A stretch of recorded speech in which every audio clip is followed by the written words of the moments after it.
Hello. I apologize for this delay. Welcome to our Wednesday, September 10th regular board meeting. I now call this meeting back to order at 6:20. Bienvenidos a la Junta de la Mesa Directiva para las Escuelas de la Valle de Pajaro. We have translation in Spanish. If you need the support, please see Leticia. She's right over here.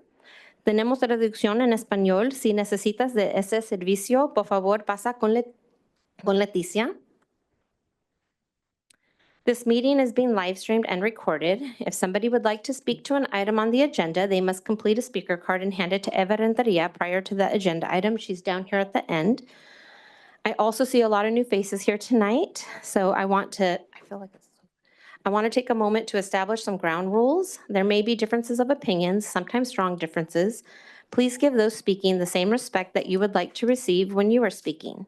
This will allow everyone to be heard and the board to conduct its necessary business. And now I will move us on to item 3.2, our Pledge of Allegiance, and I will ask our student trustee, Desi Salinas-Holtz, to lead us.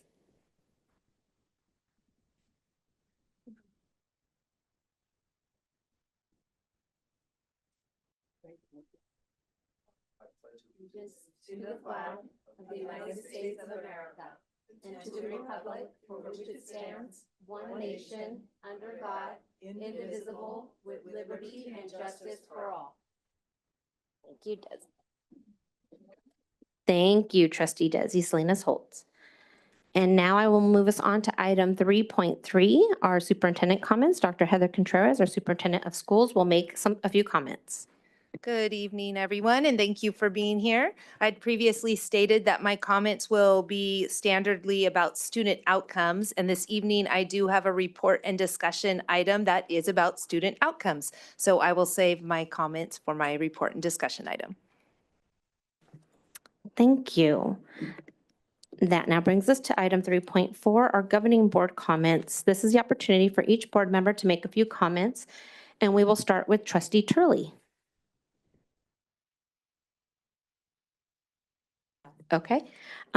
Trustee Flynn? Good evening, everybody. I have a lot to say, but I will try to keep it brief. First of all, I want to say that I stand in solidarity who are those who are doing the fast to mitigate any pesticides sprayed near our schools. I also want to say that I am opposed to any political violence whatsoever, speaking to what just happened earlier today. I strongly feel that hate begets more hate, and over the past few months since I've been on this board, I've experienced quite a bit. And never have I reacted with the same type of disdain that I've received.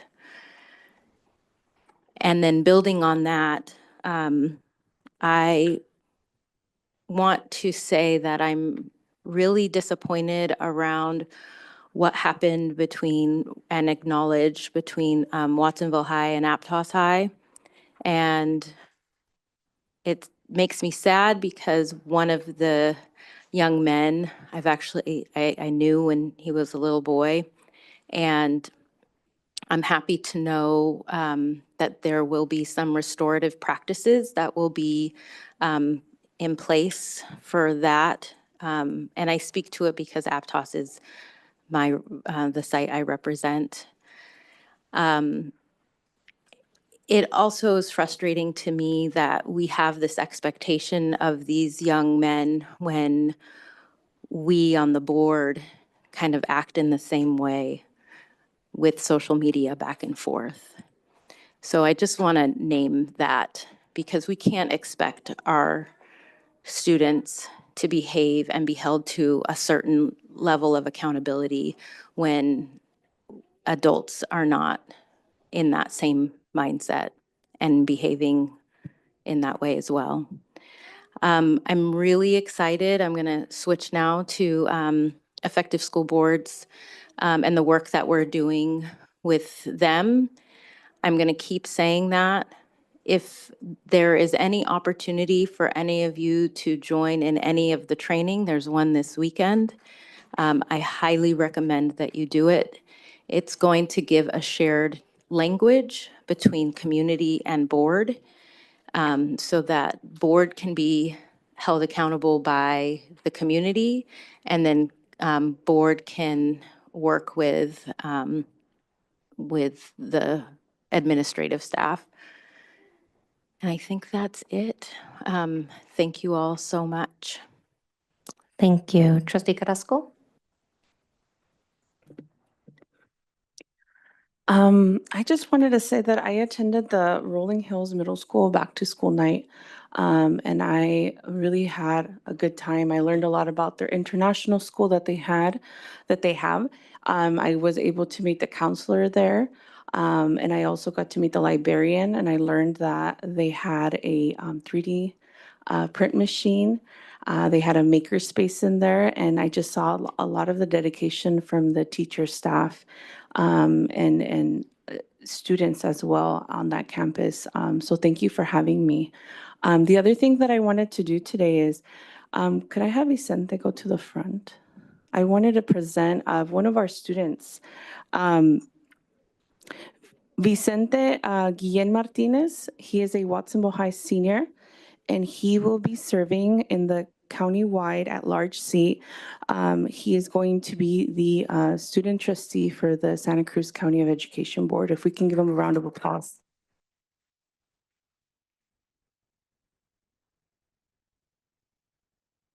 His focus is on elevating student voice, mental health, and access to resources. He also serves as president of Empower Watsonville, where he leads efforts to support and uplift local youth. And I got the honor of meeting Vicente a few years back through my work with Arte del Corazon. And I just want to say that, Vicente, I'm really proud of you, and I can't wait to see what you're doing.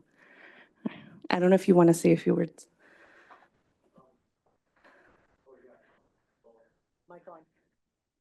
Turn on your mic.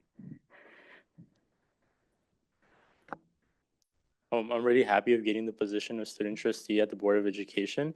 I just want to reach out to more people and at my high school and other high schools and get their ideas and really take youth voices to the board, because I could have an idea, but I need to talk to other youth so I could get everyone's opinion in what I bring to the board. Yeah, thank you.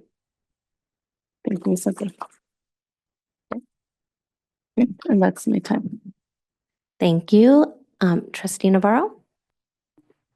In the interest of time, I'll defer my comments. Thank you. Trustee Salinas Holtz? Good evening, everyone. I might have a little too much to say, but I'll try to keep it short. But it's great to be back and see a lot more faces this time.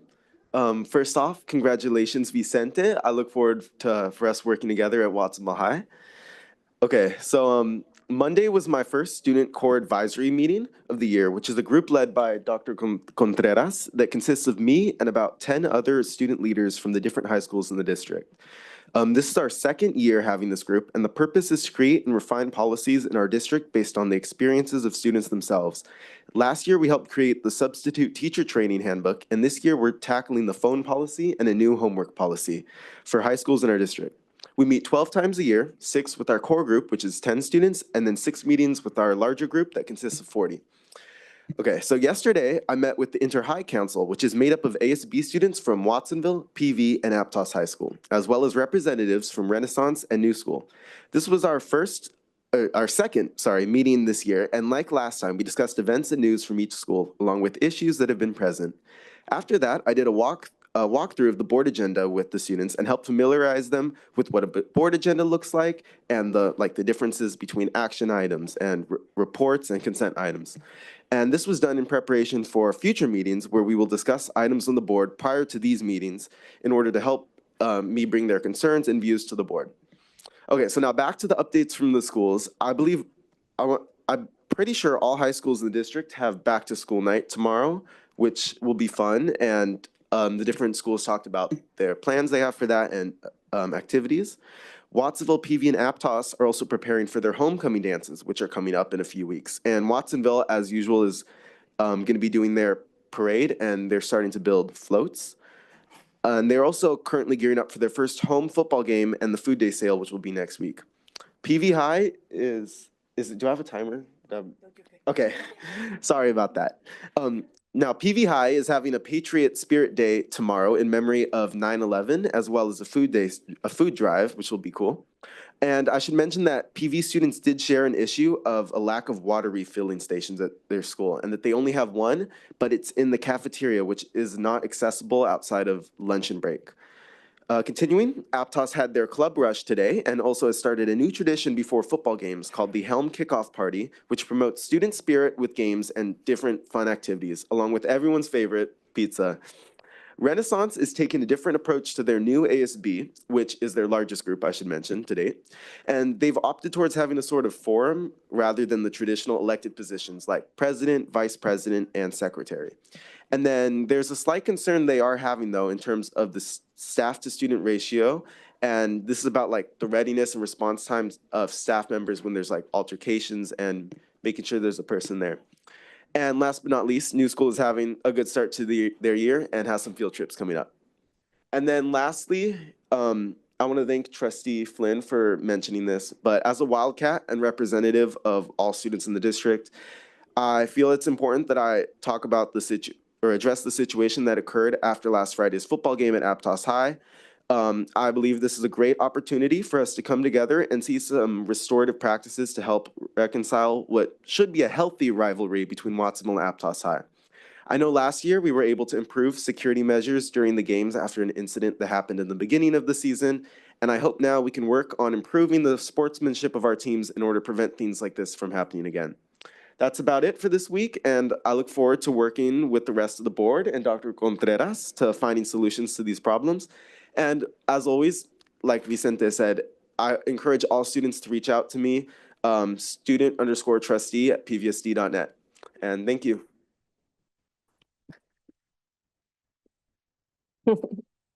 Good job. Thank you. Okay, I'll try to keep mine short as well. I had the agenda setting committee and as well as a site visit at Landmark. And I just also wanted to touch on recent events. So recently, some of our students were involved in a situation where their behavior did not reflect the values we strive to uphold as a school community. But as adults, especially the adults in this room, we must ask ourselves, what example are we setting for them? If we want our students to be respectful, thoughtful, and reasonable in their speech and actions, then we must demonstrate those values here and now. I'm asking everyone, regardless of opinion, to rise to that standard. That means listening without interrupting, disagreeing without shouting, and treating every person with dignity. Our students are watching. Okay, now I will move us on to the approval of the agenda. Do we have any public speakers to that item? We have one, Brendan Denise.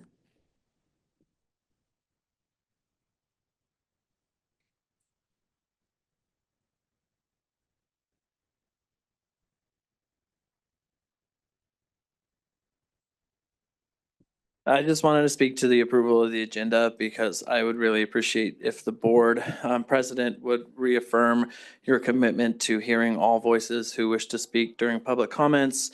I think that there's a lot of people who have a lot to say, and you as board members only get to hear sometimes what is brought to you, and sometimes what the district brings to you is their side of what they believe is in the best interest of the district. And so if we're not talking to each other in between these meetings, we need to have time during these meetings before decisions are made. And I know that sometimes you say it's late and we can't make decisions when it's too late. Well, drink a Red Bull, they will help. But yeah, I've been meeting with some board members in the meantime, and I just really want to see this board listen to all voices and expand public comments. And I'm a little concerned with the special board meeting after this as well, because there's not really much information. And my fear is that you guys are going to go in some direction where you're like, but look, we have this special board meeting after we've made decisions where we'll listen to you then. And I think it's important that we're listened to before you make decisions and we're respected enough to have you consider our viewpoints when you're having your deliberations on things that impact us and our students. Thank you. Thank you.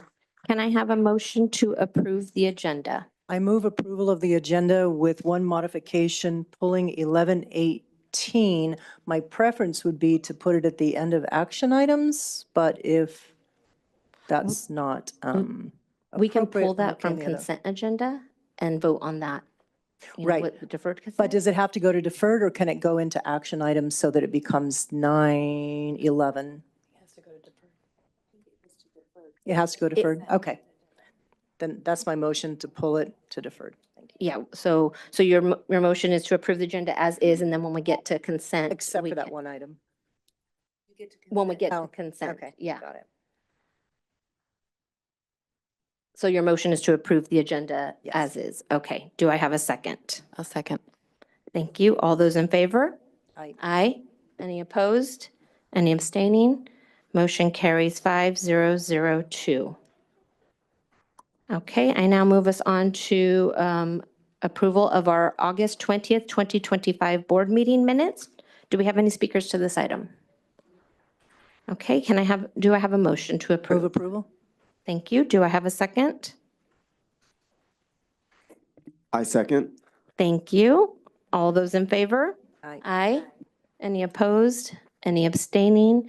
Motion passes 5002. Thank you. And now we do not have a report out of closed session because we will need to reconvene. So we will come back to that after we're able to reconvene. So that now moves us on to item 7.1, public comment. This is an opportunity for members of the public to address issues that are not on our agenda for this evening. Please know that though the Brown Act prohibits the board from engaging in discussion for non-agendized items, we are listening. Do we have any comments tonight, and how many do we have? Okay, so I would like to make a motion to reduce to 1 minute so that we can hear everybody speak.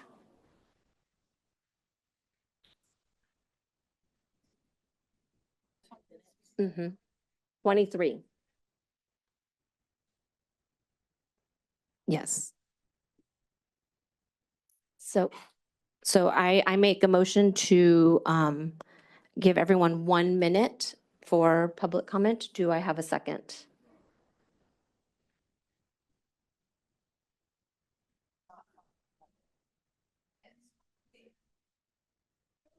Okay, so are we proceeding with our 2 minutes each and we're stopping at 20 minutes or Can I 30 amend, minutes? can I amend that motion to a minute and a half? Split the difference. Okay. Does she have a second? She has a motion to approve one and a half. So we have a second. All those in favor? Aye. Any opposed? Question? Yes? So what's the maximum time? 1 minute and a half. About the maximum. 30 minutes for non-agendized.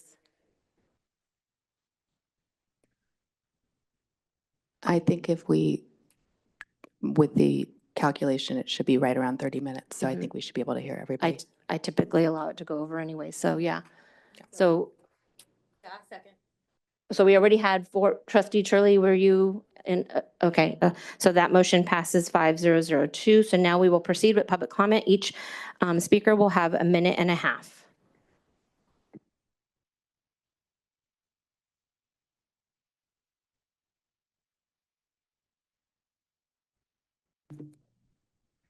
We have Jessica Campos, Azalea Lopez, Yahit Camarillo, Rosa Gonzalez, Bill Beecher, and Elvira Cuevas.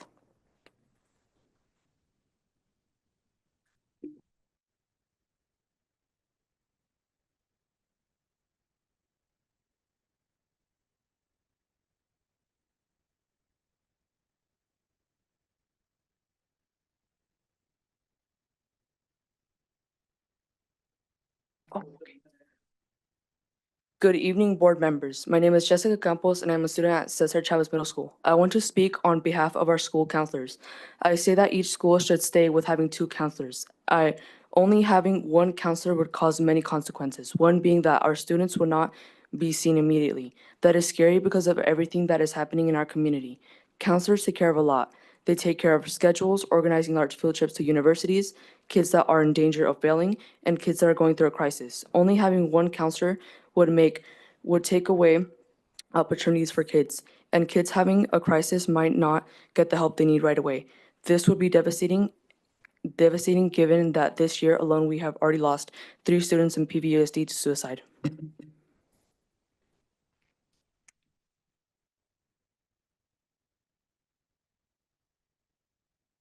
Good evening, board members. My name is Azelia Lopez, and I am a student at Cesar Chavez Middle School. We should have 2 counselors because we only had 1, and it would impact the kids. Kids going through stuff, a crisis wouldn't be able to reach out right away. Because the counselors would be busy with other kids, students may also not be able to get enough help choosing class, preparing for college, or exploring career options. Students may also feel there's no adult at school who has time to listen to them. Keeping our 2 counselors would be these opportunities open. Please don't close another door on us. Thank you for listening.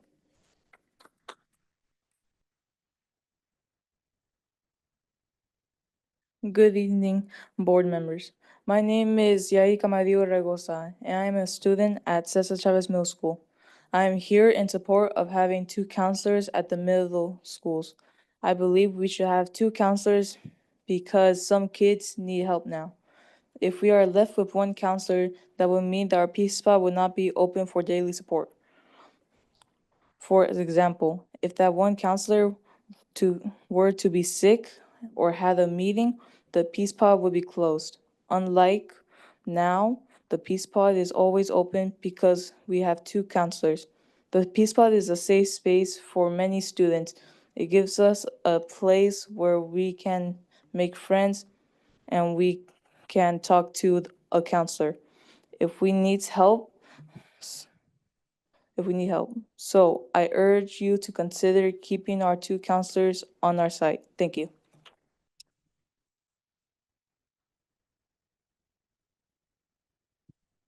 Good evening, board members. My name is Rosa Gonzalez, and I'm here from the NAMI. NAMI is the National Alliance for Mental Illness, and La Alianza Nacional de la Salud Mental. NAMI is a great nonprofit organization that teaches about mental health to families. I'm trying to make this really short. We are going to have a symposium. The most important thing is that we're going to be having a symposium in Spanish only at the Pajaro Middle School. The symposium will be having a panel of families that will have a lived experience with their loved ones with mental health. And we also have peers that will be talking about their experiences with mental health, depression, anxiety, post-traumatic stress, schizophrenia. This event will be Saturday, September 27th at Pajaro Middle School between 10 and 3. This will only be in Spanish. We don't have childcare, and we are hoping to have about 100 families come out here. We will be having a resource tables and provide information regarding mental health. Again, NAMI is the National Alliance for Mental Illness, La Alianza Nacional de la Salud Mental. Thank you.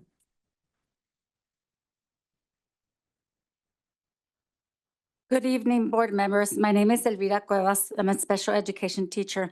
I'm here to advocate for the counselors. The impact of cutting counselors at any site would be negative. Having 1 counselor per site limits the amount of quality support they can provide per student. It would not be a wise decision to split counselors at 2 sites. I have been split into 2 sites myself. The split model does not work. I also want to address the contract language and criteria used for displacement, reassignments, and transfer process. I want to advocate for a process that is fair and equitable for all employees. Using program needs, for example, from SELPA as a criteria leaves a lot of room for unfair labor practices that are seen as discriminatory. In my case, the district changed the language for my displacement process multiple times, calling it displacement and later turning it into reassignment that did not follow any seniority criteria. I was the teacher with the most seniority, over 26 years, yet they reassigned me and split me between two sites, Cesar Chavez and Aptos Junior High, leaving me with the most challenging caseload. The district argues that the decision was based on program needs, even when the parents of my students wrote a petition to SELPA and the superintendent asking for me to remain at Cesar Chavez full-time, as I was the only bilingual special education teacher. General education teachers and other staff also questioned this decision and advocated for me. All recommendations were ignored. Now that I'm split, the burden of not having me full-time at Cesar Chavez is tremendously impacting my students who have been placed in mainstream classes with very limited support. Thank you.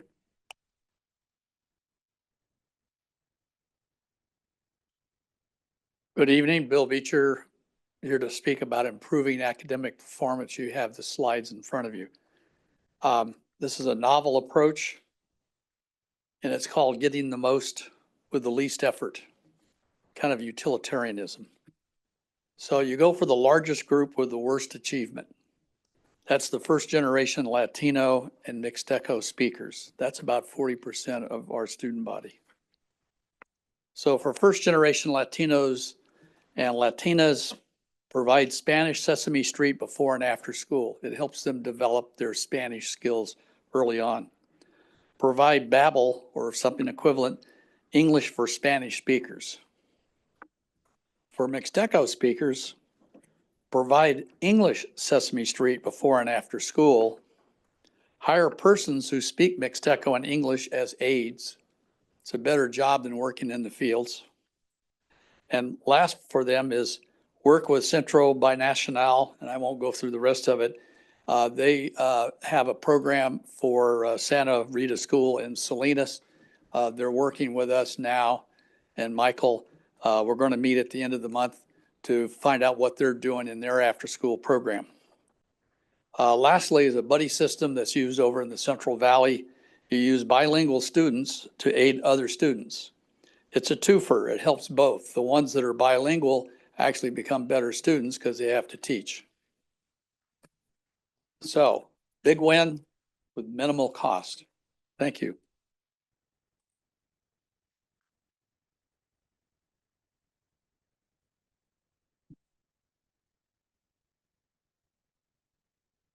Brenda Ortiz Hurtado, Veronica Fernandez, Erica Gomez, Graciela Diaz Lorenco, Noel Brand. Can I ask Trustee Navarro that when you're calling people forward that you pause the time so that it's a solid 30 minutes? Thank you. As people are coming up.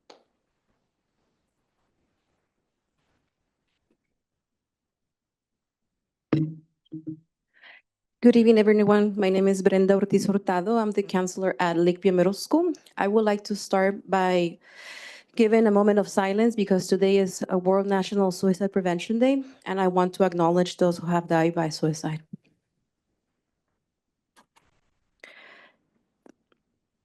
Thank you. I'm here today to speak on the importance of having two school counselors at every middle school. Currently, I'm the only school counselor at Lakeview, and I know you all are discussing about the effective school solutions, and supposedly, I'm supposed to have a wellness coach at my school, but that person has not been there at all. She was there the first day, and she hasn't been there ever since then. I had to be away for my grandma's funeral, and there was nobody that could support the students. Like a student from Cesar Chavez mentioned, who's gonna be there when somebody gets sick, and who was there when I was not there and the wellness coach was not there. So I just want to speak from the heart and ask you all to please be transparent. You know, we're humans. I want all of us to work together. Maybe we can all have a restorative conversation, because every time I watch the board meeting, it feels very tense, and we should all be working together because everybody is here to support students and families.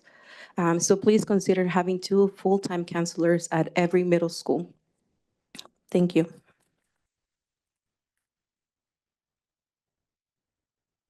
Good evening, board members. My name is Veronica Fernandez. I'm a counselor at Cesar Chavez Middle School. I want you to take this into account. 7 out of the 9 middle school counselors grew up in this very community. We know the people that we serve because we are part of them. For over a decade, and under the leadership of Murray Sheckman and Farah Sabah, we've worked to unify our school systems and create equitable resources for all middle schools.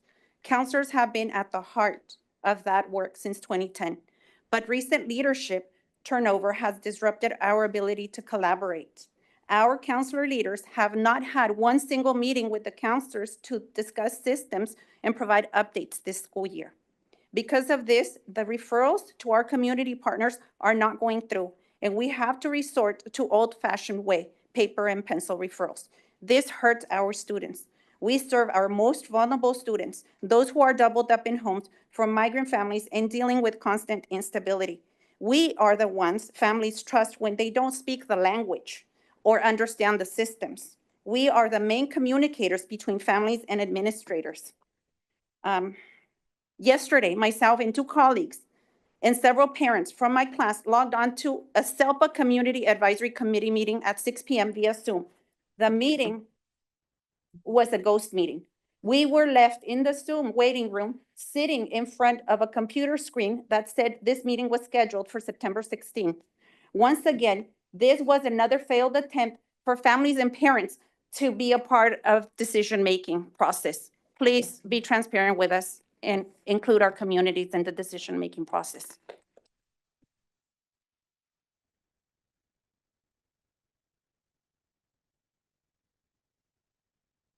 Good evening, Board. My name is Graciela Diaz Lourenco. I'm here to speak about dual language programs. I've been a dual language teacher for over 20 years here in the district.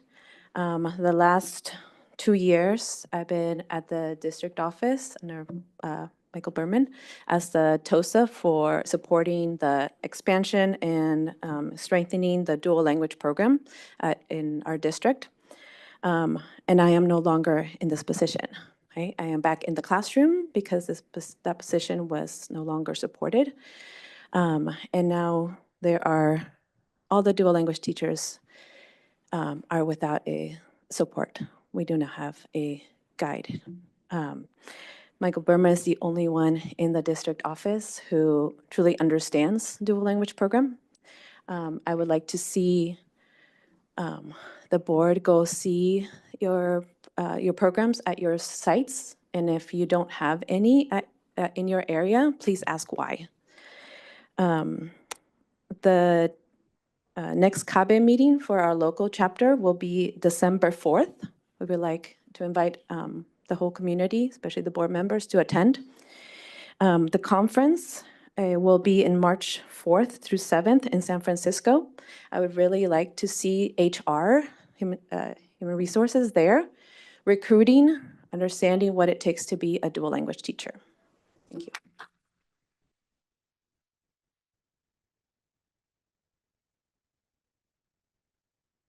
Hello, my name is Noelle Brand. I'm a teacher at Cesar Chavez Middle School, and I would like to speak on keeping 2 counselors at our middle school sites.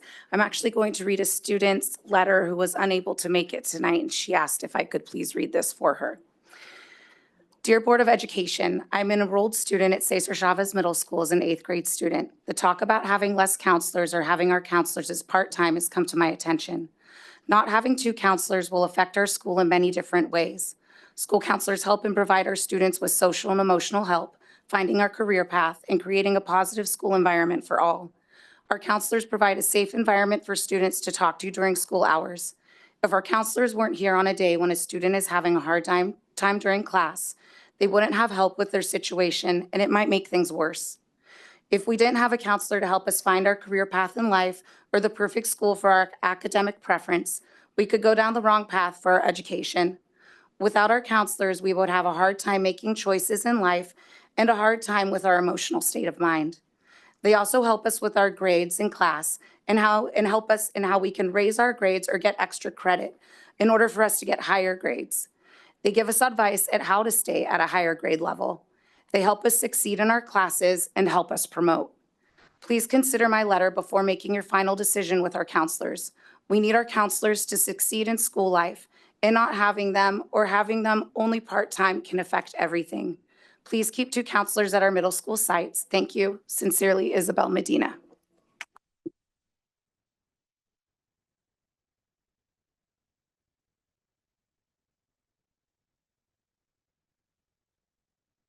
Wendy San Juan, Carolyn West, Chris Viacanja, Elva Montes, Richard A. Sanchez, and Ben Garrison.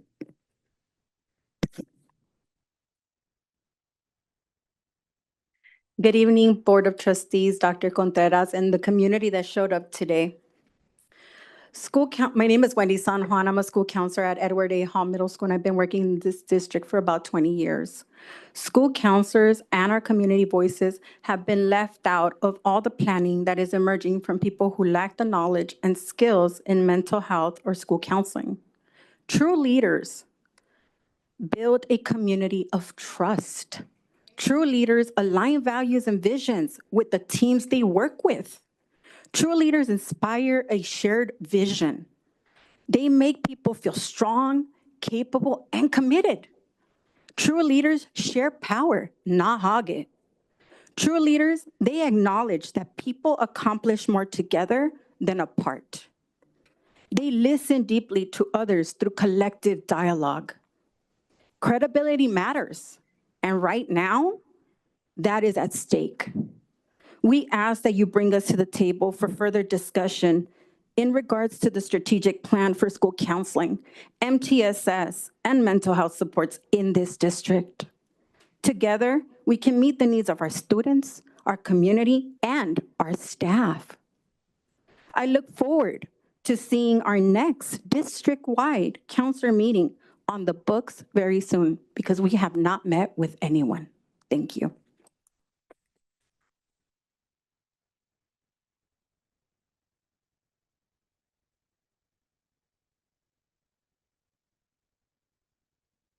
Hello, respected trustees, President Flores, and Superintendent Contreras. As a reminder, I'm Carolyn West, the nurse. The most senior in more ways than one of the school nurses. I had intended to email each of you in regards to the information I provided at our last meeting, but this month went by really fast. Were you able to look over any of it? Yeah. I'll email you still. This isn't a quiz. Since we last spoke, I'm getting familiar with my 2 middle schools that are new to me. I'm missing my elementary school that I lost. Go Hawks. Woo! Most days I'm at 2 to 3 schools, conducting health assessments, testing for IAPs, training new health assistant, training a new instructional aide in a medical procedure, responding to staff and administration requests regarding students with health concerns, providing support and guidance to our newer nurses, communicating with providers in regards to orders, records, training staff and emergency responses appropriate to their role, coordinating with public health and our fellow school nurses within the other districts in our county. And that does not include documenting everything that I just told you. So that's just talking about it. As the mind and body are connected, within my role, I often come into contact with students experiencing mental health concerns. And this is where our counselors have great importance, and I will address that when I speak next. Thank you.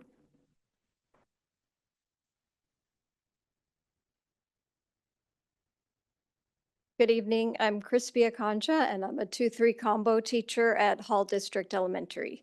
I'm bringing forth some key concerns of Hall District. Our Friday planning time has been consumed by mandatory letters and DIBELS training. This eliminates our planning time and our time to collaborate with our colleagues. Teachers at Hall and also Radcliffe have been directed to begin piloting the 95% curriculum on October 1st. We have not been given dedicated time to learn or plan for this new program, and many teachers did not attend the training due to a lack of available subs. And yet we are expected to somehow catch up and implement it starting October 1st. The impacts of this are teachers are working extensive hours outside of our contract time. Because we're stretched thin and rushed, planning time is suffering, which directly affects our students. The increased stress and strain on us is not sustainable, and it's leading to burnout. Our requested actions: restore more protected weekly planning time for teachers. Provide release time to learn and prepare for the 95% curriculum before implementation. We all want what's best for students, and I urge the district and board to make immediate adjustments so that our students and our teachers can be successful. Thank you for your consideration.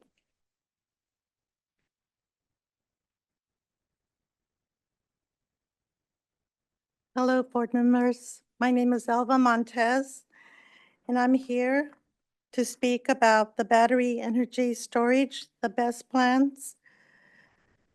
The lithium storage batteries that are planned to be built on Dominican Hospital, Freedom Boulevard across from Aptos High, and at 90 Minto Road next to College Lake, 500 feet from Diamond Estates neighborhoods, 750 feet away from the Shapiro Knolls Affordable House Plan complex.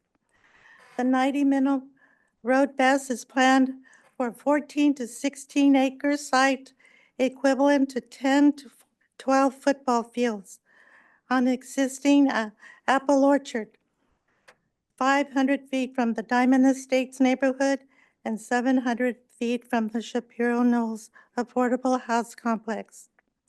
You know, it is located next to multiple schools, farms, and businesses. 9 schools are within the 2-mile radius of the proposed industrial scale. It's flammable and explosive, the lithium-ion batteries. And Amesti Elementary School is less than 1 mile away. Currently, the road is very narrow, and if there was an explosion and firefighters and ambulance drivers would have to go through there, it would be a very narrow road. Thank you. You're welcome. So the reason I came up here is just that I want board members to realize this and Thank for you. the audience to realize Thank you. not to let the storage battery be here. Hello, good evening. My name is Ben Garrison. I'm a teacher at EA Hall Middle School. So as teachers, we're no strangers to long workdays, and no time's busier than the beginning of the school year when we're putting procedures and routines into place and setting expectations for the whole year. That's why I believe the district's plan for professional development that takes teachers away from their classrooms during this time is poorly planned. Many of my colleagues have missed days of school to attend district mandated trainings. Some colleagues, including our new principal, have missed 4 days of school already for these trainings. The staff and students who stay behind at schools during these trainings feel the effects of the staff shortage. Teachers have to substitute on their prep period. Students have substitutes for multiple classes in a single day. And there's not enough supervision to keep our school safe and to keep our school culture well running. I don't believe that my colleagues would complain about attending trainings, but all of them that I've spoken to have said they disagree with the timing of this trainings because it's taking them away from their classrooms during this critical time of the school year. I gave the same feedback to our principal, and I know that multiple other teachers have mentioned it, and I asked her to relay the message to the district leaders who are planning these trainings. What we would like to see is better communication from the district so that our teachers are asked ahead of time for their input as to the timing of these trainings. And we also want to see that adequate planning is done to make sure that our classrooms have sub coverage so that our colleagues are not forced to give up their prep period to sub. When district leaders make these decisions, I believe they would make it, don't think they would ever make those if they could feel the impact at the school level. It appears that the district's disconnected from the reality at our schools, and I'd like to see better communication. Thank you. Thank you.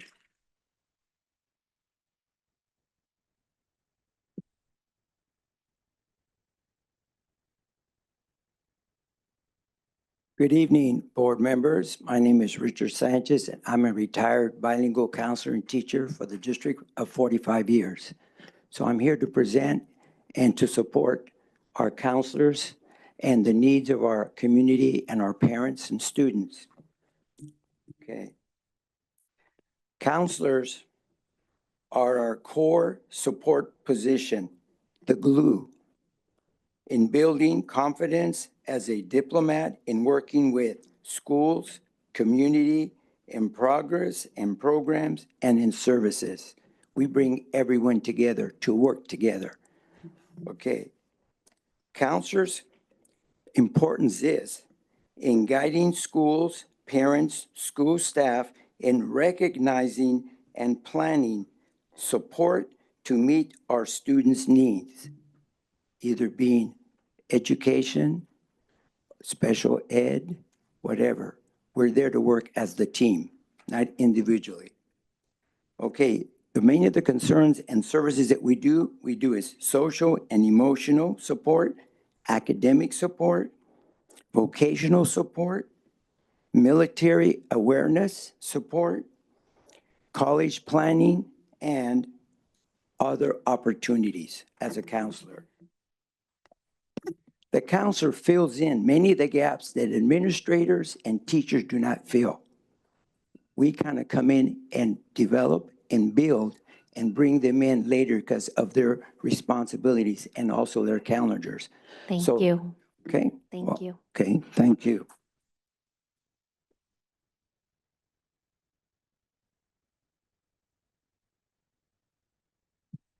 Omar Dieguez, Mrs. Romero, Chris Webb, Aaron Johnson, Barbie Marchesalt, and Valeria Che. Valeria Che.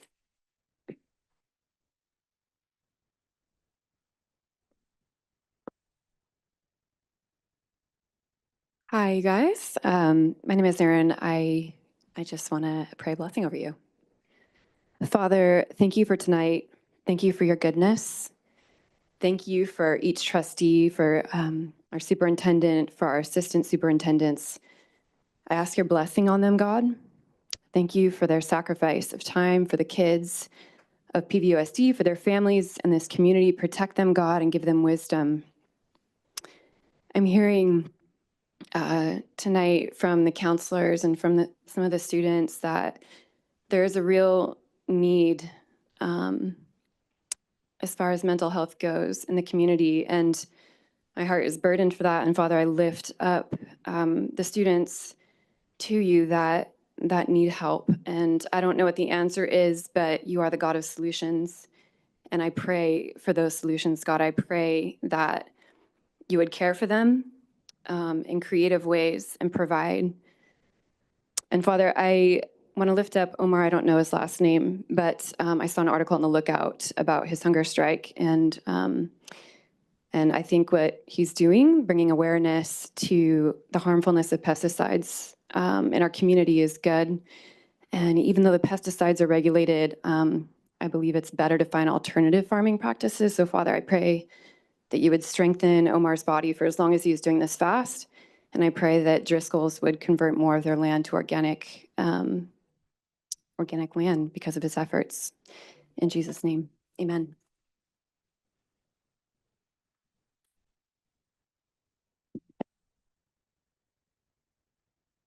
Coming out of the effective school boards training, I feel like there's maybe some leaders who think that like now it's like, okay, rubber stamp anything. And that's kind of not the message I got. I think one thing I would remind everybody about, district leadership, the board, is that the entire training was predicated on integrity. And many of you are new, and when you came in, the district already had some doubt on that area. And I would just invite you to make sure your actions are bolstering integrity and not undermining it. And I think that's what a lot of people are getting at. So a couple of behaviors I think that we should make sure get change from adults would be like, don't gaslight people, right? Don't tell them their reality. Like a lot of them have been here longer. Don't try and tell that, like, especially me and Renaissance stuff, I feel it. Other people, different things, they feel it. Genuinely collaborate. Like everybody will be better if we do that. Also, part of that is just having stakeholder informed decisions, and we'll get better decisions. There won't be as much tensions and stuff if we do that. Also, I just think about that, and like in light of what happened with Renaissance, where like we go through this displacement process as a district, then surprise, Renaissance, you get the surprise displacements. And I think like the one lesson I take out of all that is that like everybody stakeholders, fight for your programs, okay? Fight for your programs. And if you think like being a favorite or something is going to help you, you know what? They cut those people too. And some of those people, they left because they realized there are numbers on a spreadsheet. Fight for your programs. Thank you. Hey, y'all. It's been a hot minute. Missed it a couple meetings, but I've been keeping up. I watch them, so I'm excited to be with you again. Bobby, I'm a parent, I'm a teacher, I'm also a community member in trustee area 4. I think it's worthwhile if some of us share where we come from because anybody can speak here, but it's good to know who has a vested interest, as there are those who've been showing up from out of the area for very political reasons, calling us communists and activists. And these activists back here are the people who I see investing in our schools on a regular basis. And so I think that's important to recognize. Congrats, Desi. It's the first chance I've had to say that to you. Super proud and super stoked for you and to see what you got going this year. SROs, I know we talked a little about that. Thank you for starting the policy that you've been working on. I want to encourage us to continue that work. One of the things I keep hearing that we lose mental health clinicians, and my concern maybe in that policy I should say, if that's a key part, if we lose a mental health clinician, we should also lose the officer until there is a health clinician to be on site with them again. I want to suggest that. The board training you're doing, thank you for doing that. I know that's important. Good work to do. I also hope that you're going into it, not taking everything at face value, but being critical thinkers as well. Same with the FICMAC stuff, right? Like all of it, what are the tools we can use, but how do we also question what we're hearing? And the last thing I want to say is I think you saved about 13 minutes by cutting our time tonight. You were more than 13 minutes late getting out here. I know that there's work you have to do. I get that. But I'm sorry, like, please, President Flores, we've had great conversations. I appreciate I've gone to bat for you at times. Please stop silencing us. Thank you.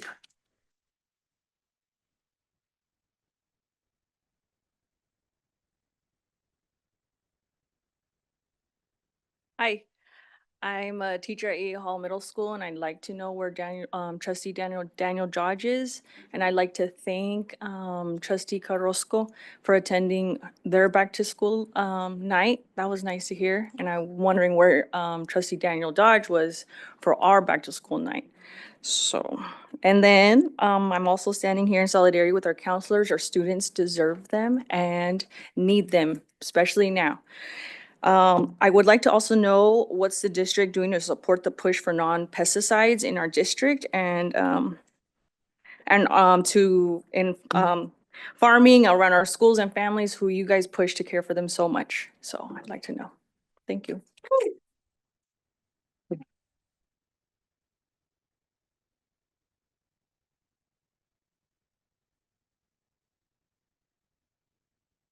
Good afternoon. This map that, first of all, I want to thank the creator for allowing me to be here, day 10 of my hunger strike. This map right here shows all the fields around our schools that are in red where pesticides are being sprayed. There are over 13 schools in our district where pesticides are being sprayed. It is Childhood Cancer Awareness Month. This map right here, every single pin you see here is a child suffering from cancer. If you notice, Watsonville and Salinas, we have the highest rate of childs suffering from cancer. So the next time you go to a luncheon with Driscoll's and they're offering you gifts, or Driscoll's is donating money, I hope you stand in solidarity with these children that are suffering from cancer. It's been going on for too long. There needs to be change. We need to protect our students, our farm workers, our community, our earth. It's been going on for too long. I also want to back up our counselors. One of the most important roles of a school, I like to think of them as a bridge between faculty and students. We need more mentors, more counselors. Please protect our students.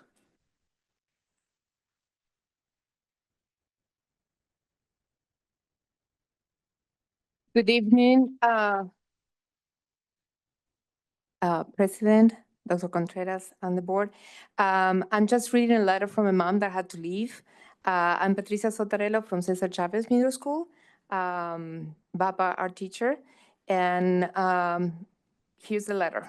I am Miss Romero, mother of a student at Cesar Chavez Middle School. Yesterday, I logged onto a meeting regarding special ed services. The meeting link never allowed anyone enter, including myself. I tried. It is important that the district listen to us, even when we write to you and try to give recommendations. The district finds a way to ignore us. Please stop cutting special ed support and staff for our special ed students. Why did you decide to mainstream my SDC child? And why did you cut the SDC program at Cesar Chavez Middle School? Thank you.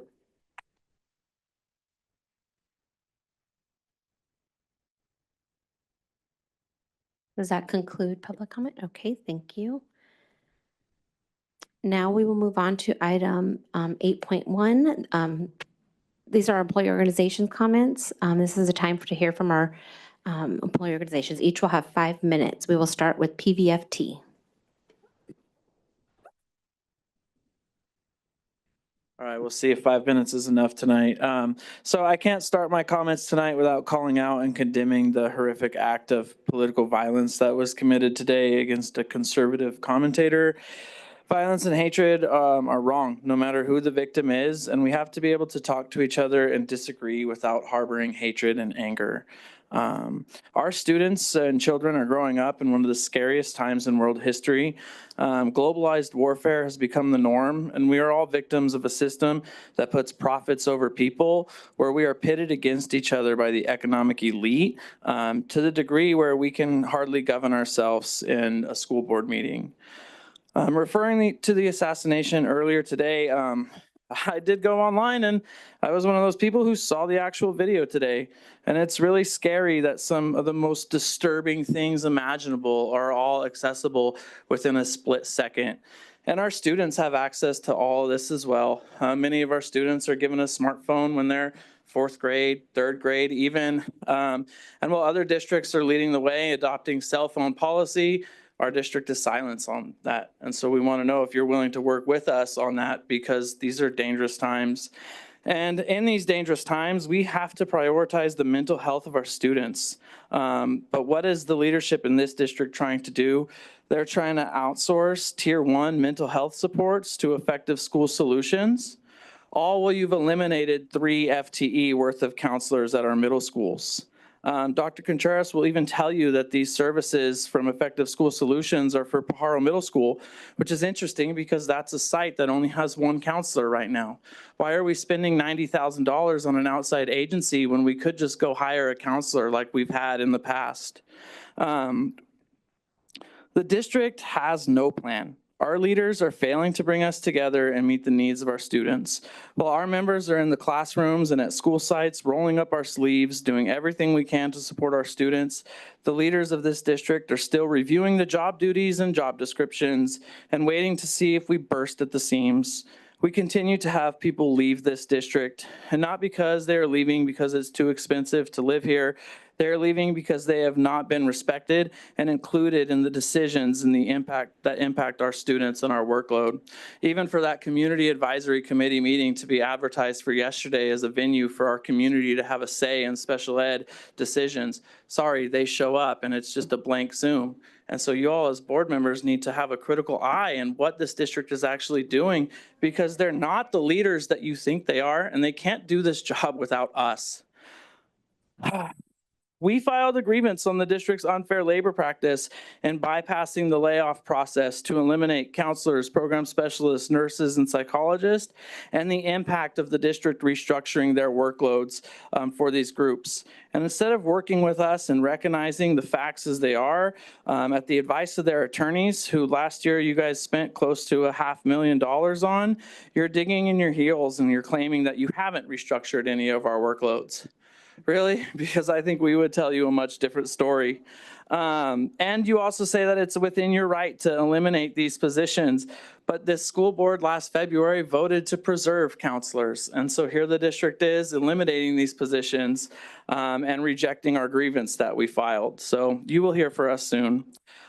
we submitted a demand to bargain on the district's impacts of the implementation of letters training, pilots, curriculums, and instead of being met as equal partners, the district ignored our right to bargain and said that PD was within their purview and that they can basically do what they want because they're just responding to state mandates. If it impacts our workload, we have the right to bargain that. We shouldn't be limited to, right now, we've only had one 30-minute meeting since school started with the entire cabinet. Where our superintendent meetings are being canceled. We're having less access when we need to have more access. The only way for us to solve these problems is to do so together. And if you vote to agree to that contract for effective school solutions, you're actually helping us make our case for an unfair labor practice because you're supplanting our work. When our members reach out to ask for meetings with human resources and our superintendent to share what it is our lived experiences are, they're rejected and dismissed and told, don't worry, we have it. We're reviewing the job descriptions. Why would you dismiss over 74 years of experience when you can be working with us and learning how we can better our outcomes for our students together? I want you all to know that I might be intense, but I've also committed to not just going scorched earth and not coming up here and yelling and badgering you all. And I want to work with you. The PVFT wants to work with you. And please respect us enough to listen to our experience and expertise and trust that we're here to put the students first and work with us. Thank you. Do we have anyone here from CSEA? Seeing none, I'll move us on to 8.3 CWA. Do we have anyone here from CWA? Okay. Do we have anyone from PAVAM?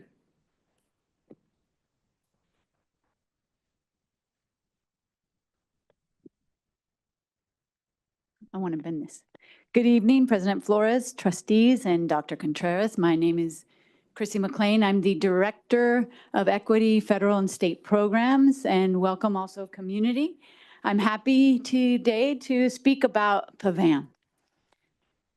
So this year in Pajaro Valley Unified, our theme is both simple and powerful. Be kind.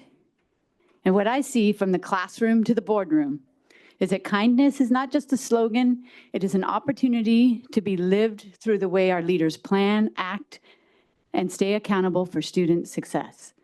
And there are many different examples of that I want to speak to this evening. First off, we're celebrating powerful milestones like the reclassification of English learners. The LPAC results arrived a little earlier than prior years, and sites were able to already have 411 students able to be reclassified, which is double the amount at the same time last year. And these numbers will likely increase as we calculate our incoming reading assessment, STAR assessment for EL reclassification. Behind these results lies the kindness of preparation and teamwork, teachers, staff, and administrators adjusting to early results, supporting one another, and ensuring students were quickly reclassified as close to the beginning of the year as possible. Thank you, everyone. Our principals and site leaders are modeling kindness through presence and consistency. They are the rocks of their schools, working tirelessly, managing systems, and setting culture alongside their staff and teachers. Their leadership extends beyond the school day, showing up at Friday night football games, standing shoulder to shoulder with families even on weekends, and reminding students that they are valued. At the district level, administrators are demonstrating kindness through school site partnership, honesty, and courage. In our shared work with GREAT on their behalf, the Effective School Board Solutions, leaders bravely confronted the ways we sometimes, even subconsciously, create barriers to student outcomes. With vulnerability and unity, we committed to removing those barriers because, as the book reminds us, we cannot change outcomes for students unless we are willing to change ourselves. That honesty is true kindness in action. Be kind.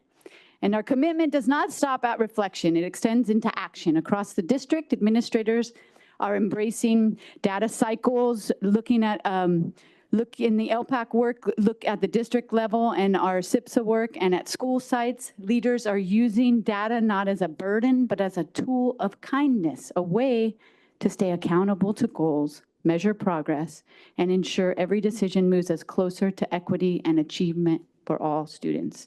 Our classified managers demonstrate the same commitment, improving systems, responding quickly, and making sure our campuses are cared for and safe. They remind us that kindness is also about consistency and follow through.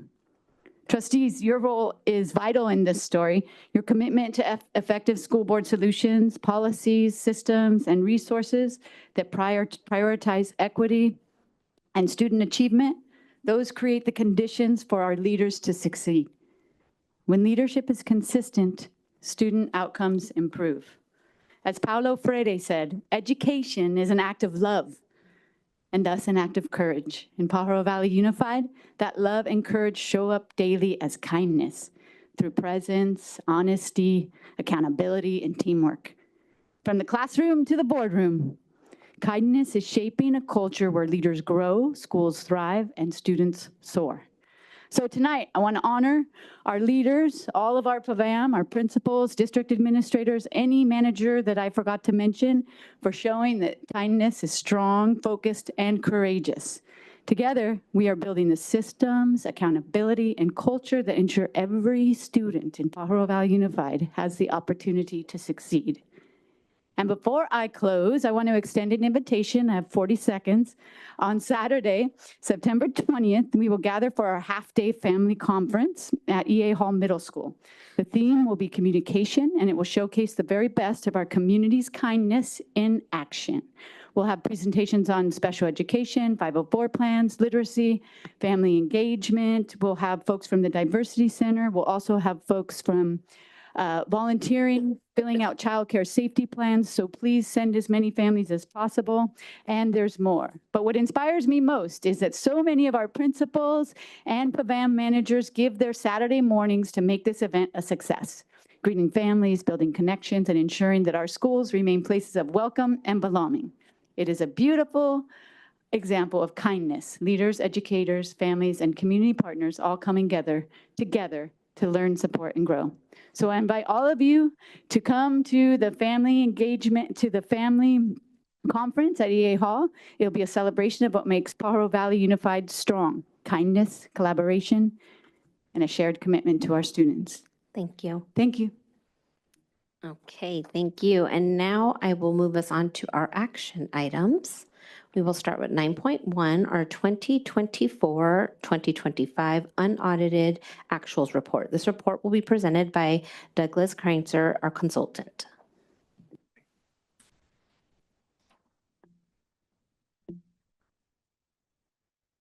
Well, good evening. Oh, that's right. Good evening, Board of Trustees, Dr. Contreras, members of Cabinet and audience. Tonight, I am presenting the 24-25 unaudited actuals. And again, my name is Douglas Kreinzer, and I'm from Ryland Strategic Business Consulting.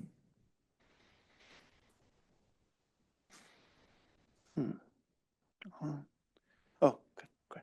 So I'll be going just a quick overview of what the unaudited actuals pertain to, go over financial highlights, the general fund revenue and expense categories, the education protection account, contributions from the unrestricted general fund, the general fund activity and reconciliation,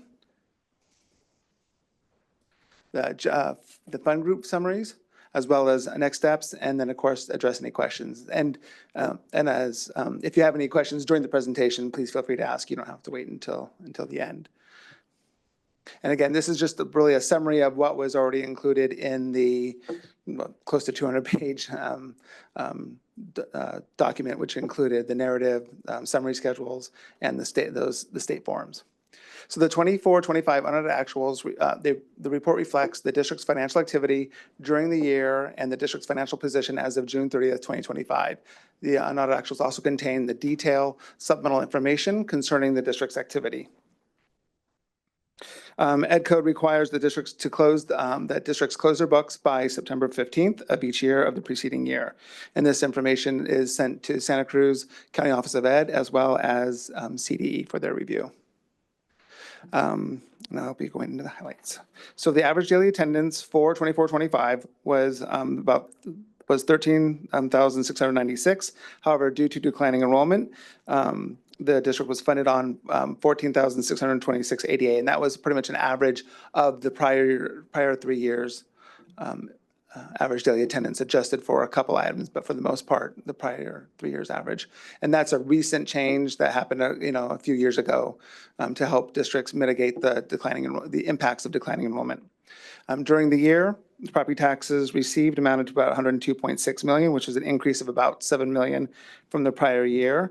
And of this amount, 11.1 million represented property tax net should are shifted to charter schools. So per ed code, school districts must apportion a portion of their property taxes to charter schools as well to help with, cash flow, since they don't receive property taxes. And please note that any amount provided to charter schools for property taxes, the school district gets back in state aid. So it's just, we're still gonna get the same number of dollars, it'll just come in different forms. Either state aid, property taxes, education protection account, and so forth.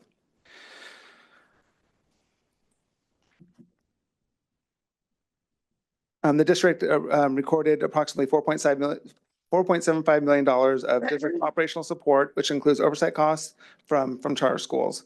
Lottery revenue was $195 per ADA for unrestricted purposes and $88.22 for restricted purposes, which resulted about $3.3 million for unrestricted and $1.8 million for restricted. And again, this reflects the revised lottery rates that are published in July from the state in order for us to accrue on, as well as some makeup from the prior year accruals, since those accruals are always estimates. The mandated block grant relating to school districts was $38.21. And for K-8 ADA and $73.62 for 9-12 ADA, which totaled $698,000. The district's food program was self-sufficient, therefore not requiring any financial assistance from the general fund.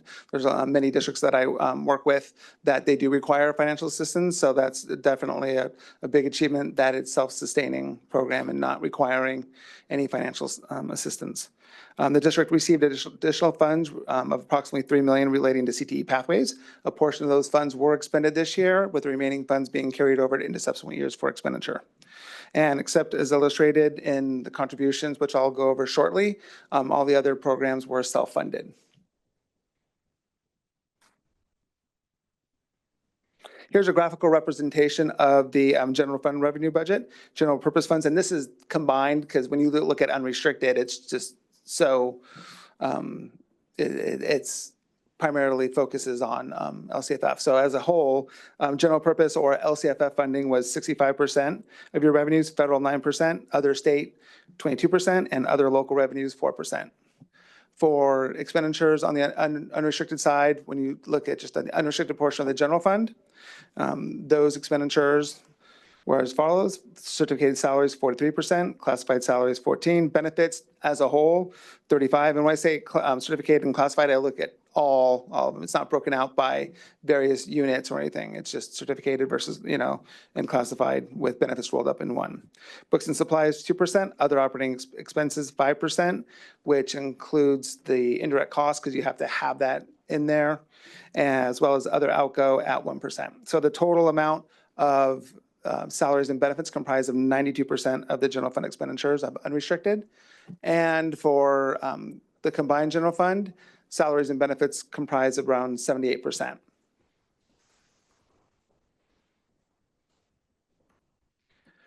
Here's just a quick summary of how the education protection account funds were spent. The district is estimated to receive, or actually record, $13.4 million. And they spent about $12.8 million for remaining that'll be carried over to the next year of $654,000. And then charter school fund, as a combined, they received about 1.7 and spent 1.7, and had a carryover of 9,000. So no carryover going into the next year. So it's per ed code, we're supposed to disclose how those are spent every year. And during the year, you received updates and funding determinations on what that plan was to expend. So this is really just to close that circle on that one. Earlier in the presentation, I mentioned that all the programs were self-funded except for the ones that are listed in this slide. So we did have to, due to various findings during a federal program management, we did have to contribute about $247,000 to the elementary and secondary school emergency relief fund, restricted maintenance account, 10.9 million, and that's normal. It's actually required that we contribute approximately, or not approximately, at least 3% of your restricted, 3% of your total general fund expenditures and other outgo to that fund, because what the state says is like, if we're going to give you money for school sites, you have to be able to upkeep those, keep up those school sites and not, and keep them in good working condition to protect their investment as well. In special education, practically every district has contributions to special education of 32.6 for a total of 43.9 million.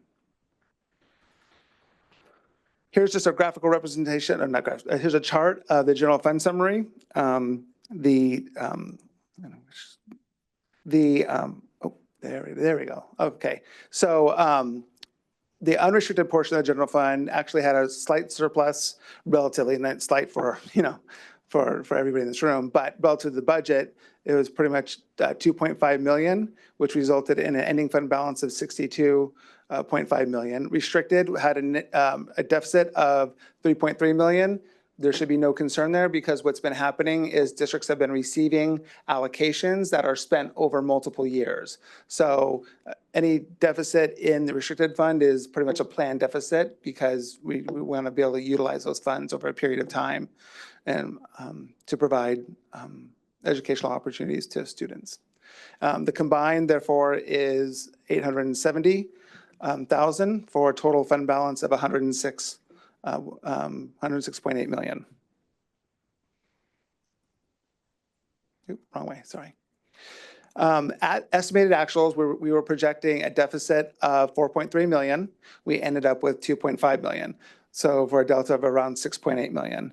And that delta is broken up by pretty much these 4 items. Additional LCFF revenue based on final funded average daily attendance of 500. Additional lottery funds over projections, 880, and that's pretty much going off of revised rates that we get in July, that we true up in July. Additional interest revenue for 412. And then this is an interesting one. So per accounting rules, districts and actually local governmental agency, all governmental agencies have to record their, they have to record any increase or loss in fair market value of their cash that's held in the county treasury. So in 23-24, the fair market value of those cash and investments was actually less than what the book value is. So kind of like think of it like money in your retirement. So you have this book value, and then you always monitor, see, okay, is it doing better or is it doing worse? Well, in 23-24, it did worse. So then the district was required to recognize that hit. Then in this year, in 24-25, it actually did better. So we were able to recoup that hit that happened in 23-24, and then recognize the fair market value of the cash and investments in for 24-25. So that was pretty much the big swing. And please note that the amount over that cash value is the book value is going to be reserved in the fund balance, because we're not going to want to spend that. I mean, it's just really an accounting entry that can be misleading at times, because you're like, oh, wow, we have that all money. Well, we would if we, cash it all out as of June 30th, but we don't want to rely on that for it and to expend it and then have it go down. So that, and then there were other net adjustments of around 94,000. So pretty much the expenditures as a whole were pretty much in line with the estimated actuals. It was just those 4 big items that caused the variance, specifically the 5.1. So as I stated earlier, the fund balance was ended up with 106.8 million, and this is pretty much how it's broken out. $250,000 revolving cash, stores inventory of 26,000, prepaid expenditures 71, Legally restricted, 44.2 million. Stabilization commitment, stabilization arrangement that was approved by the board. I don't know exactly when, but it was approved by the board. So we have to keep that in there at 10.4 million. Assignments at 40.4, economic uncertainties, 10.6, with unassigned at $717,000 for a total of 106.8. And the unactual packet actually has the full listing of the legally restricted as well as all of the assignments. So, and here's just a snapshot of the fund summaries. And again, there's a lot of funds, so we just did it by fund groups. And they're all in the positive, but please note that Fund 35, the County School Services Fund, actually has a negative fund balance because we're not allowed to accrue the costs associated with the repair of Pajaro, I think middle school, right? Middle school. So we made a claim to FEMA, but we can't record those revenues until we're going to be getting those, or we're going to be getting them within a year. And that's just a governmental accounting standards board. So it's normal for it to have a negative fund balance with the knowledge that once we're going to be getting funded, then we recognize that revenue then. So for next steps, every district is to get to have their books audited every year. So the independent annual audit for 24-25 will be performed during the fall of 25. And then the first interim report comes in, which will incorporate the actual beginning balance, the actual ending balances for 24-25, which will be the 25-26 beginning balances. And that's pretty much about it. Any questions? Okay, do we have any public speakers to this item? Oh, our public speakers.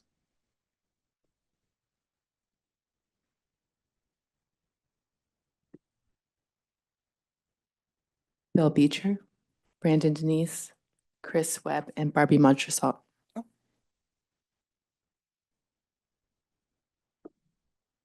Good evening again. A lot of detail. I'm not going there. I'm going to do the 40,000-foot look. In 6 years, we've been averaging a loss of 600 students a year. That's more than one elementary school. That's more than 20% of our student body. We're supposed to be cutting teachers.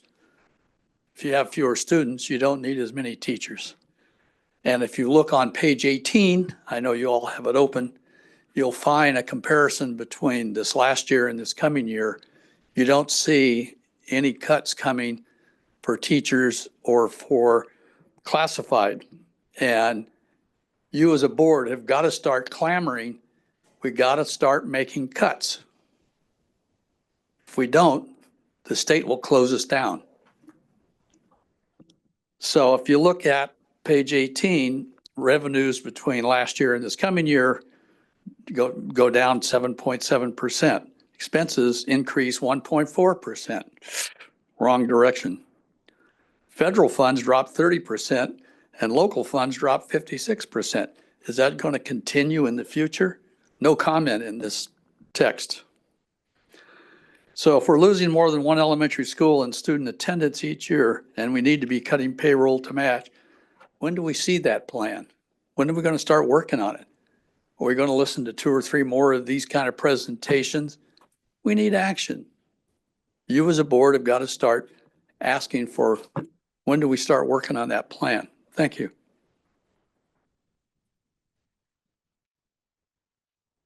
Ooh, oh boy, oh boy. So I actually did dig into that budget report, and those details that Bill just overlooked are pretty important, actually. And so when you do look in those details, what you see is last year compared to this year in the unrestricted side of the house on certificated salaries, so those are the teachers, we're spending $6 million less this year than we were last year. So in that, where's the savings? There's, look in the unrestricted, there's $6 million less that we're spending on certificated staff this year to last year. Part of that is because the school board did approve 48 point something FTE worth of layoffs. And we applied attrition and we worked with you in trying to beat back as many of those layoffs as we can. And we were quite successful, but those are positions that were eliminated. You look at the restructuring of Renaissance, of the TOSA department. We worked with the district to try to save off layoffs. So we have been working with the district, but it shouldn't take an unfair labor practice and us demanding and going to our attorneys and you guys doing the same when the facts are that $6 million in savings should be put back on the table to hire the 3 counselors who were eliminated, the psychologist who was eliminated, the program specialist who was eliminated, the 2 nurses who were eliminated. We can absolutely afford to bring those positions back and to put them forward as a reduction in force in February and have us continue to work with you instead of having to go into these corners, because this is just outright outrageous that we have a surplus of $106 million. In the unrestricted side of the house, we have a surplus of $52 million when our reserve is $10 million. We owe that money to our students. And what we're asking you is $500,000 to $600,000 of the $6 million that you're saving to be put back on the table to prioritize our students' mental health and the structural integrity of our schools. I'm telling you, I get into the details. Some of our people may not. I know this budget better than some of you may know the budget. I know some of you in the district know the budget. I thank the presentation because we've had some pretty shoddy presentations in the past, but the money is there, damn it.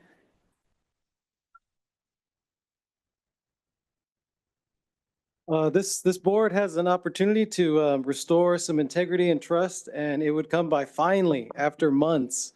Please disclose how much was spent on legal expenses when it came to trying to take our PN days, and also when was it expended?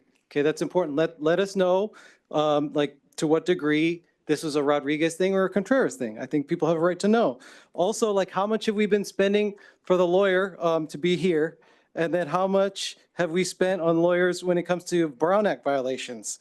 And I'm worried about those even more because of some of the more sudden changes, even just last meeting, Board President, right, where the now commenting on 3.4 or 8.1. Now you might say we're not considering them. Well, if we're not considering those items, then why are they even on the agenda? And I think the legal rationale is just against the spirit of the law. And in a court of law, I think you might lose again. Also, just total up all those legal expenses and let's just take that as the baseline for how much we're going to raise salaries. Because I feel like it's a way to correct the disrespect that's been done. Also, as a follow-up, we should have another look at the revenue generating ideas that the sustainable budget team developed. I think that'd be a good way to like get a little proactive here. Also, if we want to save money, getting back to like avoiding legal expenses, since we're very quick to move teachers around, regardless of seniority, regardless of relationships at a site, maybe instead of moving a bunch of good staff around, move the admin who are problematic and causing people to leave and causing programs to fall apart. Think about that. Thank you.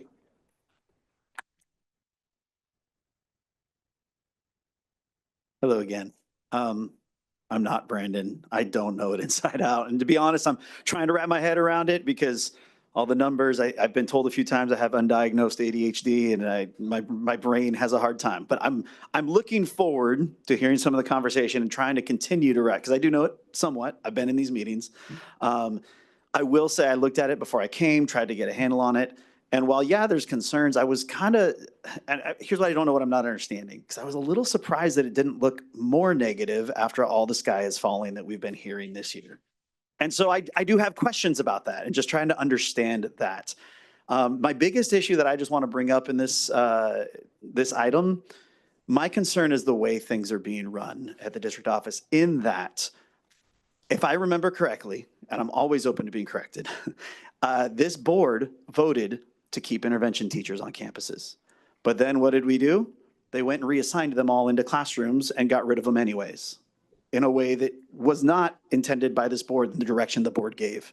I believe the same was true about a lot of our TOSAs. Same has been true of other positions, which I'll bring up later. You're going to see me a few times tonight. I think the board needs to hold our office accountable for that, to say, hey, We voted not to get rid of these positions because we felt they were important. And yet they found a way to get rid of them, and we are seeing the difference on our sites. And I think that's just important to bring up. Thank you. Thank you. And now I will bring it back to the board for discussion and questions. Do we have any questions from the board? No, no questions from the board. Okay, well, I will look for a motion. I move approval. A second. I have a first and a second. All those in favor? Aye. Any opposed? Oops. Any opposed? Any abstaining? Motion passes 5002. Thank you. Okay, thank you. I'll be here except the next item too. Now we will move on to item 9.2, Resolution 25-26-06. Again, appropriations limit for 2024-25, 25-26. Again, amendment report will be presented by Doug Kranzer. Okay, great. Thank you again. So this is just a quick resolution. So every year, districts as well as other all local governments need to set a resolution stating whether or not appropriations need to be increased based on their expenditures and revenue received as well as population growth. And in this case, it's the district. It's the district enrollment, which measures that population growth. So when it was all said and done, it's really just numbers generated from the software. No appropriation increase was needed. If it was needed, we would automatically get that, and then the state would have to just lower their appropriations. It's just really, it's mainly just a notification to make sure that all the appropriations within the state of California remain, that they don't exceed total population growth. So it's just a resolution pretty much saying no appropriation necessary. Thank you. Do we have any public speakers to this comment, to this item? We do not. Okay, seeing none, do we have any discussion from the board? Okay, seeing none, do I have a motion? I move approval. Thank you. I have a first. Do I have a second? A second. Thank you. All those in favor? Aye. Aye. Any opposed? Any abstaining? Motion passes 5002. Thank you. Thank you. And before we move on to item 9.3, I need to make sure our presenter is here. Okay, are we ready to go? Okay. So we now move on to item 9.3. This is our 2023-24 Measure L Bond Financial and Performance Audit Report. This report will be presented by Doug Kranzer. So along with Doug. I believe I was going to present that, but then the Ahmad, the auditor, is not here quite yet. So we may just need to move that to the end. So 9.3. Okay. Yeah, we're finding. Yep. Yeah, here's. Mm-hmm. So come back. This is just the audit one. Come back to 9.3 and 9.4 when Yes, our please. okay. Yes, please. Thank you so much. do I that. appreciate that.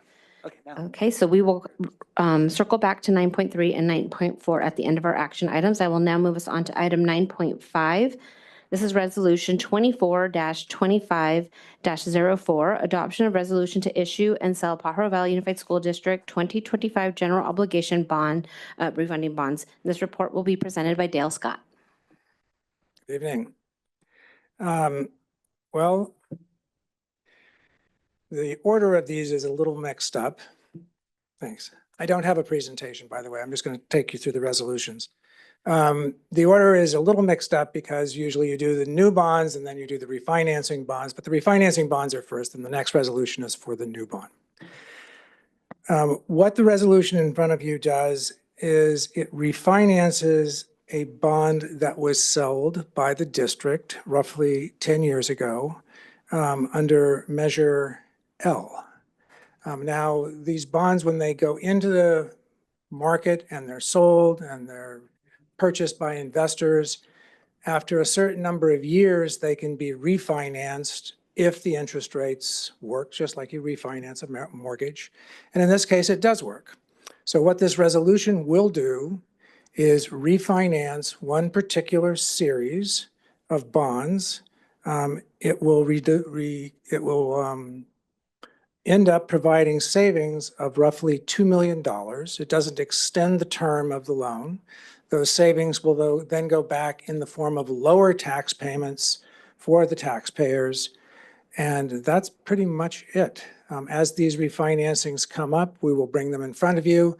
And every few years, there will be one that you'll see coming up. And it always is a matter of, does it make financial sense for the taxpayers? If it does, yes. So net of costs, we're estimating roughly $2 million of savings. I'm happy to answer any questions. Perfect, thank you. Do we have any public speakers to this item? Trustee Navarro? 9.5. Okay, seeing none, I'll bring it back to the board for any questions. Yes, Trustee Flynn? You compared it to a mortgage. Not everybody in the room has one and may not understand how that works. So could you please make that more accessible for everybody who doesn't understand Sure. what that looks like? Thank you. Sure. When you're selling the bonds, you're providing them to investors that want to purchase them because they're going to pay interest. Just as when you purchase a house, you have principal, and then to pay off that loan, you have interest. The interest is fixed every year, every month, or every year, depending on whether we're talking about bonds or a mortgage. You're making a payment which consists of some portion of principal and some portion of interest. The principal doesn't change, but by refinancing them and lowering the interest rate, we can reduce the payments that would be similar if you wanted to reduce your mortgage. What we're not doing here, but we may do in the future with other bonds, is we're not changing the term. Sometimes when you refinance a mortgage, you may want to say, well, I had a 30-year mortgage and I'm tired of having to pay this for the next 30 years. I'm going to turn it into a 20-year mortgage, or I'm going to turn it into a 15-year mortgage. We didn't do that. In this case, the term is the same, but we may come back in the future if the rates warrant it and actually reduce not only the interest rate, but the term as well. So those are the components which are similar from a mortgage to a bond.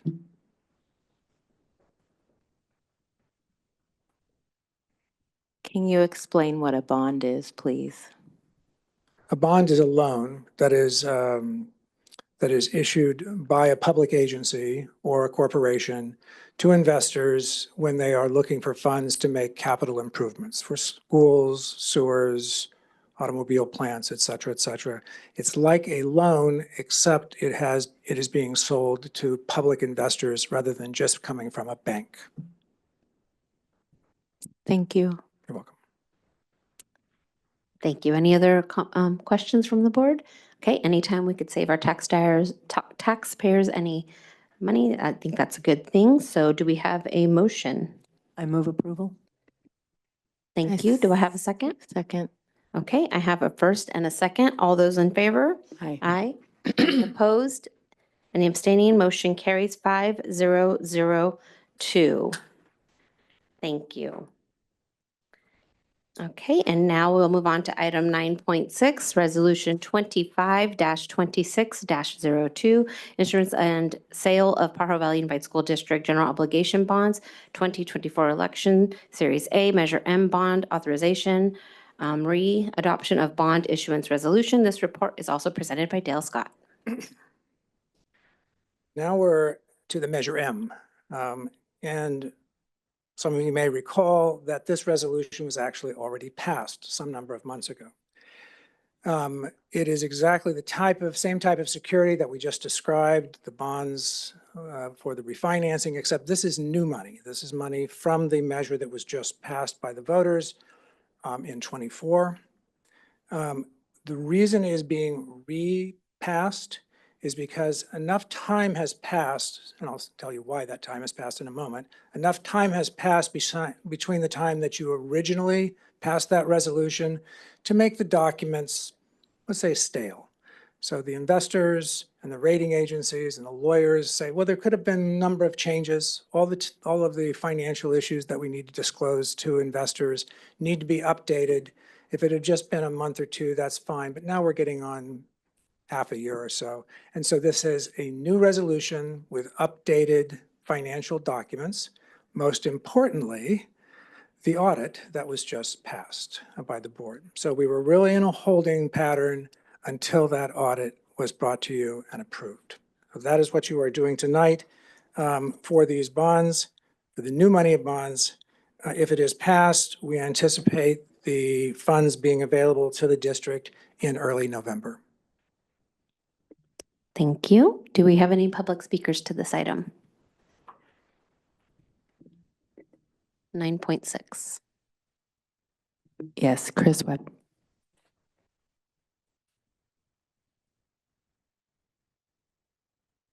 First off, I want to thank the voters again for initially passing this measure.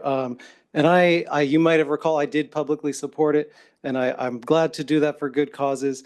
For me, it would be, I just want to make it clear, it would be a violation of public trust, for me especially, if there is to be no HVAC work done on Watsonville High. And I understand that could be costly. So if you can't retrofit, then you could at least do the wiring so that everybody and not just one teacher on the top floor can have AC.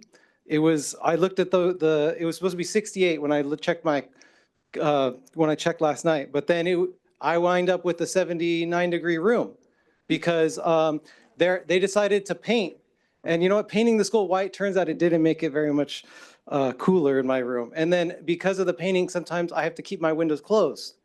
And then because we didn't do the stairs that we approved last spring, in the spring or in the summer, I have to keep my door closed because there's loud power tools. So it's been like, and I'm gonna have to move rooms soon because of it's a fire hazard to have so many people upstairs and only one exit. So I think like this just gets back to the planning thing. I think we should be a little more thoughtful. Also, somebody, a leader in this district told me, well, you know, Chris, I was Watsonville born and raised, and that's how it was when I got. Well, that's the wrong attitude for anybody who's in any kind of decision-making position. We should all be trying to make things better. And also, I would say to that person, there's more climate change impact than in your time. So I just want to bring that up. Also, I can't help but like be kind of traumatized from when with Measure L, the money was spent on painting that school. And they said, oh, well, it's going to make people proud to come here. And then look what happened. This year, the decline, because of all the other changes that I've complained about for a long time, it's declined. And I guess the paint wasn't enough to bring in the students. Maybe you should have kept the staff. Thank you. Thank you. I'll now bring this back to the board for any questions or a motion. I make a motion to approve. Trustee Flynn, did you have a question? No? Okay, do we have a second? I'll second. Thank you. All those in favor? Aye. Any opposed?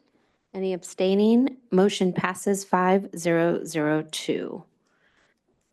Thank you, Dale Scott. I now move us on to item 9.7. This is our CalSTRS Exemption Resolution 2526-05. This report will be presented by Kit Bragg, our Assistant Superintendent of Human Resources. Thank you and good evening.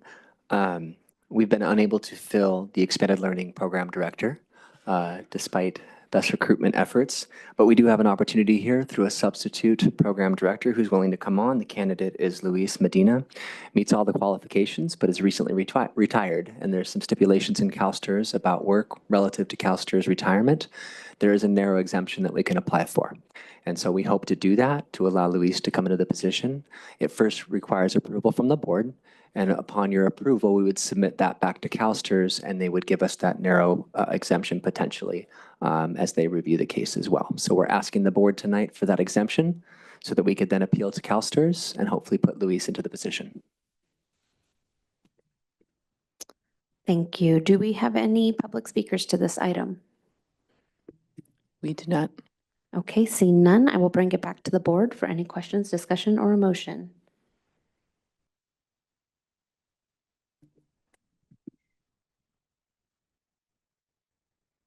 So this is expanded learning.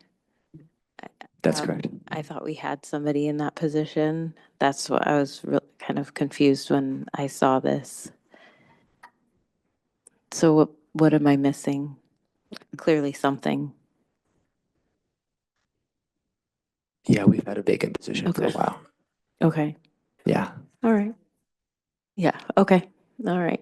That's what I was I mean, I go through all of this and I appreciate this that. is my place to ask the question. It certainly is. Yes, the Okay. position's been vacant for a while. Okay, all right, thank you.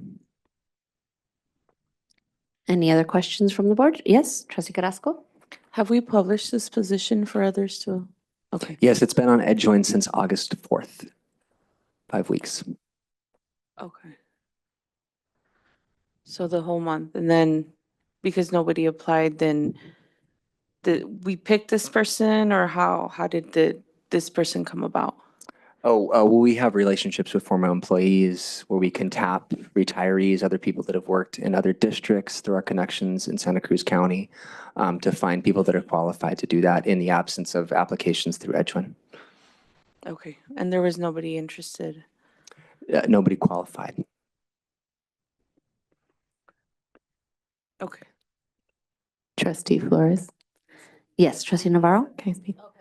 Are you still actively recruiting for this position? We are, and to clarify for all questions, it doesn't mean that we won't fill the vacancy permanently.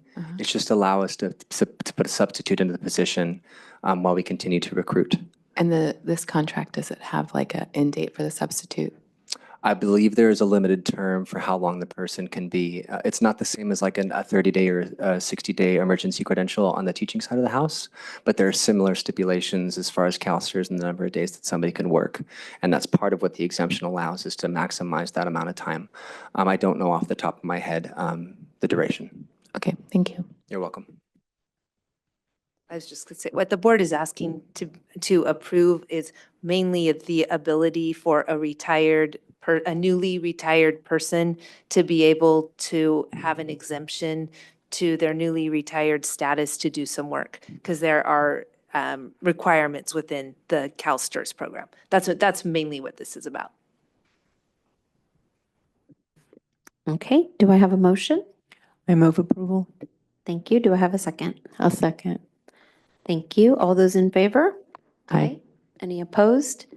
Any abstaining? Motion passes 5002. Thank you. Thank you. I now move us on to item 9.8, Proposition 28, Annual Report, September 2025. This report will be presented by Claudia Monjares, our Assistant Superintendent of Curriculum Instruction. Good evening, President Flores, Board of Trustees, Dr. Contreras. So this is our annual report. This page that you can see up on the screen, this is what the report looks like when we submit to the state. And Sylvester, scroll down. Okay, so there you can see the numbers we have to report, a narrative of how the money was used, what was the full-time equivalency of our certificated staff that money was spent on. And then we also have to report classified. And then you'll see on there number of students served with that FTE. And then the number of school sites providing arts education. So those are the numbers that were submitted. So the purpose of tonight is to go through that and just let you all go through, look at that and then approve for the submission for 24-25. The second document that was submitted, I do want to address that one, if we can pull that one up. So I do want to go over the back side, the second page, keep going. Where the schools, there we go. That, if we can enlarge those bars. So at the time that we submitted into board docs, this was the numbers that were listed for sites. So just as a reminder, each allocation that we get per year, there are 3 school years to spend that money.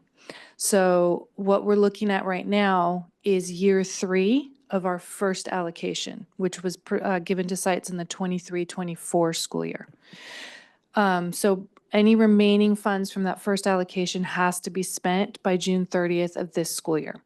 We actually have updates on these numbers because there's still ongoing expenditures coming in. So I just wanted to give the board an update on that since numbers were submitted to board docs. So PV High, Valencia, Aptos Junior, and Pajaro Middle, who are listed there with still having funds, those have actually already been spent or encumbered, meaning that they're on track to spend. So those folks aren't even on that one anymore. We've been working with the other sites that are still listed on there. And so, for example, just to, because I know the question becomes, well, how do we spend this? And how do we make sure that we get this spent on time? So I just wanted to give the board an update on where the remaining sites are looking to spend funds. So for example, with Ohlone, it's a small amount. It can be spent on materials. So they are looking at getting a kiln and then the structure to protect the kiln. So that will easily spend that money and go into their second allocation for materials funds. New School is getting instruments and art materials with their money. Duncan Holbert, same. They're also going to be spending that money. That will probably all be spent by November. And then Aptos High, you'll see that there's $20,000 on there. And this one's a little bit different because when Aptos first got their allocation, they, in 23-24, they were in need of accessing more funds for materials. Normally what happens with Prop 28 funds, 80% of that has to be spent on personnel, either certificated or classified. 19% can be on materials or contracts. So what was happening at the time is the site needed access to the 19%. Usually, as you free up and you spend on your FTE, that frees up the materials to go with it. So let's say you bring on an art teacher, right? Then you would spend materials money to provide the materials for that art teacher to teach. We worked with them that year and let them go ahead and start digging into the 19% from that first allocation that year without having gone into the 80%. So what happened is they actually spent all of that 19%, which still leaves 20,000 on the personnel side that needs to be spent from the first allocation. In working with their admin team, their VAPA department has EWRs, which is extra work agreement requisition hours, which can be spent from that 80%. So there are hours that are going to be paid from that 20%, 20,000 over the course of this year. So that money will spend down very quickly, actually. So they won't have any money that goes back to the state as well. District office funds you'll see on that one. That one's a little bit tricky. That money is based on us looking at some bigger programming across the district. So we've been working with our after-school program with Jen Bruno and her team. And we have some after-school program, that covers several different sites that have schools participating in it. So we will be able to use those funds to contribute to those. So those won't be going back. We're still in process of working with child development to come up with a plan for spending their 42,000. And then with Hall, Radcliffe, Rolling Hills, and Freedom, we are actively recruiting for FTE for teachers on those. And we actually, with the help of some of our current VAPA teachers, they have been reaching out and letting us know, hey, I know so-and-so who's interested. So that's been really helpful. We've been able to forward those names to HR. They've already started reaching out. So we will be able to get some of those positions filled. And then we are trying to encourage sites to think about what they can do in terms of family art nights at the site, which would allow us to also spend money in, because we want to have teachers involved in that. So we would be able to pay teachers and buy supplies for those. So that we're working through, so we anticipate being able to spend all of the funds and not have to return anything at the end of this school year. Okay. Thank you. And now, do we have any public speakers to this item?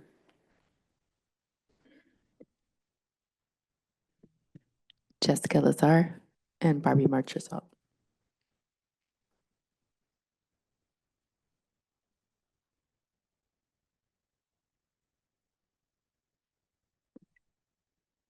Good evening. Thank you. My name is Jessica Lazar. I am a certificated music teacher at the elementary level.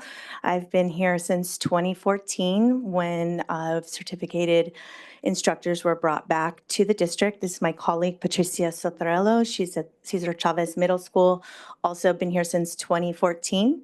We want to speak the truth to many of the art situations.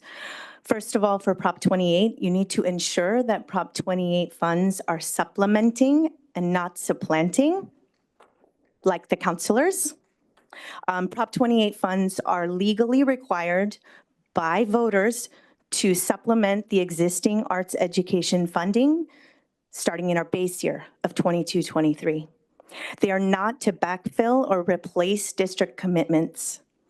We need to revisit the plans, the proposition's implementation to ensure that we are following through on those goals and using Prop 28 as intended. It's time to start asking questions. Board, I wish Trustee Medina was here because he asks a lot of questions. Here are some for you.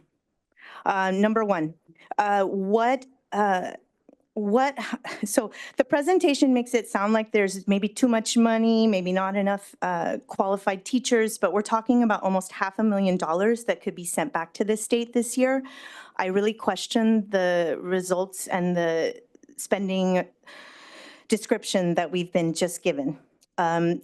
Yes, 80% of the funds are to go towards hiring art teachers, but the Ed Code states that students need to have access to all disciplines of art, first grade through 12th. It sounds really possible if sites are allowed to plan ahead and hire without obstruction. Here's a question. What has been blocking the hiring of arts teachers, and why are we in danger of losing nearly $500,000 that should be serving our students? Thank you.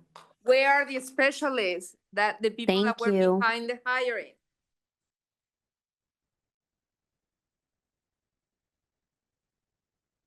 Hello, board. I obviously hope that we do spend all that money and nothing goes back. That's our goal, right? However, I do want to refer back to February 13th. You're welcome to watch it on YouTube. At about the 30-minute mark, I made a comment with some concerns about VAPA, and I said, my understanding is that we are on track to send about $500,000 back to the state next year and $1 million the year after if we don't do something. At about the 49-minute mark, Dr. Navarro, you asked for clarification on that. Dr. Contreras, you said we are slated to send no dollars back next year, and that was the end of the conversation. My question is why? We may not send them back, but we could have been dealing with this 7 months ago. Why did I know about it and you as a board didn't and weren't able to address this then? That is a concern I have about transparency and about the processes that go on here. I do also believe that my understanding is that the whole idea of the 80% and the 19%, that yes, I can see why we might say we want to spend that first in this, but that rule of unlocking, when I talk to other teachers and other districts, that is not a hard and fast California rule. That is something we have decided to do. And so this is all stuff that could have been spent the first year that we had the Prop 28 funds. And if you don't have ideas, I've got a ton of them. Let's talk, right? If we had a VAPA director, I'll bring that up in the next reports, maybe they could actually be doing something about it. So thank you. Thank you. So now I'll bring it back to the board for discussion. Questions? Trustee Flynn, did you? Yes. So I have a lot to say and comments, and so I guess one of the things I'm having a hard time understanding why it's so hard to spend money. And I guess I would like clarification on, since, I mean, it's been 3 years. To me, it seems like maybe there wasn't a lot of direction to the sites on how to do it. So they weren't really, and there was no sense of urgency. I guess maybe the 3 years made them feel like there was time. But so looking at that chart, these numbers, are they indicative of what has already been spent or what needs to be spent? So those numbers at the time that it was submitted is indicative of what needs to be spent. So, but again, though that number has already gone down by $75,000 just in the last 3 weeks. So one thing to keep in mind is that, again, the funds need to be spent by the end of this school year, so that we have 3 full years to spend that money.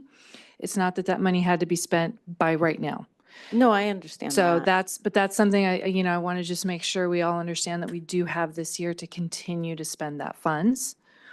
So, So these schools with the larger numbers, like Rolling Hills and Freedom and Radcliffe and Hall and Child Development, my first thought is that, again, maybe they didn't know how they were supposed to spend the money.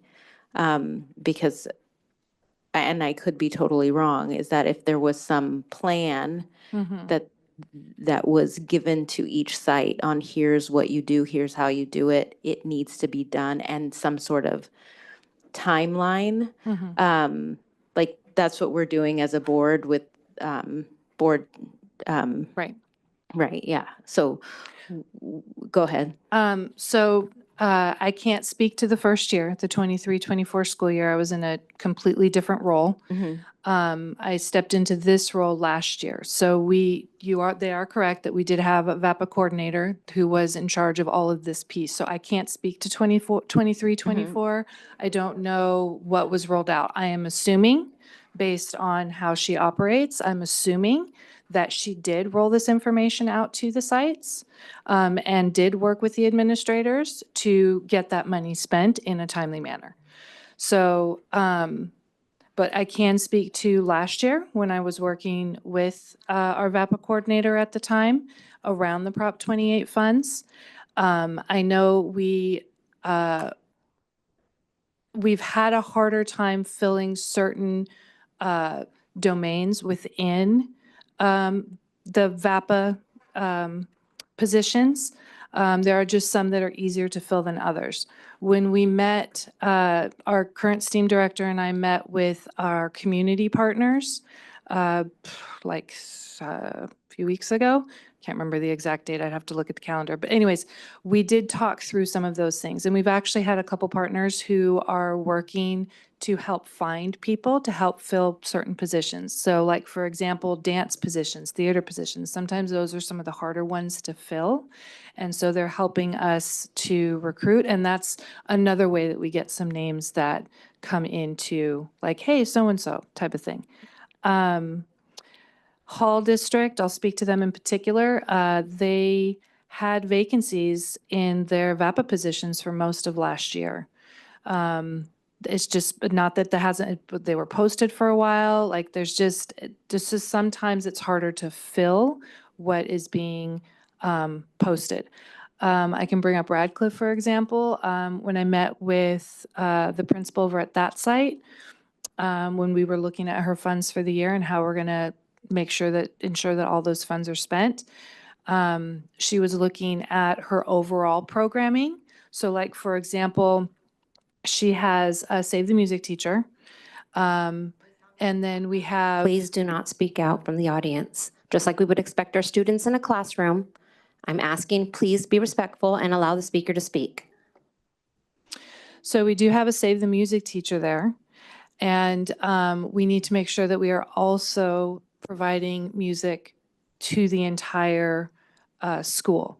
So we have looked at spending the Prop 28 funds to help support that and hire a music teacher for her site so that all grades are receiving music. So that's an option there, right? Instead of trying to figure out, well, there it is. So we want to be able to plan out strategically, so how we're spending that. I know you have a question, but I have another one. Oh, you did? Okay. So you had mentioned kind of the after-school option. And I remember when we had this discussion, I think it was in the meeting that Bobby mentioned, there was a discussion about supplanting. And so I still don't know that I'm clear on the difference there, because what you explained to me just now sounded more like supplanting. And so I want to make sure that that's. So it wouldn't be supplanting because we're looking at a couple of different factors. So one of those being that, so there's a couple layers in this. There's layers in terms of FTE at the site, like total FTE at the site, and that's what helps determine, quote unquote, the base. The other layer to this, and speaking directly about Radcliffe, is that currently, and it has been the practice, is that their TK through second grade is getting the music instruction, which means that third through fifth is not. So because this would be in addition to, and it's not release time, this is in addition to, then it would not be supplanting. It's actually supplementing for those grades 3 through 5. Okay, and the question that I wanted to reflect back was what's blocking the hiring? And I kind of think you touched on that, and it sounds like you're working on it, but it's We are trying challenging. desperately. The other thing I do want to share in terms of the after school and summer pieces, I also want to bring up the summer school piece too, because we are trying to be creative in how we can provide access to our students, for our students.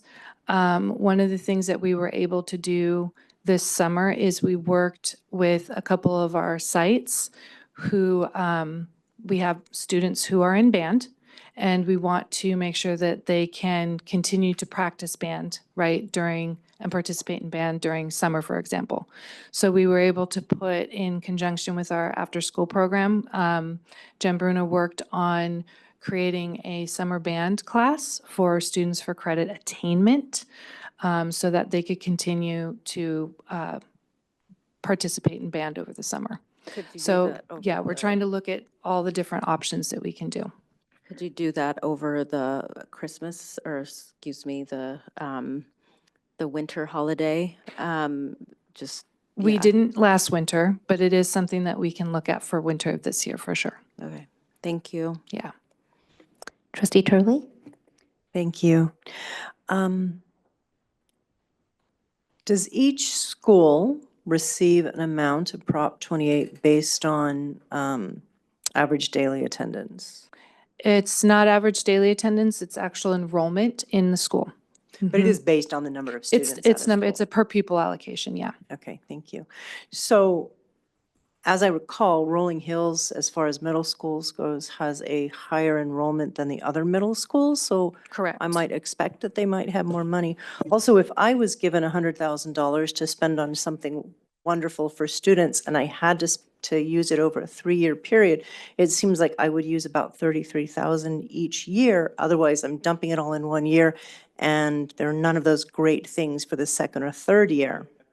It comes every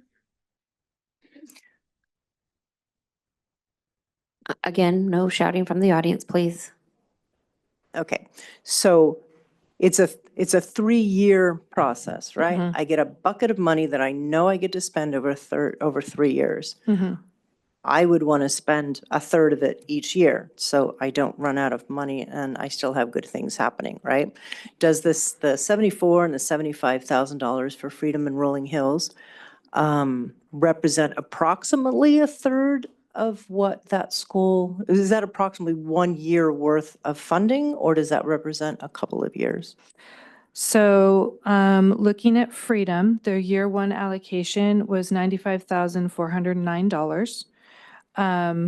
The voices are correct that they do get a continued allocation every year. However, if you look at freedoms, it's not 95,000 every single year because it's based on student enrollment. So like, for example, in 24-25, it went down to 87,339. So it does vary year to year. And yeah, there are some sites that do divide it up by 3 years. And then there's some sites that have been able to spend it super quickly within a year. Some have spent it within 2, and some were spending within 3. Okay, thank you. Yeah. You mentioned Aptos High had 20,000 carryover, and I'm not seeing Aptos High on this list. Maybe that was Aptos Junior? Aptos High originally had 0. They would not have been on there, but they are on there now, which they will be off by the end of this week. So it's like comes and goes. And that was due to some staffing from last year. So just to kind of refer back to the whole supplanting versus supplementing piece, this is a great example of how to address that. So their 24-25 general ed FTE was 50.7. And they had a 1.4 Prop 28 during that year. Then from 25-26, this school year, their FTE has dropped down to 45.8. They still have the 1.4 allocated for Prop 28. But now what can happen is because their base has dropped, they can increase the amount of money that they spend without supplanting. It would be supplemental because it's now on top of what their base is able to provide. So, like, for example, there's 2 sections of concert choir, right? That because FTE was dropped, and I don't know if you guys really remember back when when the high schools were looking at reducing their FTE, they have to look at course requests and all of those things. And then that's what determines where the layoffs were happening. One of the areas that we need to improve on with all 3 of our high schools, not just Aptos, but all 3 of them, is we need to look at how are we making all of the VAPA classes enticing to students. So unfortunately, one of the things that happened is in terms of course requests, there was a drop at the particular site in course requests for certain VAPA courses, and that's what led to some of those layoffs. Right. So it's yeah, the slightest thing affects it.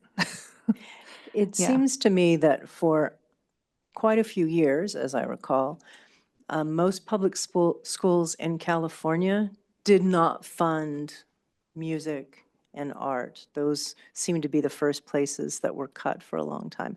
And now we expect all of these people who are prepared to teach those classes who may not have had that experience in high school. So I just wonder if that's part of the difficulty in finding people who are qualified. It might be. I mean, having been in this district for over 20 years, I know that we were lucky enough to maintain a focus on visual and performing arts much stronger than a lot of other districts were.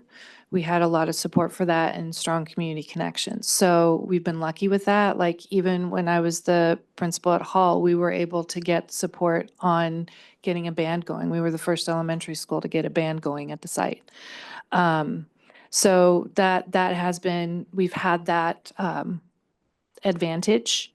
So in terms of where teachers are coming from for teaching VAPA, they're kind of coming from all over, I mean, so I don't know. Can't speak to employment trends.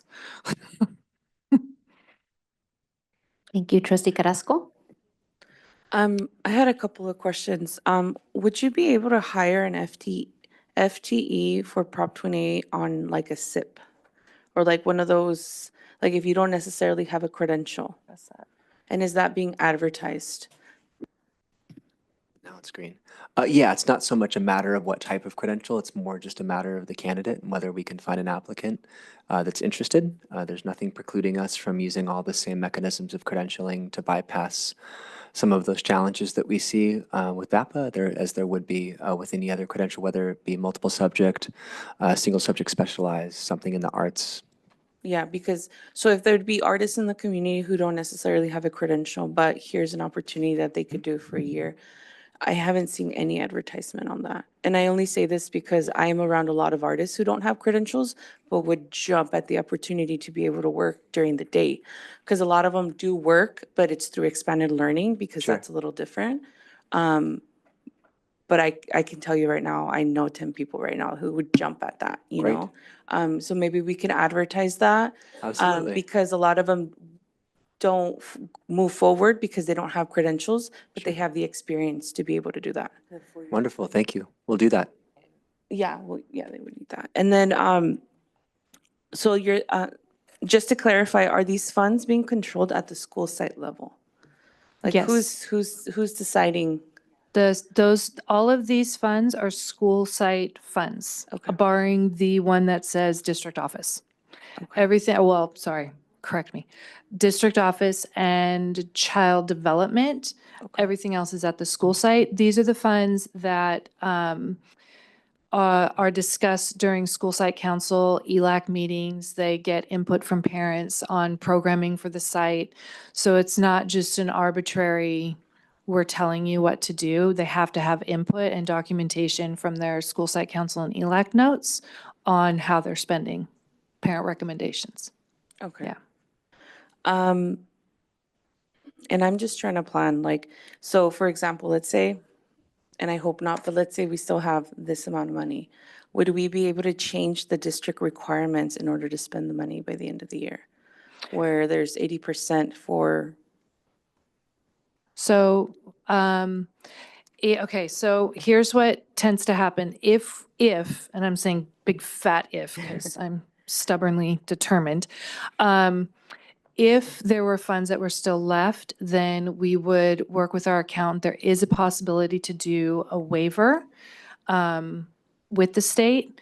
There's a little bit more entailed in that. I can't speak to all the details because I actually didn't want to know the details because we're going to get this done.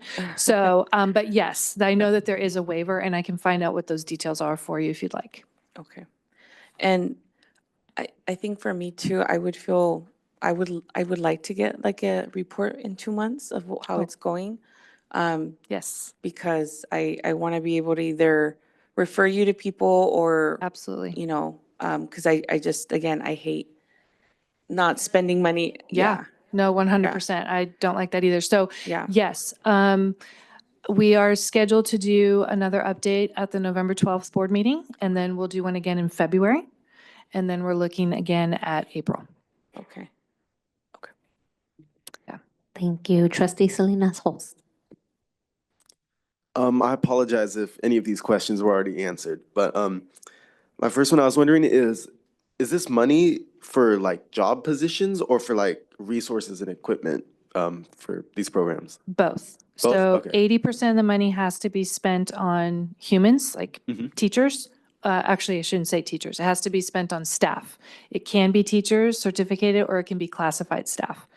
And then there's 19% of that can be spent on materials or contracts.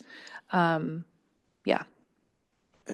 And then this might just be like the same question that Trustee Caracho asked, but who is this money decided by the school of where it goes towards? Okay.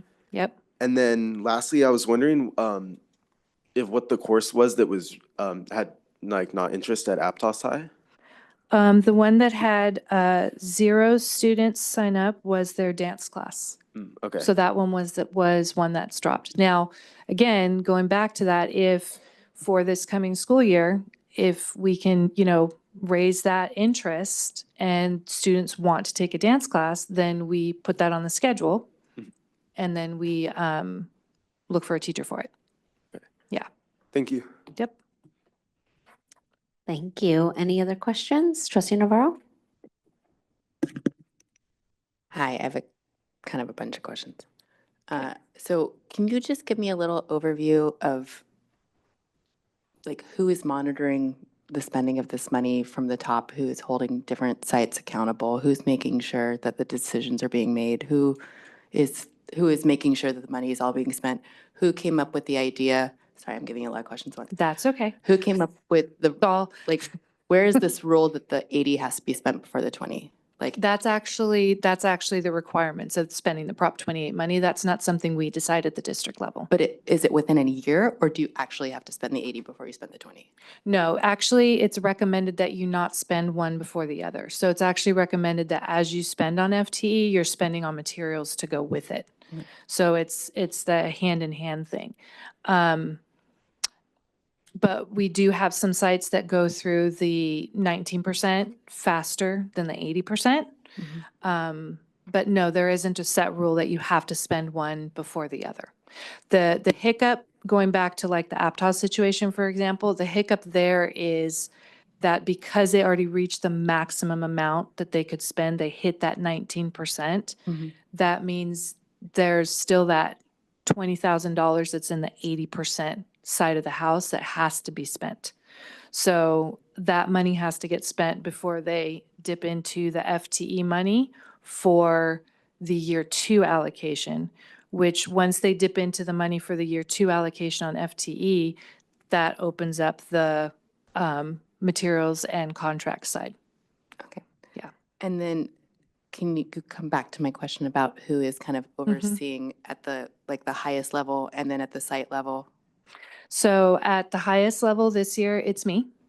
And I work and I meet with our accountant who oversees Prop 28. I meet with them on a weekly basis, and we go through exactly what expenditures have been coming in, what's encumbered, just so I can keep a tight track of what's happening with that.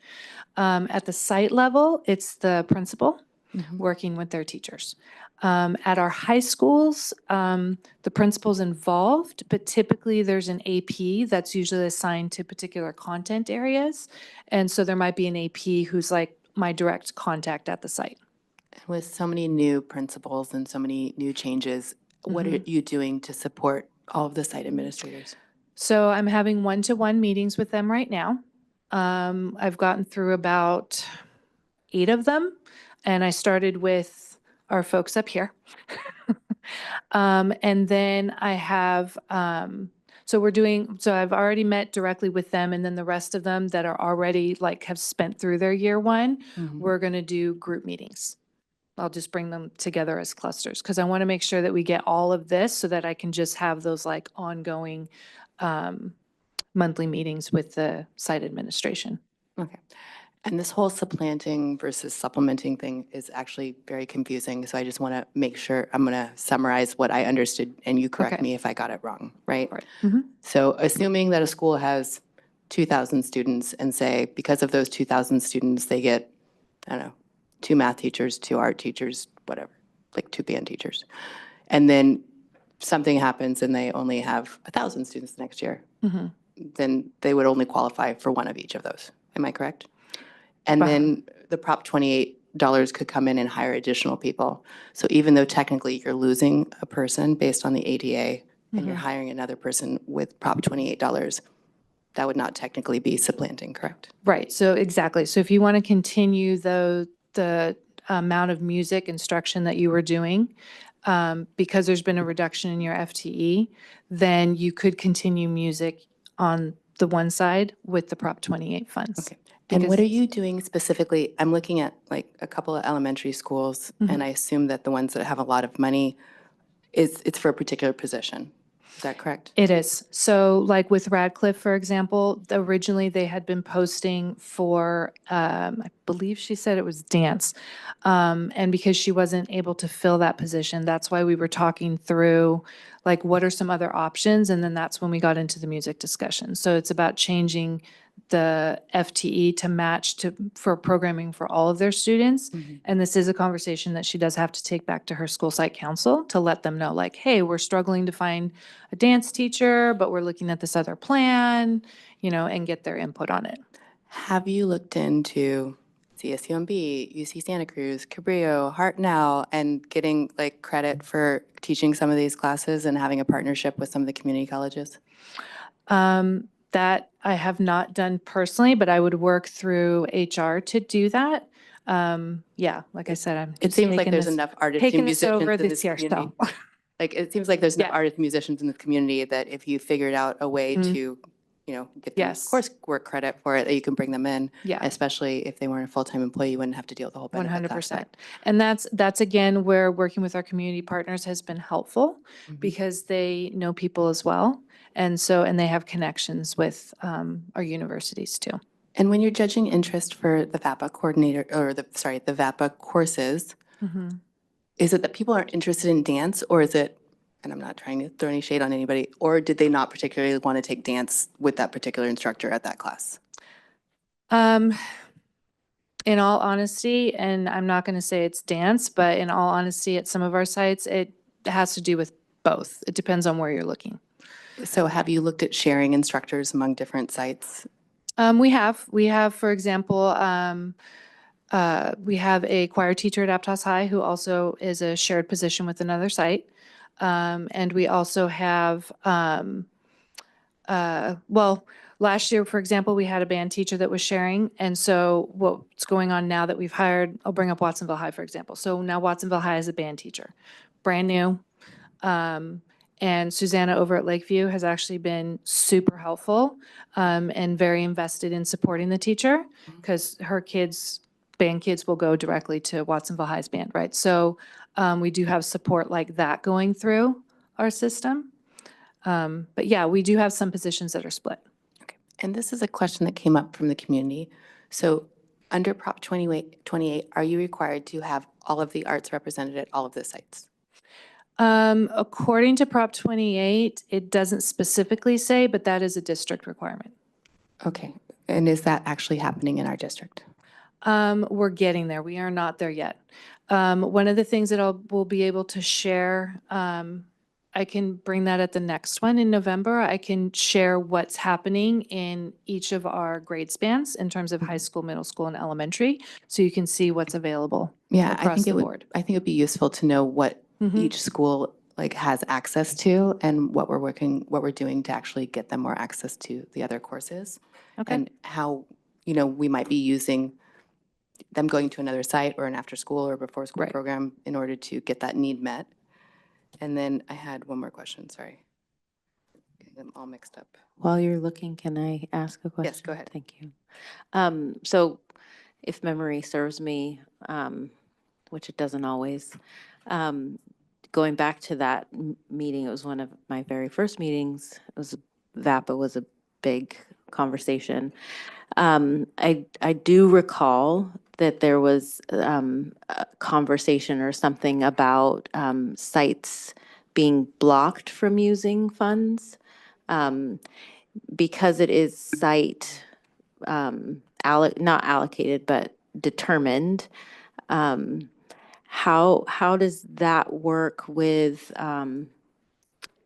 if principals are the ones that are saying, yes, we can use it for this, or no, we can't, and staff is coming to ask to use funds, how, I guess, what's the process? So the only thing that might prevent access to Prop 28, the 19%, and I call it the 19% because it's not just materials. It can be used for contracts as well. The only reason I can see blocking that would just be because it's spent. I'd have to know a little bit more detail as to what you mean by blocking. Or just saying, no, we can't do that, or we can't use that. I just want to make sure that ideas are being heard and that that there's a sense of urgency around getting this done. And so I feel like maybe you have that, but I don't know that there's that trickle down to the site. Well, so I can tell you with the people that I've met so far, we are establishing that urgency. So, and that's not to say that urgency hasn't been there before, because I know our VAPA coordinator was pushing on that as well last year, because again, I walked into this last year. So I know that she was pushing that, but I don't know what the hiccup was at the site level for that. Thank Found you. my- Okay, we should wrap this up pretty quickly, so I will have, yes, go ahead. Trustee Navarro, then trustee Desi, and then Desi, I just have one more quick question. So how can families find out how their funds are being spent at their school site? Like, have you considered doing some signage out front? Like, this is how your Prop $28 are being spent? So yes, so this infographic that we have right now that covers the entire district, we're actually developing those per site. And then we'll be able to give those to the site to post. Yeah. trustee Salinas Holt. I have a pretty quick question, but does dance include folklorico? And is that, because I know, from my understanding, that's like counts towards like PE at Watsonville High School, I'm pretty sure. So would like folklorico be involved under these arts? And Oh, for sure. Okay. Yeah, dance would include folklorico. is that the dance class, do you know, at Aptos that was cut? Was it a folklorico one? I don't believe it was. Okay. But I'd have to double check on that. And yes, about the PE thing, if there is a PE teacher who, and we have a couple of instances of that where we have PE teachers who are like, you know what, I'm going to teach a section of dance. And so that does count for PE, but because it's now VAPA, then that would be funded through Prop 28. Okay, thank you. Okay, last question, trustee Carrasco. Could you give me examples on, you said contracts, it wasn't just materials. What are some examples of what those contracts look like? Which was the one I just approved? I just approved one. So basically, if you have outside agencies that are coming in to work with teachers or work with students, it's basically anybody who's not a paid employee of PVUSD.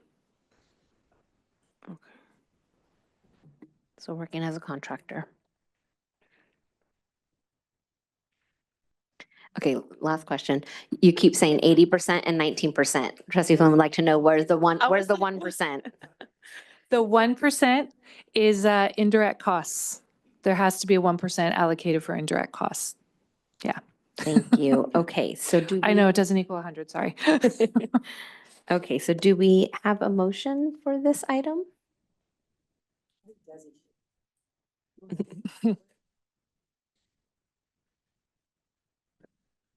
I'd like to make it a motion to approve.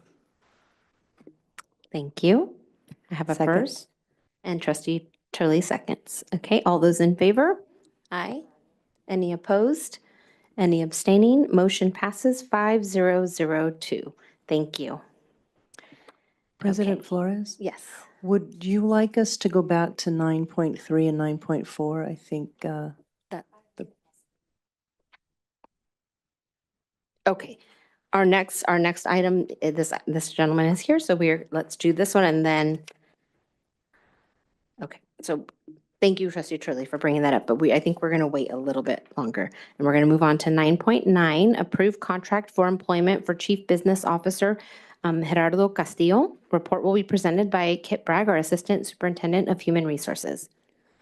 Well, I'm delighted after quite some time to bring this recommendation to the board for a CBO, and I'm going to hand it over to Dr. Contreras.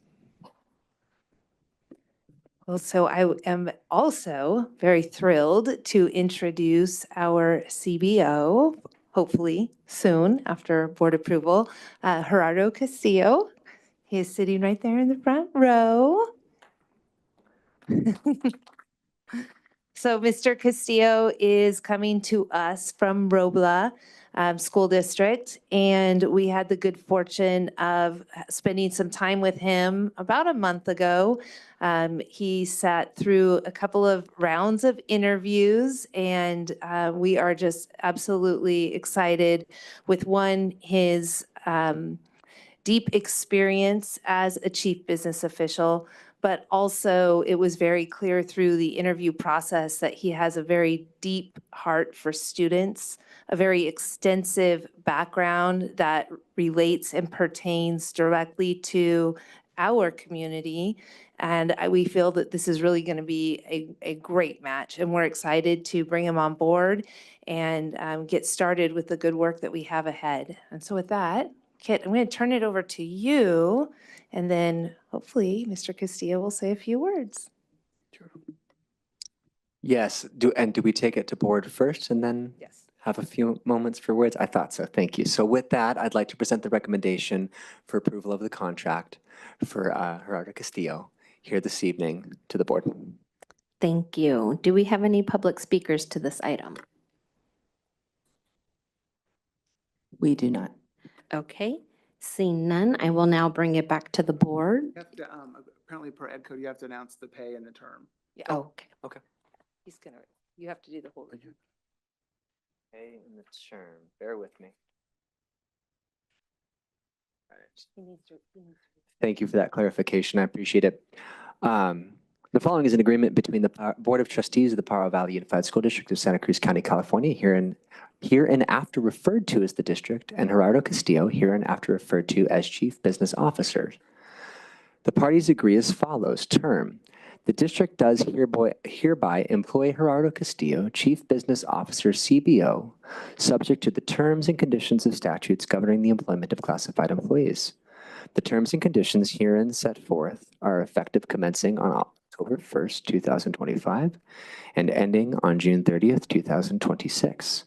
Should the Chief Business Officer receive a satisfactory evaluation pursuant to this agreement will be expanded for a 2-year term with approval of the board. An amendment for the extension shall be placed on the next regularly scheduled board meeting following the CBO's satisfactory evaluation. Section 3, salary. The salary of the Chief Business Officer shall be based on the Cabinet Salary Schedule Range CBO Step 4 in the amount of $229,000 prorated based on start date. The Chief Business Officer will also receive a yearly stipend of $5,806 for his CPA certification in place of a master's degree stipend. The district reserves the right to increase the annual salary of the Chief Business Officer at any time during this contract. Said increase to be effective on the date stipulated in the action by the governing board. The annual salary may not be reduced unless by mutual consent of the Chief Business Officer and district. It is provided, however, that any change in salary shall not constitute the creation of a new contract, nor extend the termination date of this agreement. A 2.5% longevity stipend shall be awarded after 5 years of district service in a management position. And at 10 years of service to the district as a manager, an additional 2.5% stipend will be awarded. And every 5 years thereafter, a 2.5% stipend will be awarded. That includes Section 1 term and Section 3 salary.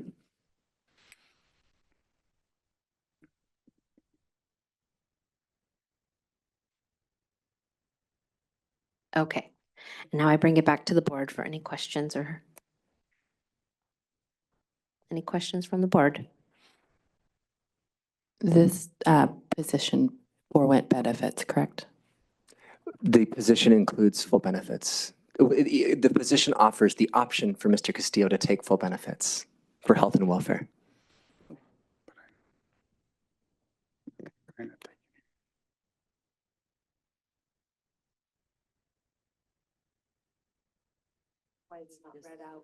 Yes, so this contract does not include benefits, though. And I'm sorry?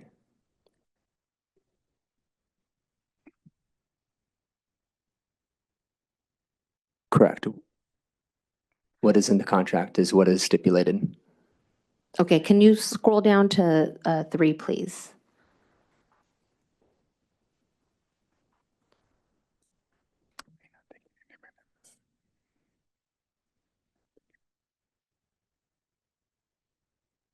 Trustee Navarro, can you please repeat your question?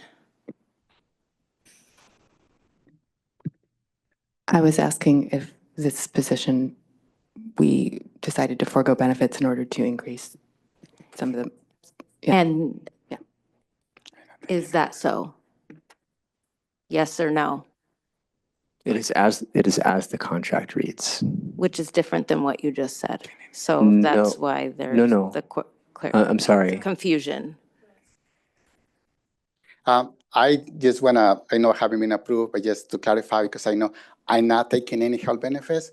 I do not need health benefits. I have it through my wife, and I will not ask the district to double pay for that when I already have health benefits through my wife. So I'm not, even if it is in the contract, I just fully say I'm not taking health benefits because I know it's very costly. So the district will not have to pay for health benefits for me or my family. So I don't, that's something that have been clarified from the beginning. Thank you for So, clarifying. I just wanted to get that. We were all, yeah, we were under the assumption that, yes, the salary was with the expectation that benefits would be forfeited. So we just wanted to make sure that that was what was happening before we approved this. So thank you for that clarification. You're welcome. So,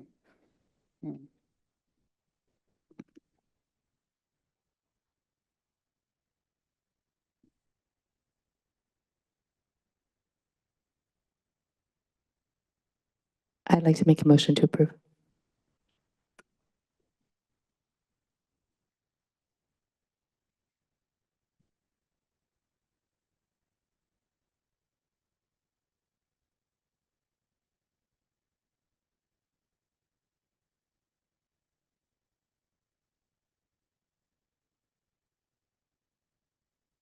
Okay, the question was under fringe benefits. Can you go to fringe benefits? We just want to be clear.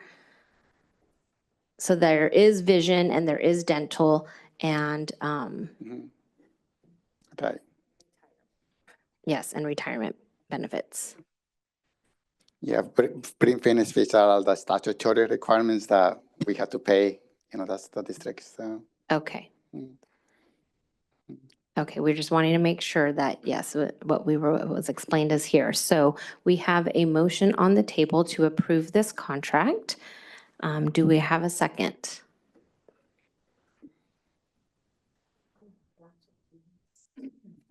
Reading this sentence, can we modify the motion so that we're incorporating in the motion that it's not including benefits? Because if I read that, the district will provide at district expense the same options for medical, dental, and vision afforded to all full-time employees. That's what it says. Oh, okay. They are options. He has options to pay for them.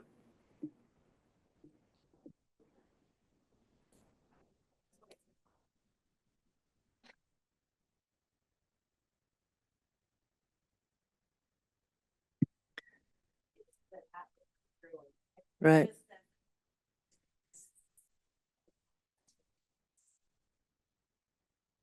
And I trusted what was told to me, and when I looked at this, I saw this, and now is my time to ask the questions. I trusted what was told to me. So what was told to you is what?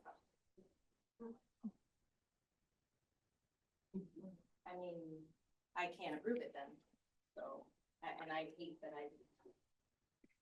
Yeah, I know, oh my God, so. This seems like. This isn't worded right for me. Because it's not saying what I was told and what I trusted would be here. Dr. Navarro asked a question.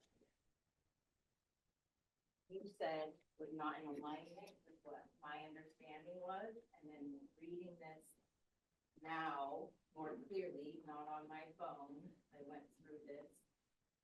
And clearly I got the part that jumped out at me. Was not in alignment with what my understanding was.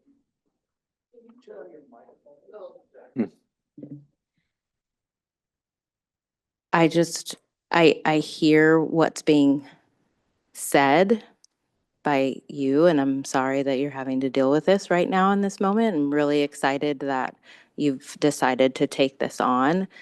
But we're being scrutinized for the decisions that we're making and wanting to have transparency and all of that. So I'm going to be asked all of this from a financial standpoint. And I know that you're taking a risk by coming here and we're going above and beyond. But what I was told and what I'm reading are two different things. And I hate to say, feels like it's being like slid in there. And I just don't, I don't, this is, we can run the tape back, but I'm not appreciating the, I guess, the tone in which I'm here to ask questions. I'm allowed to do that. And so all I'm saying is that this isn't reading to me what is being said. So as long as that is the case, then we can move forward. But what I'm seeing here is not in alignment with what I was being told. So maybe it's just a wordsmithing. That's it. I don't understand why it's a big deal. So I can clarify. So Trustee Flynn, well, you've heard on the public record already what is being offered, and there is no trickery here. What is being offered is the understanding and what was worked with the board, which is salary. There is an option to buy benefits to the employee, and no one is trying to make any kind of difference there. And like I've said, this is on the public record. The contract has been available for 2 weeks to ask questions or any kind of public scrutiny. And so I guess it's just my feeling of kind of unfortunate that we have our new potential CBO here and that this is happening in a public venue. Yeah.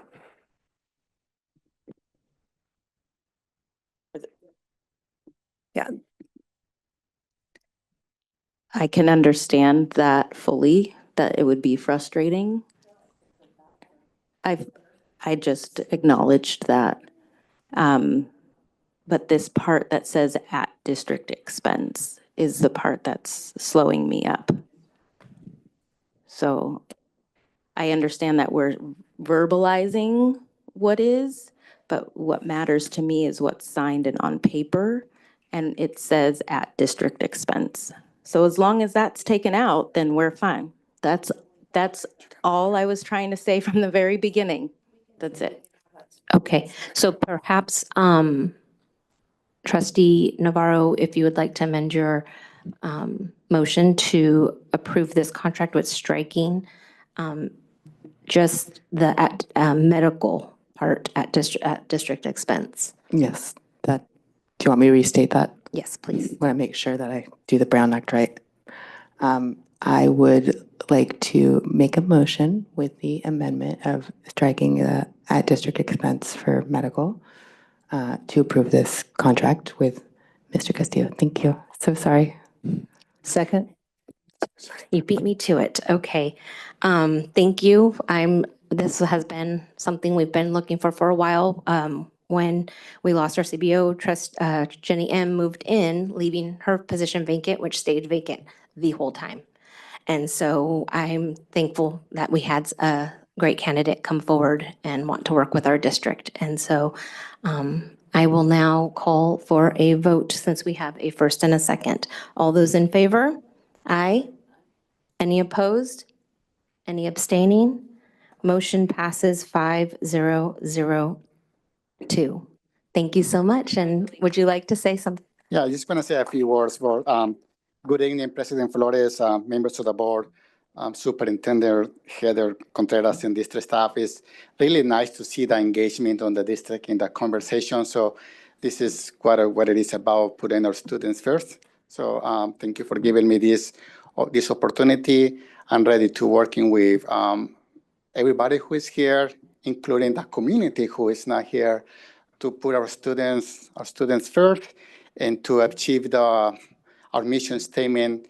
I just want to say that one of the reasons I picked Pajaro and I did my research is because it represents a lot of the community who I am. I am one of the English learners who come as a 17-year-old going to schools working in the fields. So that's who I am. And so every time I do work, I will have who I'm working for, so for the students. But we need all of this work together. You know, a lot of the things that happen is nobody's fault. You know, the funding gets cut, the talent enrollment.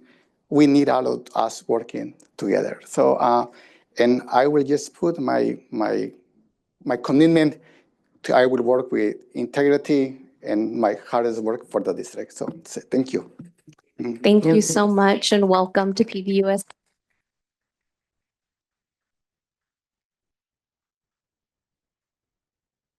Okay, so now we will go back to 9.3. So 9.3 is our 2023-24 Measure L Bond Financial and Performance Audit Report. This report will be presented by Doug Kranzer. Good evening again. We do have Mr. Ahmad, what's your last? Grevi from ID Bailey to present both the financial statement audit report as well as the Measure L. So I will leave it in his capable hands. Great, thank you so much. Thank you. Thank you for having me. This is the annual financial statements, the audited annual financial statements of the district for the fiscal year ended June 30, 24. The scope of the audit is to ensure that the financial statements are fairly stated. It is a process in which we start at the beginning of the calendar year. We typically split the audit into 3 phases: interim phase, final phase, and reporting phase. The interim phase is when we come in and take a look at your internal controls. We look at the manner that you process receipts, disbursements, and payroll. We'd like to see segregation of functions and duties in there. Then we wait for management to close the books. And then we come in after the fact. It is a confirmation process. It is an affirmation of the financial information that was previously presented to you by management. This is what we do. We just confirm. We confirm your state revenues. We confirm your cash balances, your debt balances. All these amounts are reported on the financial statements. Alongside with the district audit, there's a few compliance audits that we perform as well. We receive federal funding, so the feds ask you to ask us to do the audit for federal compliance. Similar for state compliance, we go out to the site, we take a look at your attendance, various state programs, state funded programs. And then alongside with that, we do the bond audit, which is a Measure L. This is a little bit of a scope. It's called a performance audit, where we look at the expenses that you charge to that program and make sure that it's in compliance with the ballot language, with what the voters had voted on, and the fact that those funds are segregated from the standard funds that are in the general fund. They want to see that you accounted for them separately. Pleased to let you know that we finalized the audit. We finished it, and we issued a clean opinion on these financial statements. We obviously have some findings there due to the delays that we encountered in the audit related to the internal control that you see in the back of the audit report. But with the help of the finance department, the business service department, Doug and Alexis, who basically helped us towards the end in getting the information that we needed, it was quite a bit of some work on their side. We just audit, they close. And so the closing is the hard thing, and for us to audit is just a confirmation. Again, just tying the numbers with external sources.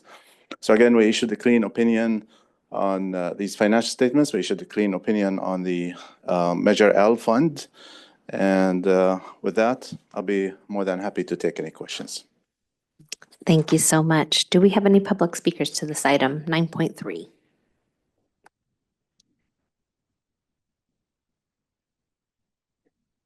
Okay, see none. Did we have one? Did you have one, Chris? Oh, you're right. Okay. I'll bring it back to the board then for any discussion or motion. Move approval. It's technically it's an acceptance rather than an approval. Sorry. You're accepting the audit report. I move that we accept the audit of Measure L. Thank you. Do I have a second? I think you also need the district. I second that acceptance. Thank you. So all those in favor? Aye. Any opposed? Any abstaining?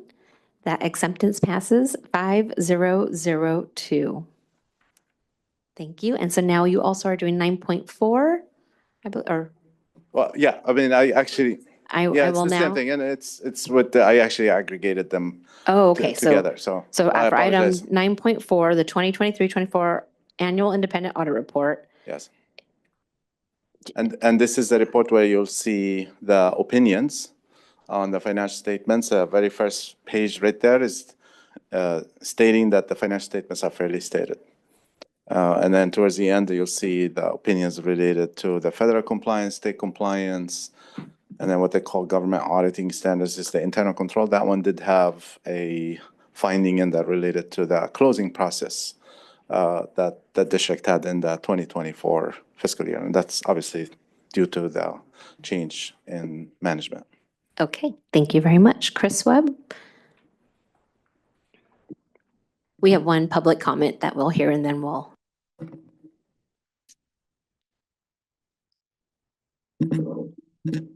Yeah, I just wanted to reemphasize the importance of stakeholders when we're making these decisions. I know site council came up right just now around Prop 28. Well, I remember the admin in the 23-24 year, they kind of prevented the publication of the student leadership survey of how Measure L funds should be spent. And then I'm regretting bringing the wrong vehicle because I spent a couple $100 to print up the slides and bring them here physically. You might remember that, Dr. Contreras, was early in your days. And I just wanted to bring up what did the Renaissance staff and students want. And the number one thing was about the restrooms. And these are the kind of things where like these things help attendance, they help get people in. Also, there was remodeling the dark room in the photography class, which there is no photography class now. I think like, I know last week or last meeting, one of a district leader who I respect a lot said, we can't do everything, right? And that I believe, I agree with that. Well, let's do the things that our stakeholders actually want. Let's let that lead and let's lead from the bottom in that way. Another one of the top things that was requested, this was tied for number 2, was making sure the sports field was good. I mean, these are the things that we need, and we need to make sure our administrators don't use the fact that of parents who don't have the privilege to be able to make a site council, or like make sure we're reaching out. I remember there was a time that when I was at Renaissance, we would be calling parents. You used your local assets to make sure the community was connected. I think when you lose that connection, look what happened to your enrollment here. So I would want to bring that up.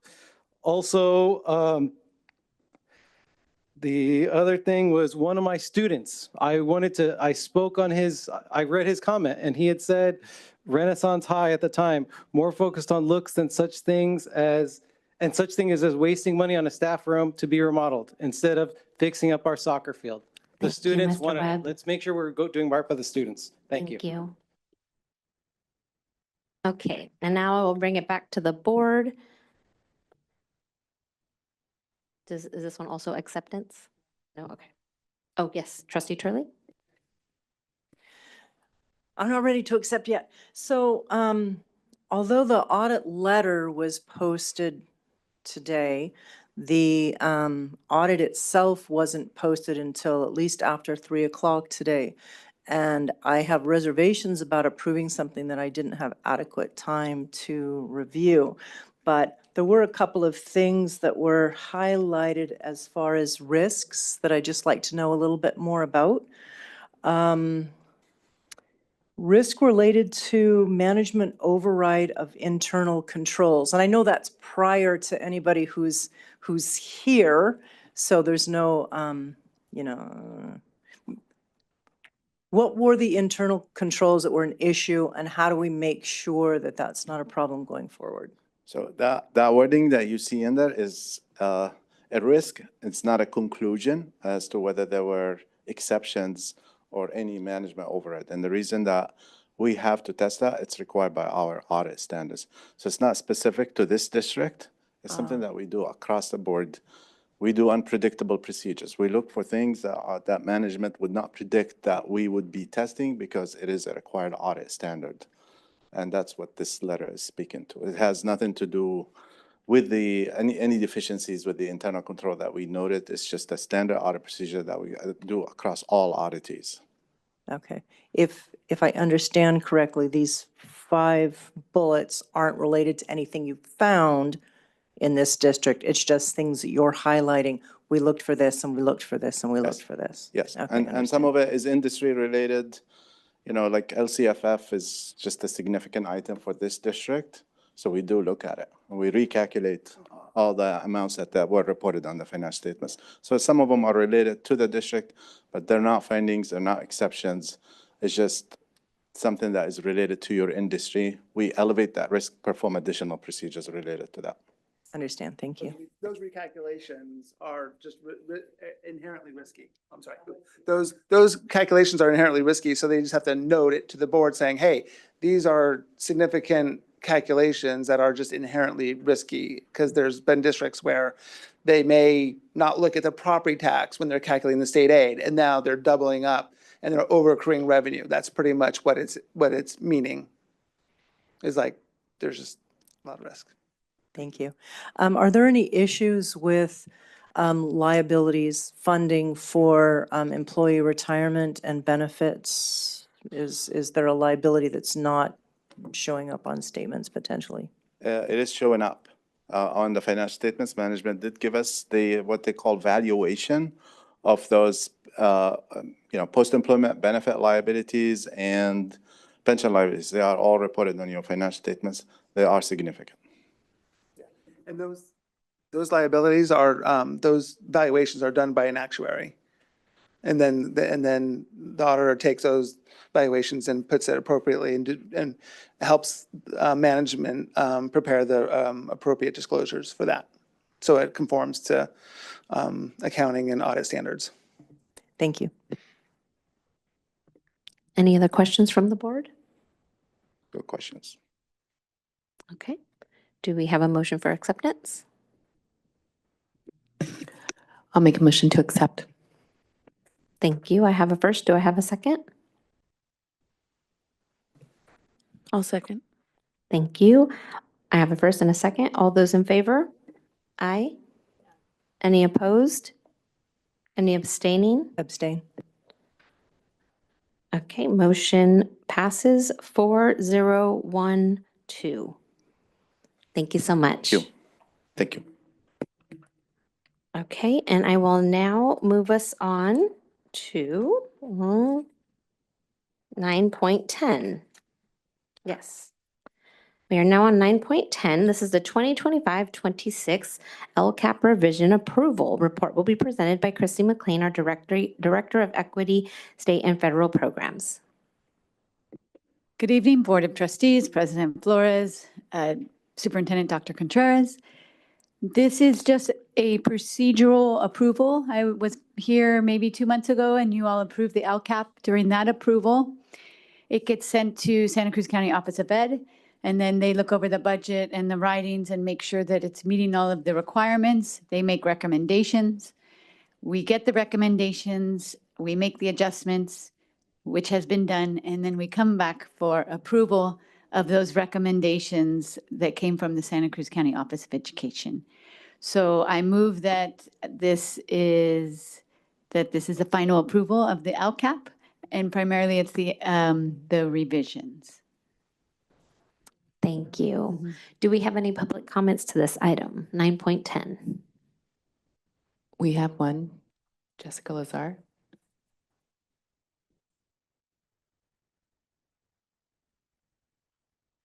Thank you. I would like to speak to the LCAP. I understand that it was already approved.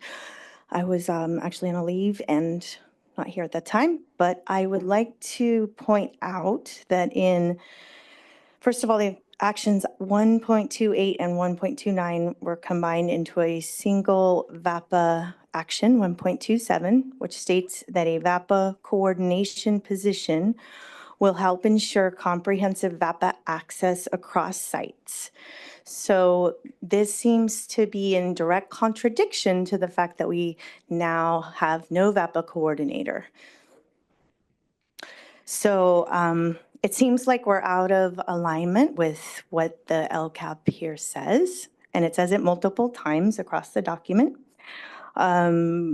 It also, and I just noticed when you were talking about student interest in these VAPA classes, it also says that we eliminated student interest rationale for VAPA classes. So you might want to review that. And, you know, I love the LCAP funding and process. And like, if you go back just into the 22-23 LCAP, we were spending like $5 million on the arts, and expanding arts access for everyone was one of the main goals. And I think one of the things that I see in our current leadership is that the arts is not a priority, and it's not a goal, and it's not mentioned in most of our planning and documentation. So it's like really being kind of silently shut down because it's not a priority. And I don't think that the people who are supposed to speak to this really see it, like the people like myself who are at our schools and seeing how there's less and less arts available because you keep cutting it at the elementary school level based on release.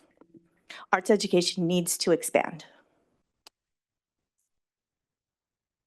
Thank you. And I will now bring it back to the board for discussion. Do we have any discussion from the board?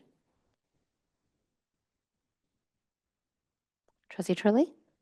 I move approval. Thank you. Do we have any other discussion or a second?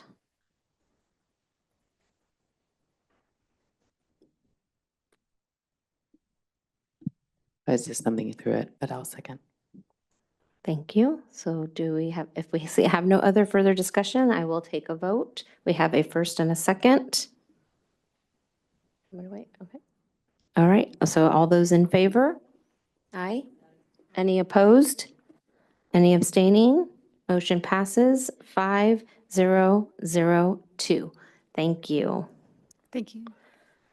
Okay, so now that concludes our action items. We will now move on to our report and discussion items. Item 10.1 is our PVUSD VAPA strategic plan. This report will be presented by Claudia Monjaras, our Assistant Superintendent of Curriculum Instruction and Professional Development. Good evening again, President Flores, Board of Trustees, Dr. Contreras. All right, so the document that you see here is actually a culmination of 3 years of work. If you scroll to the second page of the document, Sylvester, scroll down. Scroll, please. You'll see at the bottom of that page, it actually lists all of the people in our district and community partners who participated in creating the plan. It was done in conjunction with a consultant, and so they spent the last 3 years working on this plan that we are now able to bring to you guys to share. As you scroll through, one of the things I'd like to point out is on page 6. So let's kind of scroll to 6 there. One of the things to point out here is how the plan is structured. So it does address these 3 areas in terms of infrastructure, sustainability, and content. Within infrastructure, you'll see the pieces there that fall within infrastructure, same thing for sustainability, and then same thing for content. And then the actual plan and steps begin on page 8, where all of the information that the VAPA team put together to create the plan has put into these 3 areas with phases in terms of whether it's been initiate phase for now, or if it's establish or expand phase. And then we've lined out tasks for implementation tasks for semester 1, semester 2. And then one of the areas that you'll see is blank is the measurable outcomes. That's one of the areas that we'll need to add to this with the VAPA committee. So, and then again, going back to who, those are the folks that are listed on that page. And then we would open it up to any other VAPA teachers that wanted to participate. And we have spoken also with our community partners when we met with them about it. So that will be the kind of the next step as we go through over the course of this year, is identifying both those student outcomes and then the adult outcomes on that. Thank you. Do we have any public speakers to this item? We do. Brandon Denise, Jessica Lazar, Bobby Marchesalt, and Marilyn Garrett.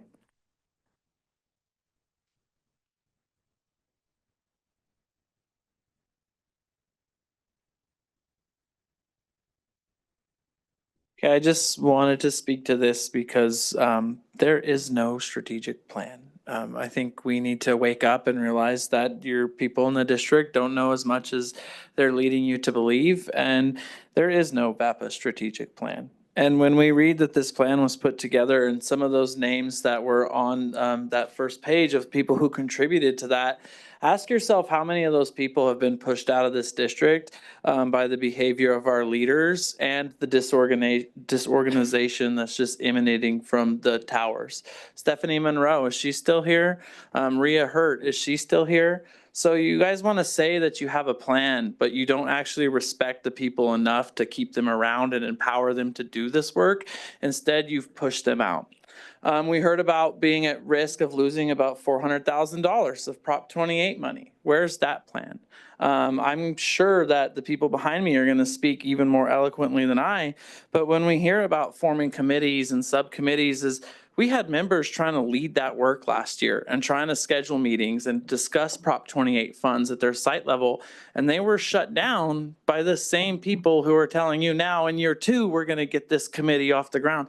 We were trying to do that last year, but you guys don't work with us. So you don't have a plan. You need our help to make a plan, but you refuse to let us work with you.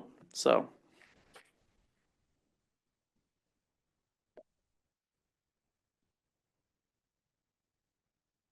Thank you again, Jessica Lazar. Again, I am one of those people who tried to start a Prop 28 committee at my former school last year, and Ms. Manjares called my principal and forced the meeting to be canceled. I was meeting with our school site councils and having parents and staff and talking about how we've been receiving, $80,000 each year, and there had been zero increase in the arts. Okay, but really, we really need our coordinator. This is the first year in 10 years that we haven't had one. A meeting at the beginning of the year. We've had amazing coordinators. They're super important. These plans, were made. And we need to connect with our city council, just made a whole Watsonville Arts Plan. We need to connect with them. There is no VAPA committee. What VAPA committee? We have had no professional development. It got canceled one day before it happened, in part because they scheduled it during our instructional time and there are no subs available. I mean, I appreciate that our new director of STEAM is trying their best and that curriculum instruction is trying their best, but we are a whole huge thing that we need a full person, not even half-time. We've had a half-time coordinator. We need a full-time coordinator to support this. To advocate. Because principals alone are not going to handle this. They don't have in their personal interest, if they don't have the knowledge and the experience to really advocate for the arts. We need to bring on board the whole community. We need to bring all the expertise. All the artists are here in this community.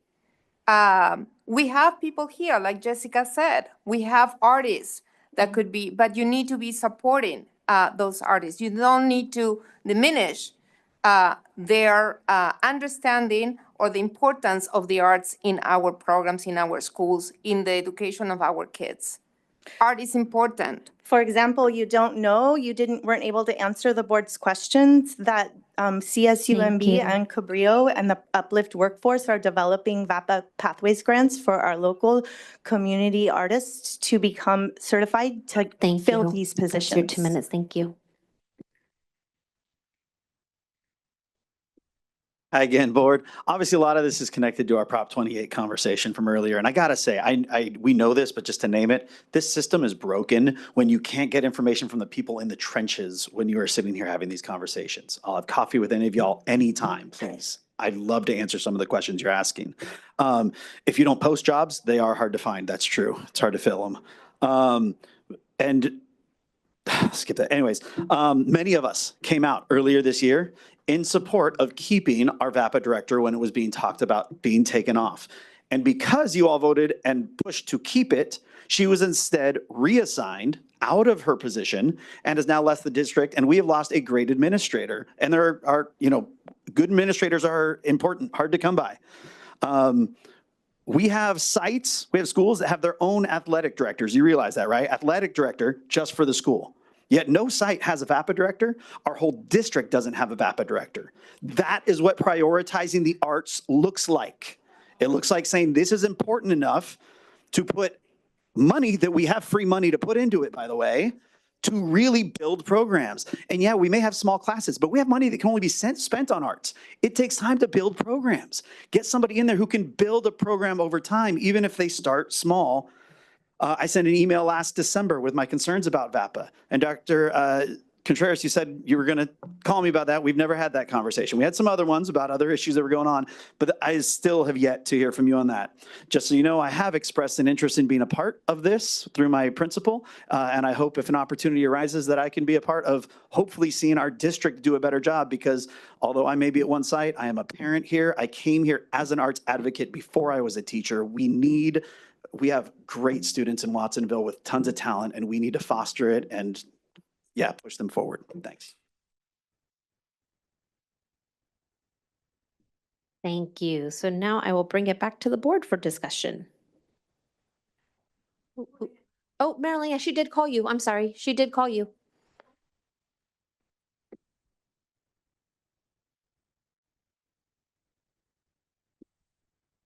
I'm in support of what all these teachers said. Arts and music are some of the most crucial things to have in school for learning and for enjoyment. And I would like to see these radiation emitting computers that are damaging kids replaced with musical instruments and teachers teaching the children and art equipment and supplies. I think it's a much better use of money and would benefit the children. Please take the advice of these teachers from the district, and I thank all and applaud all of them. Thank you. Thank you. Okay, and now I will bring it back to the board.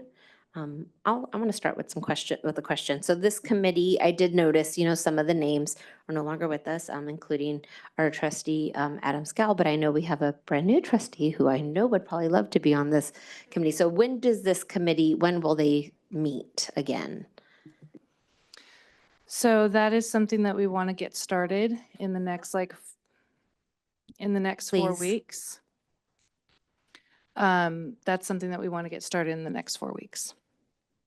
That sounds great. And I would encourage, and you could have up to 3 trustees, correct? Or do you just want 1? Well, We can have more than one. yes. So up to 3, correct? Okay. So we can have up to 3 trustees if anyone is interested. And then if we could maybe put it out there to our other VAPA teachers, like Mr. Marcia Salt had mentioned that he would like to be on that. So Yeah. I would love to, see this continue to be a living strategic plan that's going to keep evolving. Any other questions? Trustee Flynn? Thank you. I had written down VAPA coordinator, or VAPA site coordinator. So Bobby had mentioned that too. So I'm wondering if that is something that has been discussed, talked about, that could come from that 80%, just making sure that sites are on track to allocate and that it's their sole purpose to recruit and disseminate, I guess, funding and also programming. Oh yeah, my mic is on for a second. I thought I wasn't sure it was on. So we can't use Prop 28 funds to pay for a coordinator at a site. That because it has to be paid for FTE that's working directly with students, like in the classroom. So we couldn't use any of that money to pay for a site coordinator. Could there be one person assigned to be working directly with students, but also have that a part of their job? Then only a portion of the position would be able to be funded. So whatever their, however many hours over the course of the week, whatever their FTE is over the course of the week that they work with directly with students could be paid from Prop 28, but the other part could not. Okay. Okay, do we have any other discussion before we move on? Okay, thank you so much, and I look forward to hearing more from this.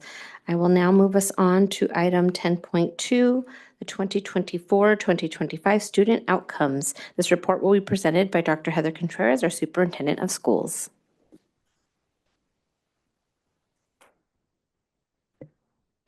Okay, and at the request of the board, we wanted to take a look at our data and a little bit of momentum that we have created around data for the 24-25 school year.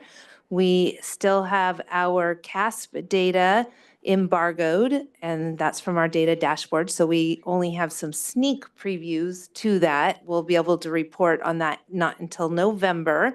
But some of early data, as Chrissy McLean mentioned earlier, we can share today. So go ahead, Silvestre. And of course, we bring us back to our mission and our vision. Our vision and mission was created in the November of 24, and we still adhere to that, where we are aiming to have every student graduating ready to share their unique skills and abilities and be a positive contributing member of their community and their world. Our mission is our commitment to cultivating a nurturing environment where every student thrives academically, socially, emotionally, and is empowered to flourish in a dynamic and evolving world. And you'll see our district goals that were developed also in 24 after the Look, Listen, and Learn journey. So goal number 1 is the focus on academic achievement. Goal number 2, positive school climate and family engagement. Goal number 3, fostering youth support. Goal number 4, improving outcomes for students with disabilities. And goal number 5, these are all our LCAP goals, supporting English learners in their language acquisition and academic achievement. And so we have our board, staff, and community learning journey. And part of what we want to report on is the work that we're doing with effective school boards. And one of the things with effective school boards that we're learning is really focusing on student outcomes and changing our board meetings even to have 50% of our time focused on student outcomes. And the definition of student outcomes is looking at data that is connected to what students know and can do. And that an effective school board is a school board that is continuously evaluating its own behavior to ensure that it's aligned with improving what students know and can do.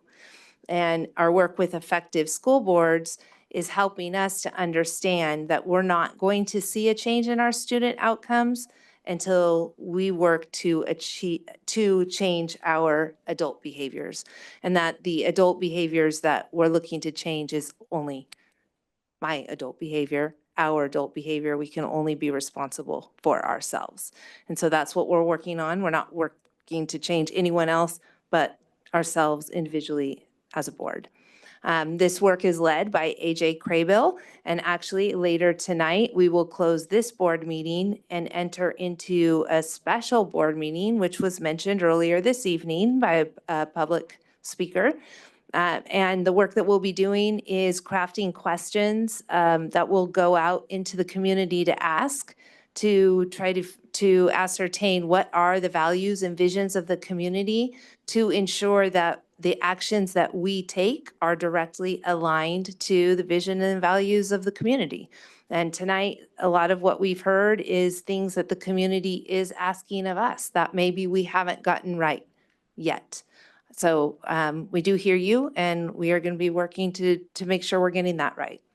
The purpose of the work we're doing is to ensure that we have a continuous improvement tool and that we are engaged in the 5 practices that an effective school board should be doing, which is a focused mindset, clarifying our priorities based on what the community is telling us, monitoring our progress towards those priorities, aligning our resources, meaning our time, our money, and our policies, and then communicating those results transparently and sharing those outcomes with the community. And so hopefully our public will be seeing more and more of that behavior from us as a board.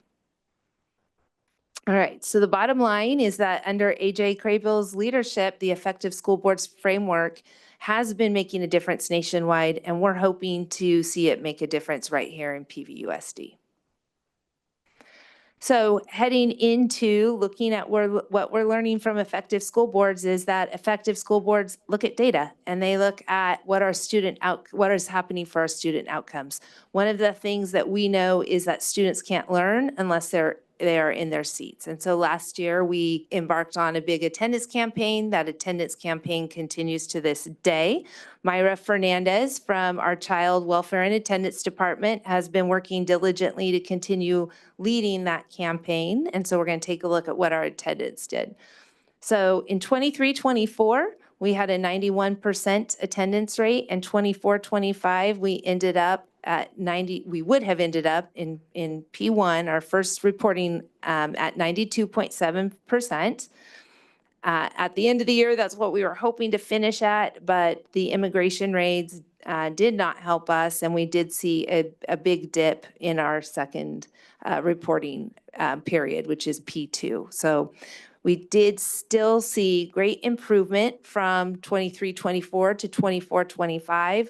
And that helps us not just with student achievement, but it also helps us with our revenues. And when our revenues are up, we can also do more for our services for students. Our chronic absenteeism also declined by a huge 2%.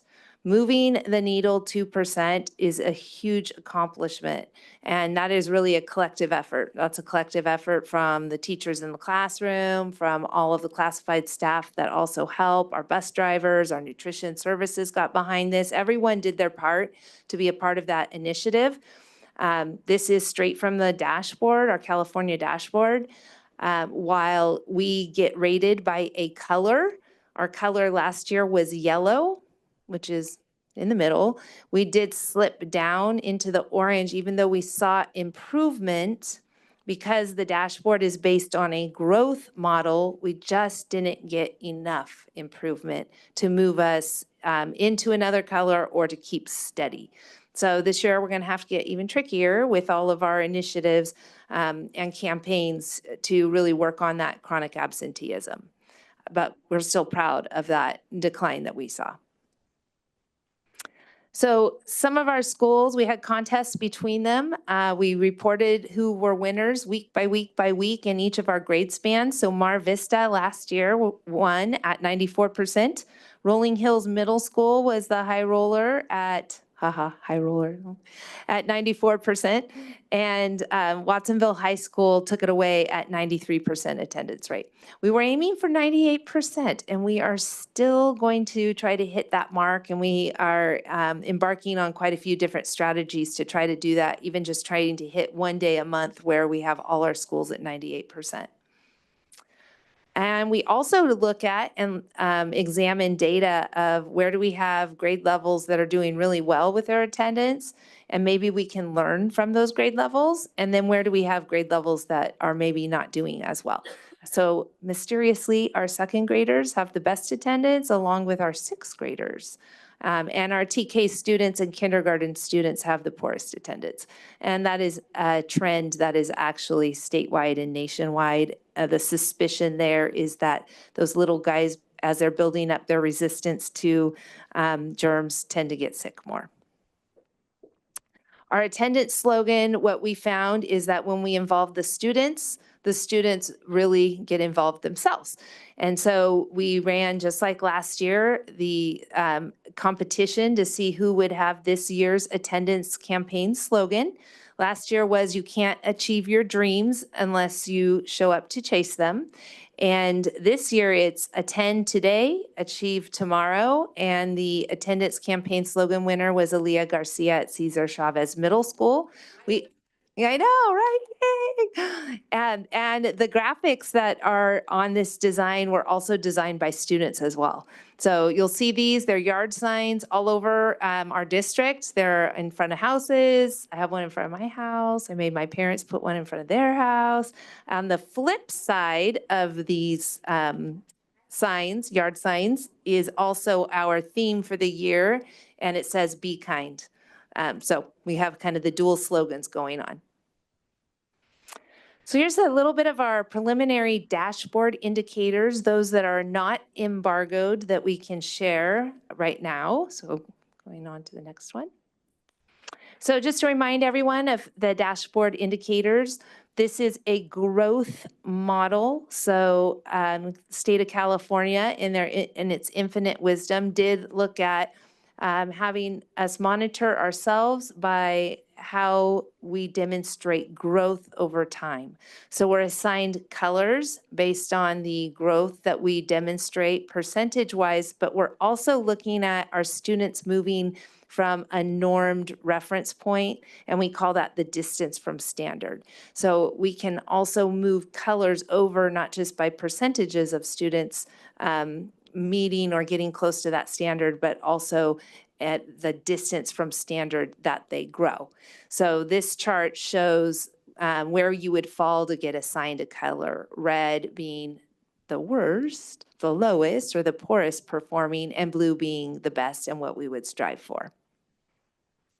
So for our suspension rate, huge point of celebration, and we attribute this to our positive behavior intervention system that we use, as well as our restorative practices that most sites are trained in. Our suspension rate went from a color rating of orange and jumped all the way to a color rating of green, with a huge decline, which is a good thing with suspension. You want to see it decline, of negative 1.6%. So that's a huge point of celebration. Our graduation rate, which is something that we really pushed on, and this is our cohort graduation rate. So our students who entered in 9th grade and went all the way through, that rate increased by 1.4% with a 92% graduation rate in the cohort.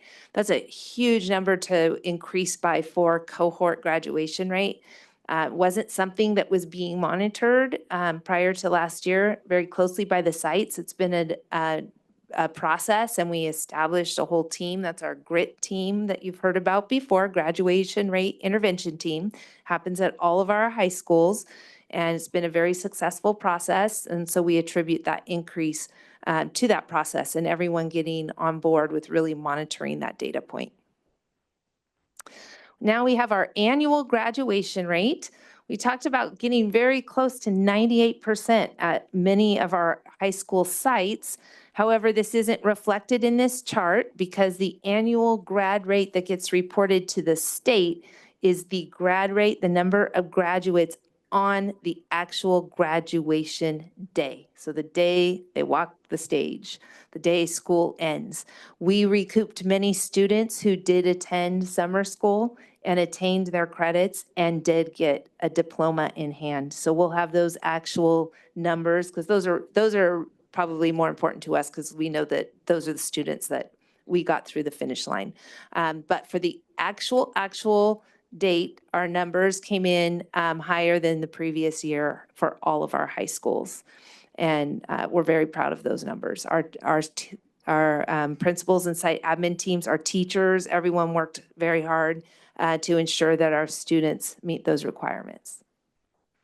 In college and career, this is another huge success rate. One of the things the state of California wants to see is that all of our students are college and career ready, and we want to see that as well. So college and career ready is defined as meeting A through G, so that you can go to a UC or CSU, or that you have completed a CTE pathway and been past the CASP assessment with a 3 or a 4 in math or ELA.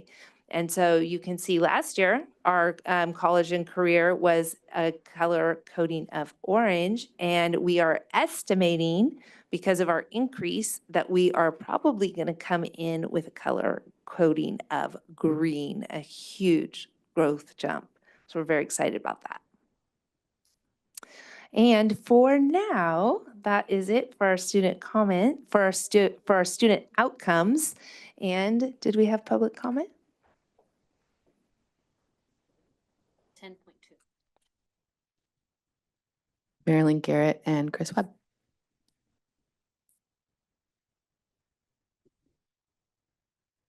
So in the interest of improving student outcomes, I think just to reiterate a recurring theme, we should stop pretending that top-down operations are doing more good than harm. I think we got a piece of that, but with our attendance campaigns, right? I think we understand that when we get students involved, it does good things for us. Also, I'm thinking about this because in 23-24, a brand new administrator to Renaissance decided top down, we're going to get rid of grades and we're going to get rid of variable credits and we're going to go to pass fail. This, I think, it might have boosted your graduation rate, but it probably hurt your attendance rate because basically it was inflation, and it's going to lead to, so some students, they're very savvy, and if they realize that they can get the full credit by doing 60% of the work, the bare minimum to pass, they don't even have to attend. Sometimes they can attend less, and it degrades the entire integrity of the program. Also, that same administrator, I touched on at the last meeting how there was an air quality, there was a water quality test done, and I shared the results. But the more important part is that administrator had to set up a climate where teachers didn't feel like they could even have that kind of test done. So we need to be making sure that we're protecting our staff who can protect our students. And if people don't feel protected, they might not come. One of the costs of that top-down administration was that when the student advocate at that site was removed, the student body president, they wound up not even graduating on time. It changed, it hurt them emotionally. That's a serious cost. Also, just on the same kind of realm, I think Renaissance should have an air quality monitor, just like they have at Ohlone. Thank you. Thank you. And I will now bring this back to the board for any discussion. Do we have any discussion from the board? Oh, sorry. I'm so sorry, Marilyn. Yes, you did. I'm sorry. That was my fault this time.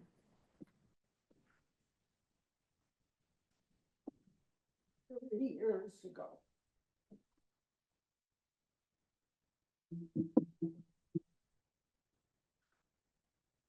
If we don't have rights to health, we basically have no rights for optimal academic student outcomes.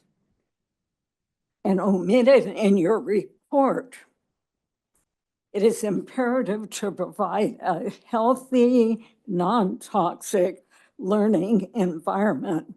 PVUSD learning environment is contraindicated as 3 key documented categories of known toxicity saturate children and staff alike. pesticides. It says freedom from pesticides is everybody's right. Microwave Wi-Fi broadband antenna radiation and pharmaceutical vaccine chemical injections. This school board has been publicly presented by me written material over the years substantiating harm. The evidence has been studiously disregarded by this educational PVUSD body regarding wireless versus wireless in the classroom. I refer to Dr. Martha Herbert, and I will give you copies of this. She says, I am a pediatric neurologist and neuroscientist on the faculty of Harvard Medical School and on staff at the Massachusetts General Hospital. I am board certified in neurology and special competency in child neurology and susceptibility certification in neurodevelopmental disorders. Thank you, Marilyn. I would like to, this is critical and you are disregarding it. Thank you. That's your I time. wish somebody else would read this. Thank you. I will give you copies. Not having a healthy environment Thank you, makes Marilyn. meaningless. Thank you.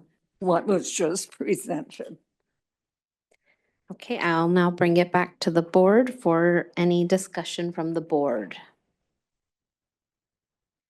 I thank you for this presentation. I know we wanted to try to have some more focus on our student outcomes, and so that's why we had asked for you to share this with us. You had presented this for, I believe, the Sentinel Board, yes. And so thank you for bringing it public, and I look forward to seeing more about our CAST scores. And I also, have mentioned this before, but I hope we have some sort of campaign going across our sites to really encourage, yes, our kids to try a little, harder with that testing, because I know my own say, Mom, it doesn't affect our grades. So why, so I just feel like if we, can think of something fun, involve the children, the students, to see what they feel is a great idea to try to get a little more enthusiasm around testing. I know nobody loves testing, but it is how we are able to, gauge our progress. So it's important. Any other comments from the board, or should I move on? Okay, I will move on to our consent agenda. So consent items are routine items coming before the board. Do we have any public speakers to this item? There's individual ones. Do you want to do them all together? Okay. Brandon Denise. Wendy San Juan. Erin Johnson, Chris Webb. Carolyn West. Bobby Marchesalt. And Chris Webb. Okay, so with these, can I just clarify, because I think we deserve 2 minutes to each individual item we spoke for, because we have reasons for each one why we'd like to speak to them. So I know I put in for 11.3, 11.18. You have 2 minutes No, total I for need consent. 2 minutes for each item. That's not fair. It's not fair. We need time for each item. No, I'm pretty sure that it's 2 minutes for this. We're on That consent would be agenda, open and up you'll the have door 2 for you minutes. to be I able can't to allow shoehorn 6 minutes. so much through. These used to be individual items that were deferred automatically, and we would talk about them. So I can't possibly cover the things I want to talk about in 2 minutes when these agendas are so loaded. Like, we need to be able to go item by item for the things we've talked about and discuss why we want to talk about them. Okay, can I have some, what do you feel, board? Did you put 3 cards in for each item? I put 1 card in for 11.3. I put 1 card in for 11.9. I put a card in for 11.18. Okay. If you can do all of your items all at once, that would be great. Okay, so wham bam. Thank you, folks. All right. So then my first item is 11.3, which is the approval to the MOU for the bell schedule at PV High School. The reason why I want to talk about this is because I just want to shed light that in this MOU for PV High School's bell schedule, it is written that the advisory period, the content of the advisory periods shall be determined in consultation with the site leadership team. We have teachers at Pajaro Valley High School who have put together a plan with MILPA to bring in MILPA during the advisory and enrichment time. And that plan, for reasons we don't know, has been rejected by either the cabinet or the site level administration. So I want to shed light onto that MOU because while I agree, you don't pull this from the deferred consent, it should be passed because the reason it's here tonight is because there was, the minutes were wrong. But I want you guys to be aware that that MOU is not being implemented as intended, and we should have some say in what happens during the enrichment period. And our members want to bring MILPA in during that time, and they're being rejected. So that's that item. So I'll go to the next one. Start myself a new timer. Oh, man. So next, I'll skip over 11.9 just to do us all a favor, but I will go to 11.12 next. So I would like this item to be pulled and discussed because again, resolutions are word on paper, and I think it is important to proclaim October as LGBTQ plus History Month. But I was just at a school site today on a site visit, and I saw no pride flag being flown at that site. So it's important for this board to understand that a communication was sent out from district leadership to site supervisors and site administrators, and it had the rules on how sites should fly flags. It had the American flag, you don't fly it at night unless it's well lit. It had we're flying the POW flag, and the language for the pride flag was problematic because it said that it may be flown, and it listed 3 months that it may be flown, which if you're familiar with language, you know that may is a lot weaker than shall or will. And so when we give something to our administrators and our sites that say, you may fly the pride flag, what's happening is people are saying, well, then I may not. And they're looking at the political climate and they're seeing all this discourse. And there's people who say, we're not going to get into that fight. We're just going to quietly not fly the pride flag because we might upset one hateful person. Like, no. We need to pull this, we need to talk about this, and we need to have some courage to say that it's not that we may fly it, it's that we shall fly it, and we can't be so scared of the federal administration that we're compromising our integrity. So 11.12, pull it, and let's make it more than just about words on a page. I'll go to my next one. And the last one I want to talk about is the 11.18, the amendment to the Effective School Solutions Contract. This is absolutely in every way supplanting the work of our counselors. And I know Dr. Contreras is telling you that it's not, that it's tier 1 supports, that our counselors don't do that it's different. That is all smoke and mirrors. And I think some of that was exposed in the earlier discussion on Mr. Castillo's contract, that you all are told things coming into these board meetings that are just not true and they're not reflective of reality. So the amendment to the Effective School Solutions Contract is to bring a mental health coach into Pajaro Middle School, a site where you all have cut a counselor. So you can't cut a counseling position at a site and then say, well, we're going to bring in this outside group who are doing the same work. You're being lied to. It is the same work, and supplant that work. And oh, don't worry about it. It's grant funded. It's restricted funded. It's taking work away from our bargaining unit, and it's taking a tool to meet the needs of our students away. So this amendment would increase the current contract by $88,000 for someone who's working with a maximum of 30 students. We have one counselor at Rolling Hills right now who is working at 600 students, and that cost is about the same. So why would we be willing to spend $88,000 on a person without a credential who's only going to serve 30 students when we can just bring back a counselor who's going to have more impact, who's going to be able to collaborate with our teachers, participate in the SST process. A lot of times these mental health coaches, they're actually a burden, and they end up being more work on our counselors because now we're having to train someone who doesn't communicate with us and doesn't know the systems of our school. This contract is absolutely supplanting our work. It's an unfair labor practice. The money is there. Please listen to us because the people in the district office don't know what they're talking about. They're still reviewing job descriptions and looking at, numbers and enrollment. Our students are here. They're suffering. They need support from a counselor. Done. 2 items too. Hello, everyone. My name is Wendy San Juan. I will be speaking on 2 items. I'll go ahead and start off with 11.18. Middle school is a turning point in a child's life, academically, socially, and emotionally. School counselors are the only professionals trained to guide students through these challenges. And we are at our school sites daily. And no other role can replace that expertise.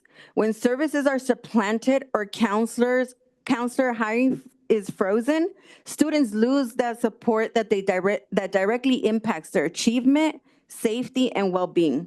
This isn't just a staffing decision, it's a student equity decision. Our kids deserve counselors, not cutbacks or cookie cutter ideas. So I urge you, lift the hiring freeze, protect counselor positions, and put students first.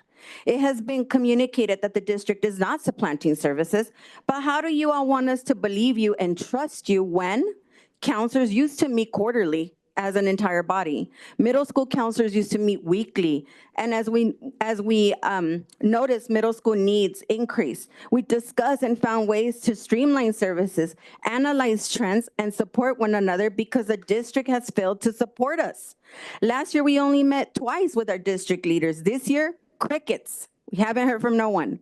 3 positions are on hold. Our newcomer academy counselor position was cut. You want us to build Medi-Cal, but you haven't trained us. You changed the way we log notes and didn't tell us, but you are using the data against us? And now you are using a grant to temporarily bring agencies to our district while refusing to invest in permanent positions. I have a suggestion. Why don't you look for a grant to bring in more counselors? Permanent positions. The next item I wanted to go ahead and speak on was 11.7, Expanding Learning Youth Cinema Project. Thank you, Jen, and your team for this initiative. My daughter was selected last year in 8th grade to be a part of the Youth Cinema Project. The stories that came out of that project were personal and direct student narratives. I was sad last year to hear from my administration that IEHA would no longer be eligible to have that program on our site. I am glad tonight that this is back on this agenda for a vote because of the impact that I saw. My students didn't understand the impact they were having in a global community. Going to Hollywood, by the way, I'm from LA. So going to Hollywood was a phenomenal aspect for a lot of the students in the Pajaro Valley and the families we got to interact with. So I hope we could take more students to Hollywood to see themselves on the big screen and really enhance their stories, their lived experiences through these films. I'm so proud. Shout out to my EA students who are now Watsonville Wildcats. I am so proud of you for stepping out of your comfort zone and doing something that maybe you did not expect to do. So thank you to the Expanded Learning Program.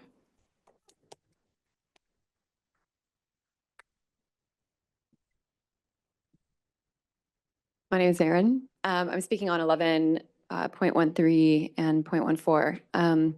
My heart is to communicate this comment with a spirit of humility and as a learner and as a student of what's going on with the board. I'm learning, I'm new.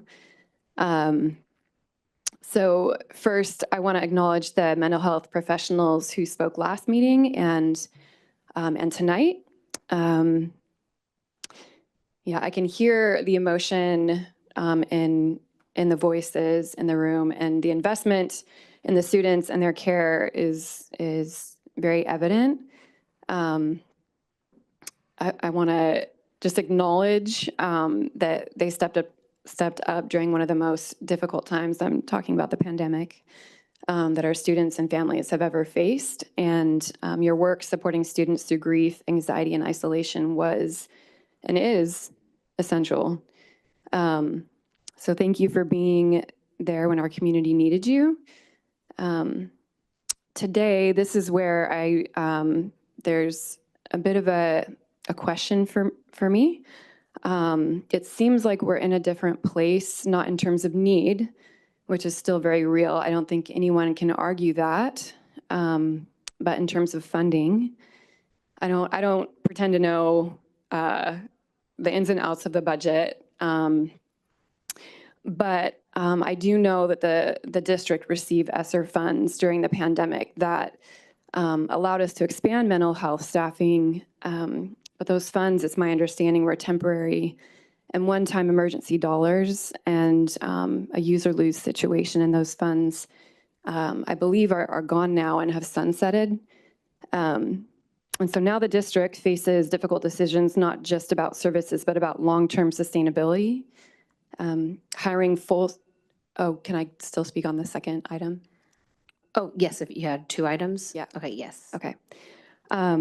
Hiring full-time staff is not just about salary. Again, this is just my understanding, limited, but also about benefits and pension, and would be a long-term commitment, which I totally think is the ideal. And it's also, again, it seems like it's funded from our ongoing general fund. So the questions that I want to ask respectfully, especially to the amazing counselors who might still be in the room, is, again, with humility, do you believe that the district can realistically afford to maintain all of the positions long-term without cutting other essential services or staff? Would you support a hybrid or contracted model if it meant we could preserve mental health support while staying financially solvent? And if we did move to contract-based services, would some of you consider staying on in that capacity? And I am curious to know how many mental health positions were brought on with the ESSER funds. So yeah, these aren't easy questions, but I feel like they're necessary ones because you guys were hired to oversee the budget and to balance it, and that it is your responsibility, and it's a tough job. And so,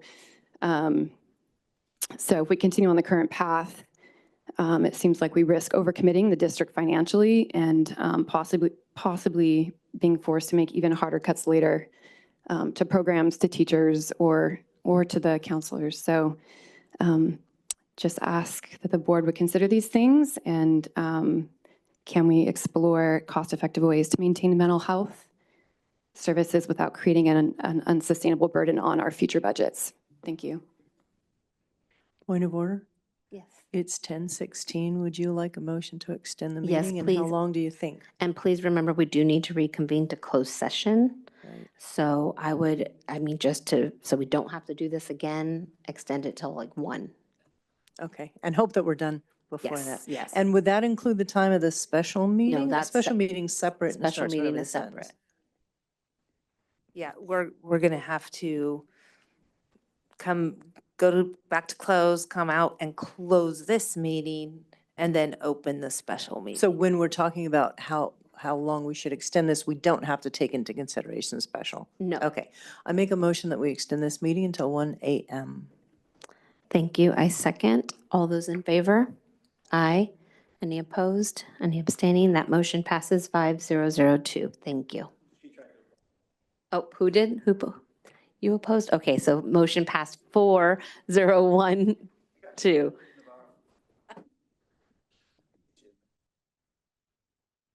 Next comment. Thank you. Hi, it's me, Carolyn again. I I have to mash everything together, I know, and I just wanted to speak out in support of VAPA. I studied graphic design before I went to nursing school, so that's a soft spot for me. My button does say nursing is an art, so there is that crossover. I also wanted to address the chronic absenteeism. That is also an interest for school nurses. I had been talking with Myra about us being more involved in the SARB process in Modesto. That was kind of a given that the nurses were part of that process since parent-reported illnesses of their kids was often, whether it was accurate or not, it was attributed to their absence. So I would like to look at that again. It's just hard because we're spread so thin. I am hoping that we're going to have the meetings with you, Dr. Contreras, when you have a moment or two. Yeah. But basically I'm speaking in support of our counselors and not contracted people that are being brought in, but people that are there who are already there and not cutting those positions.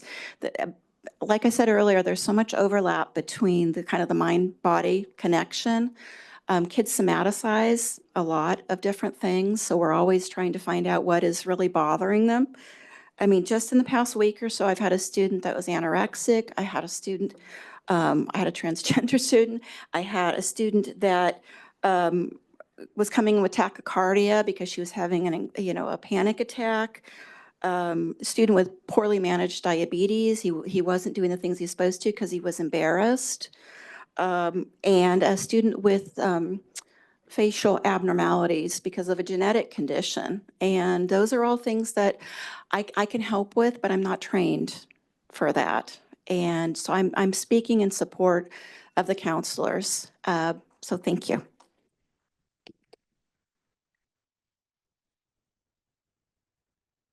Speaking to 11.3, I see this and it just reminds me of the same top-down problematic decision-making that we had in 23-24 at Renaissance. It would be the same administrator who altered that schedule, that bell schedule, and did so in a way that led to less supervision for our students, less relationship building with them, and also created inequities across the district in terms of adjunct duties. And I think you heard a little bit of that tonight when Desi spoke, right? He spoke about like supervision issues, like here it's manifesting, right? And I called this out then. I think the district, the leadership, the HR at the time, they went with the wrong person. Also, that same admin at the time at Renaissance was kind of hostile to having Milpa then, but they're for the police being there. And there was times where, like you had on the PBIS thing, like, oh yeah, that's part of our suspensions, our decline. I think, yeah, that might be, but it's also like, I remember that same admin, like, reporting something and then, sorry, can't come in time to deal with it. And then like, some pen is never picked up, some vape pen. I think this whole thing just reminds me that the real training we need is we need to get that CRE training for our admin. That's what was supposed to be delivered. I think don't do 1110, do the CRE training, which already I thought you guys agreed to. We should get an update on that. I'm going to move on to my other item and just say that kind of on leadership still, 1110. Joy, at the last meeting, you had said that that you're like, if your values don't reflect the community, you would leave. I think that's not the way. I'm glad that you showed up today and the way you've shown up. And I think we need you here. So you should continue to be here and like let them vote you out. Like don't cave to these hater types, especially when they're tearing down pride flags and all that. We can't have it. Also, I wanted to say that I do agree that I do think it's supplanting for 1118. And I know I've also felt the same way at the last meeting when it came to PVPSA and the Valor program. I felt like that Valor program was kind of supplanting the work of Renaissance. And I think that one of the reasons that we shouldn't go in that way is because not only are you delivering less services to students, in my experience, these type of programs, they're not integrated in the same way that I don't work, the connection between like PVPSA and myself as a teacher is not the same as the connection between myself and like a counselor. You know, a counselor decided to run a Hope Club at Watsonville High. And, you know, when the tragedy recently came, she was right away like supporting even the staff. And then like so touching today was when one of her students, somebody I actually personally knew, she had them come and bring me a card. Like I don't think PSA is going to do this. So I think for our students, for our staff, we are better served by our actual people. And then also, I just want to give a quick shout out to ELOP. Thank you for allowing my son to join the summer school or the summer camp, his first time ever at any summer camp. And just yesterday, my little girl's like, when can I go? And she's 4 now, so maybe next year. All right, I know you're loving this. I did turn in 2 cards also. I'll try and stay under both, so not keep you here too long. But first one was 11/12, the proclamation for LGBT plus History Month. I know a lot of you know, and this is one of the times I like to put on that hat that I also have been a minister for a long time. And I tread lightly with that because I have been disappointed with some of the way that this space has been used recently to even use sacred text to weaponize against our board and to preach and pray from here. But I also, freedom of speech, we all get to do our thing. And, you know, I did go to school. I got a certificate in sexuality and religion in seminary, and also was able to speak last year on faith and gender at our gender summit. And as somebody who recognizes that this community has been marginalized by a lot of my communities in the past, I think it's important to recognize that we have many clergy in the area who have even come here and said, we appreciate the support of our district for our students. So thank you for passing that. I am a little disappointed that it's on the consent agenda because in the past that has been its own item. And I think that we need to make it its own item so that we make it clear that we are supporting our students. So I would love to see that as its own item in the future. And I support what Brandon said about even pulling it off and doing an individual vote on that. The other one was 11.18. Yes, I want to also speak in favor of our counselors. If you want this contract, I mean, to some degree, I'm not opposed. What I would say is hire back our counselors and then look at the contract. There's questions about whether or not we can afford it, but this was something that we were doing, my understanding, long before COVID hit. We had 2 counselors at all of our sites. So this is not something, I don't think that's ESSER fund related. I think this is something that we had that needs to remain in place. And once you do that, sure, bring on more support. I am all for community partnerships and bringing those in, but not at the cost of what's best for our students and for the people who are credentialed and doing the work really in the trenches with our students. So please maybe forgo this for now until we bring back those counselors. Thank you. Thank you. So now I bring it back to the board. Are there any items the board would wish to defer? Oh. I'm sorry. I'm just used to seeing everyone lined up there. So when I see no more people, I think we're done. Okay. 11.6 says Vistra Higher Learning ELD curriculum, sales, soar, and connect. And this sounds like computers and Wi-Fi stuff. And citing this letter from neurologist Martha Herbert. She said, and it's regarding wireless versus wired in the classroom. It's to LA City Schools, but appropriate here. I recently accepted an invitation to review literature pertinent to the potential link between autism, spectrum disorder, and electromagnetic frequencies and radio frequency radiation.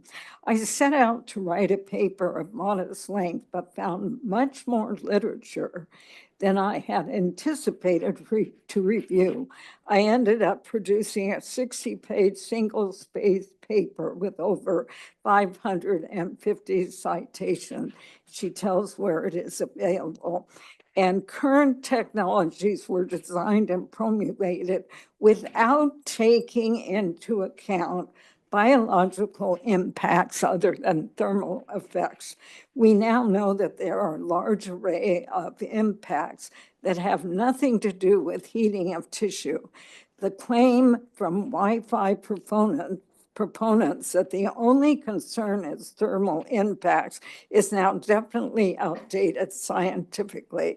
EMFR from Wi-Fi and cell towers can exert a disorganizing effect on the ability to learn and remember, and can also be destabilizing to immune and metabolic function. This will make it harder for some children to learn, particularly those who are already having problems in the first place. Powerful industrial entities have a vested interest in leading the public to believe that Thank you, EMF, Marilyn. which we cannot, is harmless. This is not true. Thank you, Marilyn. Okay, so now I will bring it back to the board to see if there are any items the board would wish to defer. 11.12, 11.18, and 11.7. Okay, are there any others? So if you'd like to make a motion to approve consent agenda with the removal of those three items, 11.7, 11.12, and 11.18.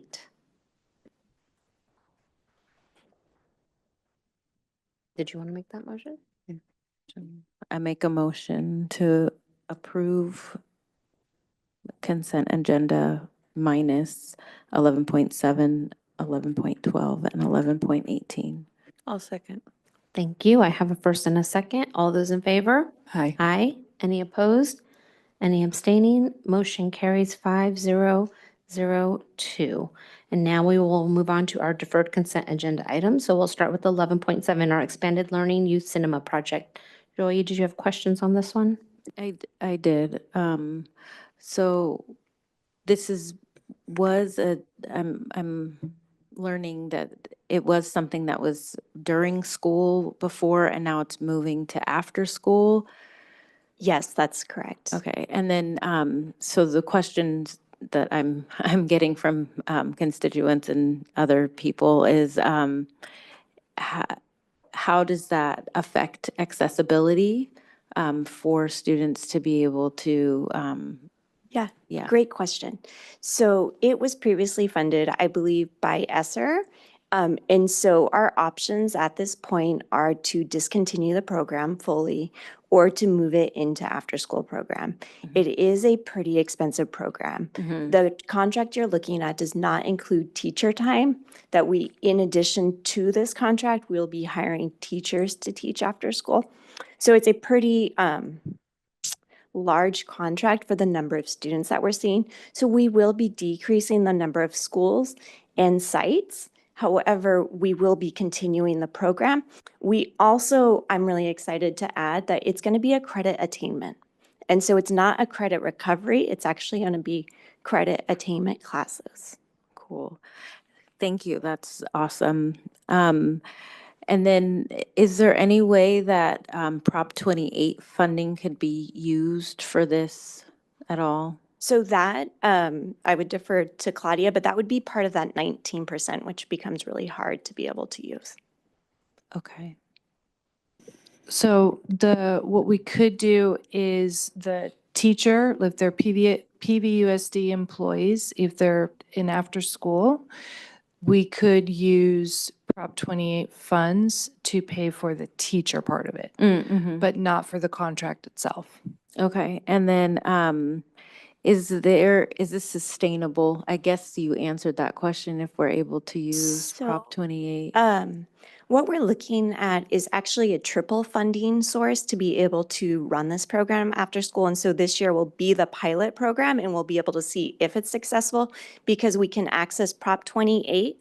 We'll be accessing ELOP funding, Expanded Learning Opportunities funding, And because we'll be having a certificated teacher, we will be able to collect the attendance recovery program. And so we'll be able to collect ADA on these students if they've missed school during this time. Awesome. And so we hope that we're being able to find a very successful pilot program. And if we're able to generate different sources of revenue, that's how we're going to be able to make it sustainable. We don't know that yet. And so we're starting small.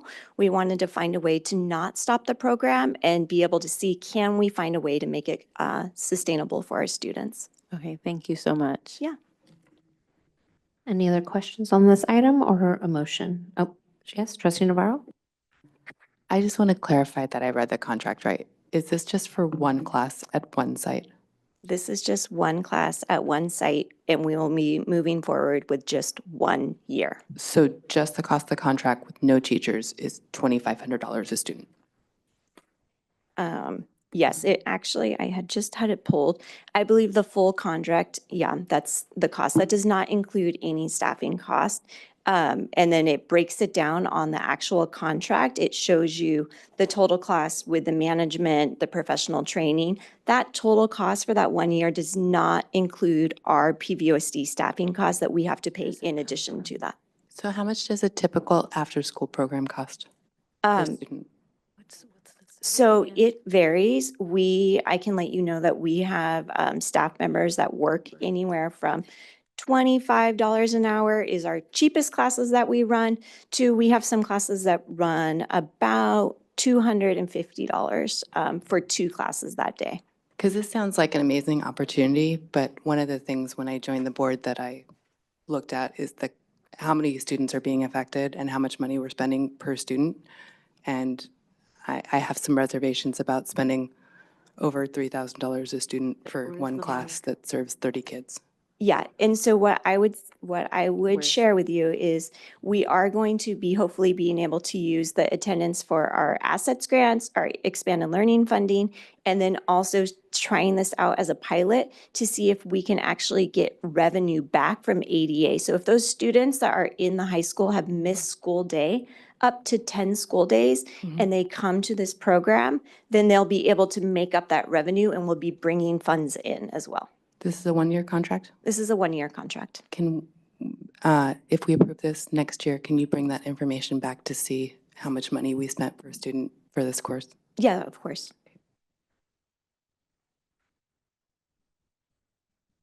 Yeah, I just wanted to ask, piggybacking off of trustee Navarro, is if it isn't approved, what happens to that money that you have earmarked for this?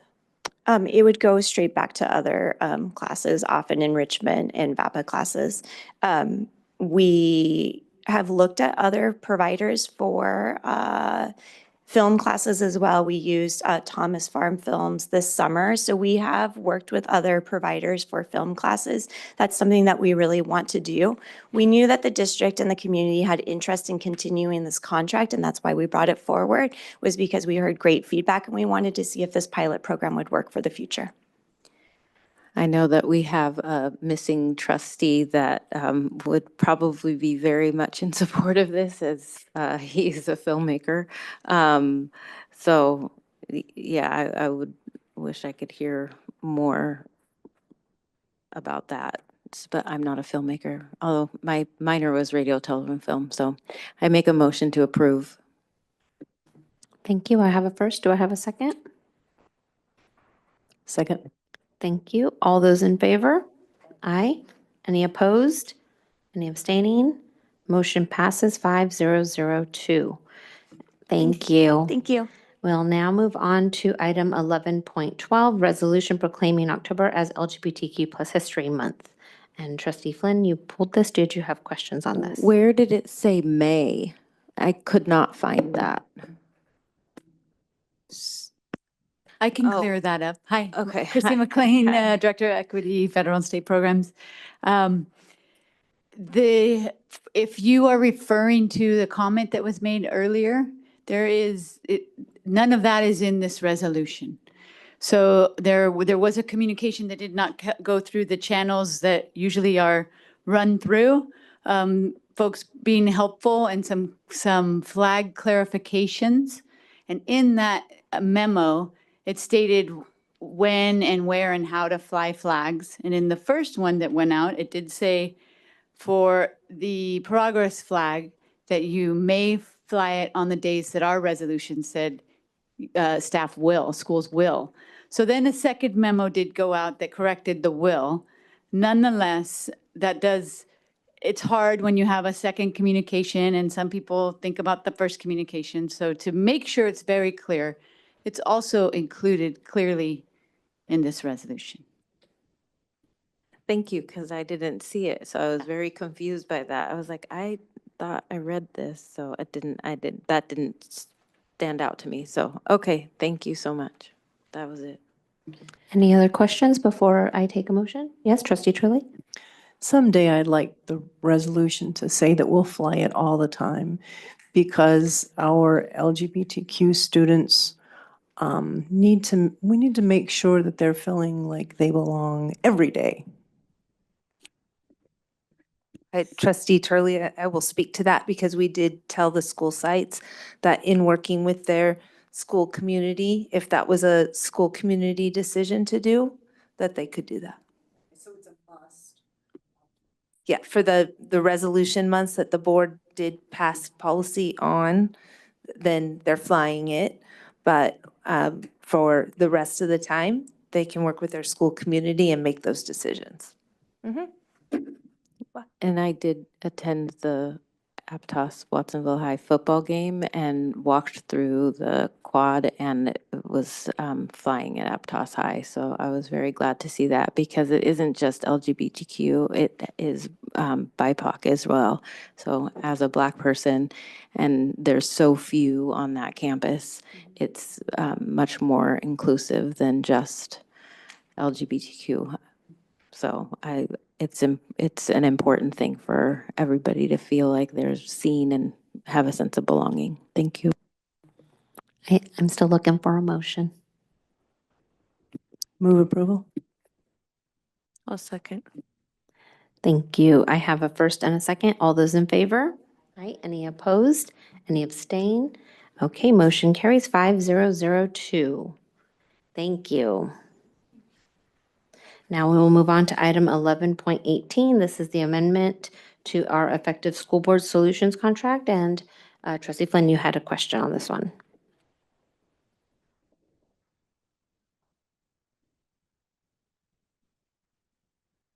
Okay. Oh gosh, I had so many emails about this. Probably the most I've had. Oh, go ahead. So I think this is probably what Trustee Flynn is going to allude to, but can you please explain, we got a lot of concerns about supplanting. Can you please, as clear as possible, explain why you don't feel that it is supplanting? Yeah, if you want to take, I can start. And I think the biggest reason why this is not taking the place of our counselors who all hold PPS credentials is that the wellness coaches do not hold that credential. They're not qualified to do the same work that our counselors are. Most of the wellness coaches or all of the wellness coaches have bachelors and they're hired for a lower level of work than what our school counselors are hired for. Is that clear?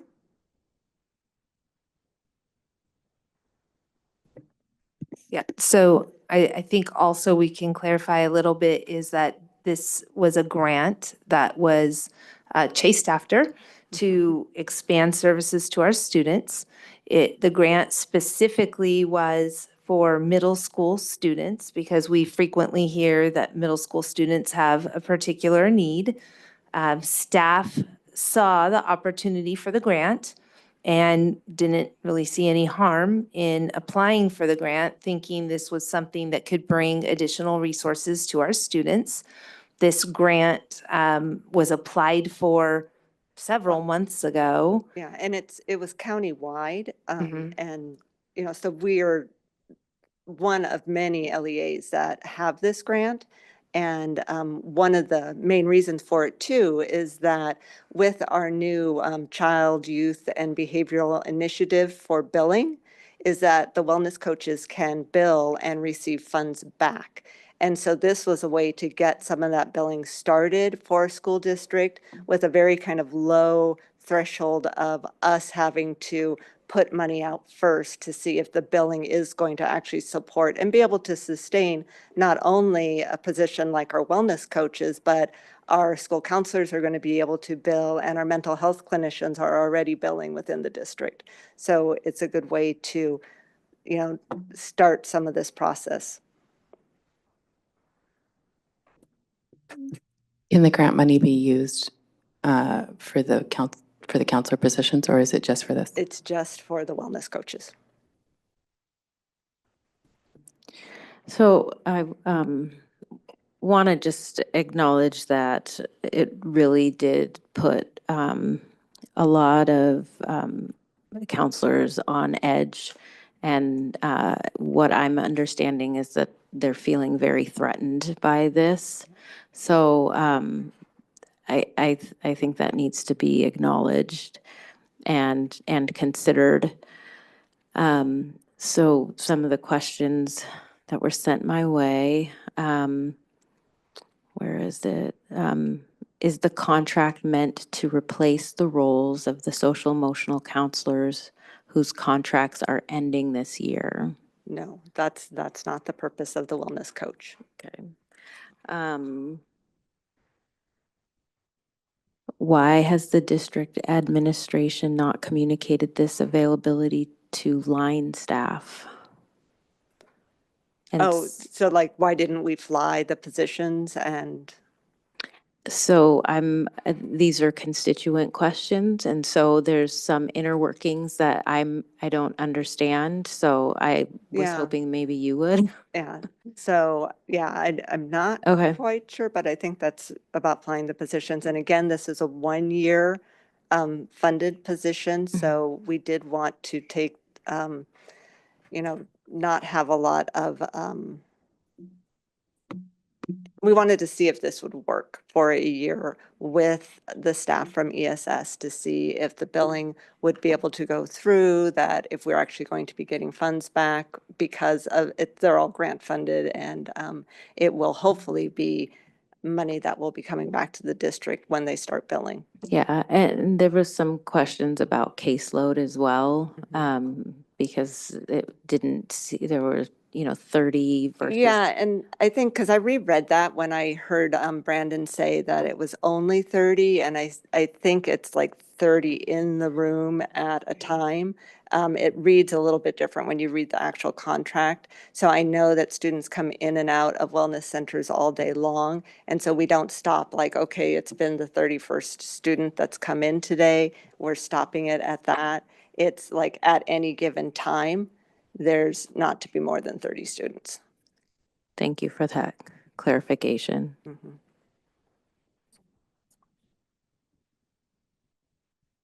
Trustee Navarro? Historically, is this work that counselors used to do? I don't believe so. This is a new position in our wellness. But I mean specifically the work that the wellness coaches are doing. Is this something that the middle school counselors were doing before? No. Okay. Will not be. I have a question. Trustee Carrasco? What are the responsibilities of a wellness coach? Like, what will they be doing?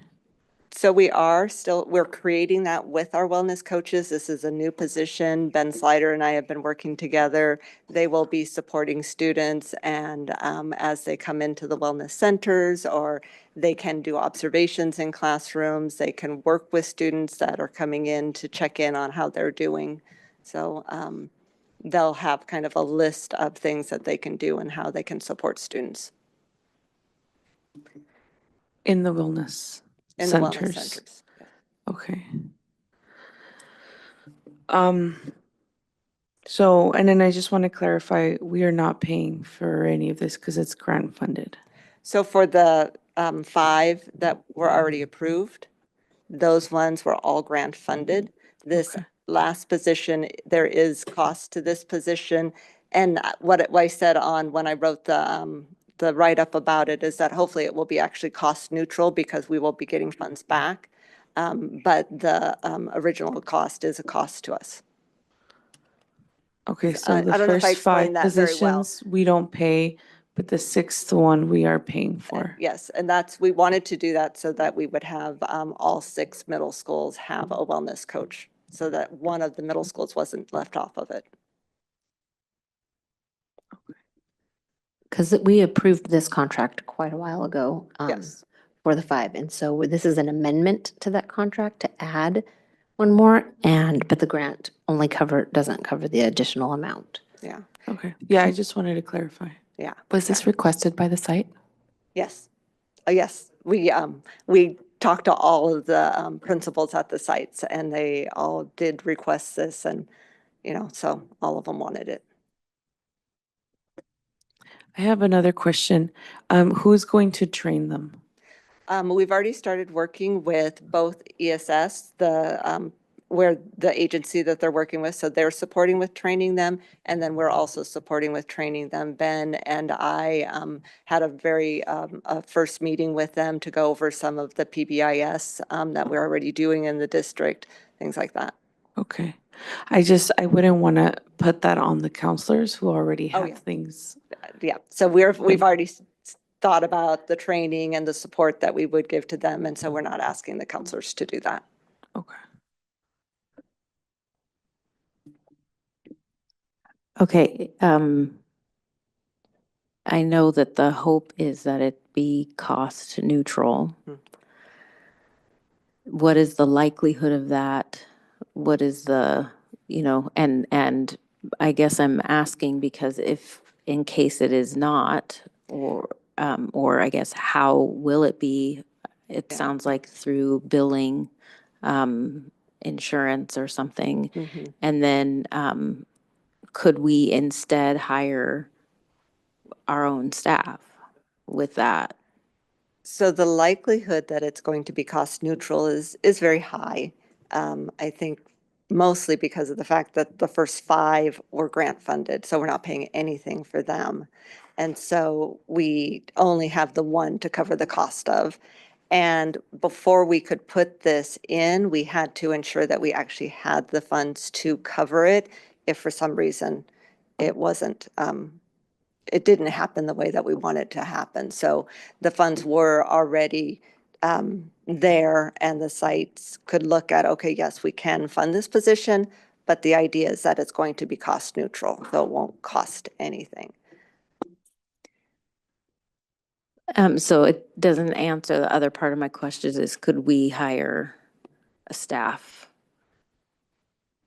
And have it, I guess, still be cost neutral. Like, I guess I'm trying to reflect back what I'm hearing from community. Yeah, yeah. So we are working on, I'm trying to think of what's the best, because I think the cost would be much more if we were looking at covering a staff member or staff too. So it would be a different position. It's not, because you're thinking about counselors, correct? Like if we could hire counselors instead? Or whatever this particular Yeah, because we wellness don't have, coach. we don't have the wellness coach positions within the district at this time. So this is a new position. So it would be very different. I think we just need to clarify, we aren't doing the hiring and these are not our employees. Yeah.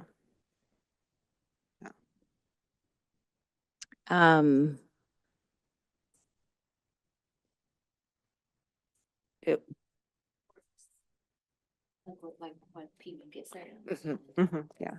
Right, and that's what I've heard from community is that it's, and there's been. Yeah.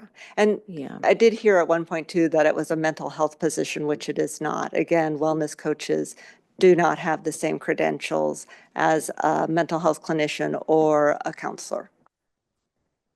How will they be working together?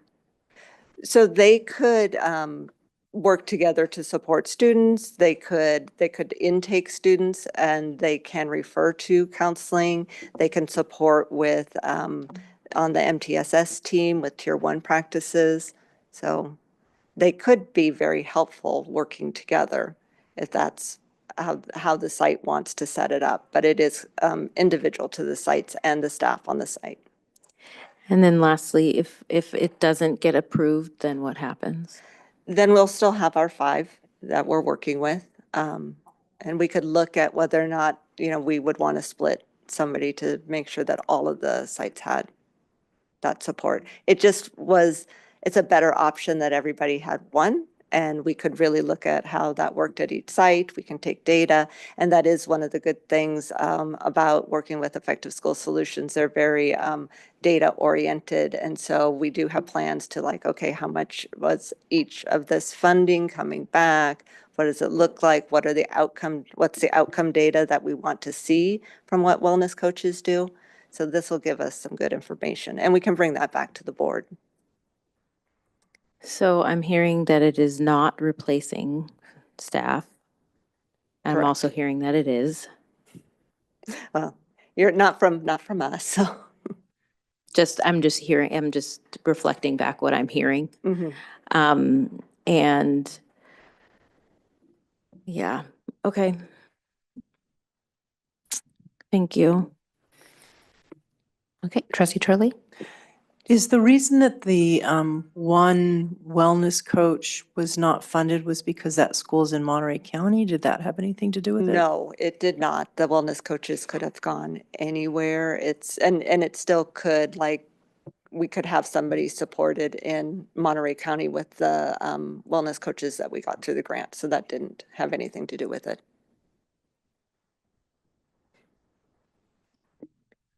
Okay, any more discussion from the board? If not, I'm looking for a motion. And then my last question is, will they be there at that site full time?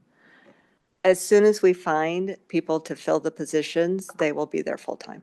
So they could be part of the team. They're not just showing up for certain hours. Right. Yep. They're there all day long. And are they required to be part of the same if there's a staff training, are they required to go, or are they going to be hanging out in their office? So it depends on what the staff training would be. They wouldn't go to curricular training, but if there's training around PBIS or other staff meetings that are happening, they would attend those. They would attend MTSS meetings if that made sense for them. So they would be involved as one of the staff at the school site. Would they be required to go to games and dances like other staff? Not games and dances after school, because they'll have school hours that they're working. So they'll be there they come actually before the students arrive, and they stay sometime after the students arrive. So they'll be there before and after, but not after school. Would they be able to take leadership positions in clubs? I don't believe so, because we are hiring them through an agency. So I would have to ask about that. No, yeah. Okay. I'm thinking of when I was an educator and I had to do all this extra stuff, that's the stuff I would have loved for someone to take over so that I could do what I had to do. Yeah. So I'm trying to figure out how they're going to help if I still have to do the same things that I have to do. Yeah. If they're not, So this is, I would say probably more similar to a classified position. And so those adjunct duties that you're referring to are in the realm of the certificated positions. So it's. Are counselors required to do those? For counselors, I believe because they often are doing evening meetings and they do family events, those count as their adjunct, but I'll defer to Kit in case I've misspoke. Yes, that's the case. This is a 1-year contract. Yes, it's a 1-year contract. And The grant is just for 1 year. We'll have, At this well, that's for the 5, but I'm just talking for the 6th For this one too, it's all too. just Okay, 1 year. and we'll have lots of data at the end. Yes. I'm apprehensive. I want to be clear on what their credentials are. You said bachelor's degree. Don't have any type of credentialing. Yeah. They have a bachelor's degree. And there is. In what? There's different things that they can have their bachelor's degree in, and they do have to get a wellness, and I don't know exactly what it's called, but it's like a wellness coach Certification. certification. So They have to get it before they can be a before they wellness can- coach, they have to get a wellness coach certification. And I'm trying to remember, but I heard like what some of the bachelor degrees were in. So it does typically have to do with working with students, and all of the people that have been involved or hired so far have actually worked with students before. So they've done different types of jobs in school systems. Okay, so what are they doing? And I'm so tired. I don't want to be here, but this is really important to me. What are they doing exactly? So they will be staff that will be housed mainly in the wellness center, and they will be supporting students that come in on a daily basis, whatever time of day that they're there. If the student has an issue, they'll be talking to them. They'll be finding out whether or not they need to make a referral, because again, they can't do the same job as a counselor. So they wouldn't necessarily be doing counseling with a student, but they could assess and make a referral. They can also sit on the MTSS meeting. They can do observations in classrooms if that type of support is needed. I don't know. So, and I think their job will grow as we start to have them in the wellness center and realize what types of things the students need that they can support with. Trustee Flores. I'd like to make a motion to postpone this until next meeting so we can get some clear understanding on what actually the role of these wellness coaches are, because it sounds like what I heard is that there's no clear job description yet. So until we figure out what the job description is, I would not feel comfortable voting on this right now. Yeah, and I think so the five that are approved, we don't know what their job description is?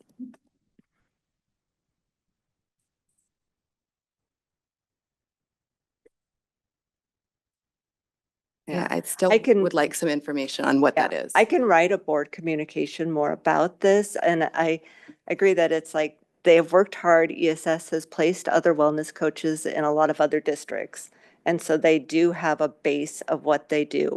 But I also think it's important that at each individual school site, that they are supporting the needs of that school site, and all of our school sites are not the same. So I can't say that what a wellness coach is doing at EA Hall is exactly the same thing that a wellness coach at Rolling Hills is going to be doing. They're working with their site admin, they're working with the staff there, they are supporting students that come in that are in some kind of need to the wellness center. And sometimes it's just to like we need a quiet space at recess time to play a game or do puzzles with a trusted adult. So they would be that trusted adult in the wellness center and provide that support for them.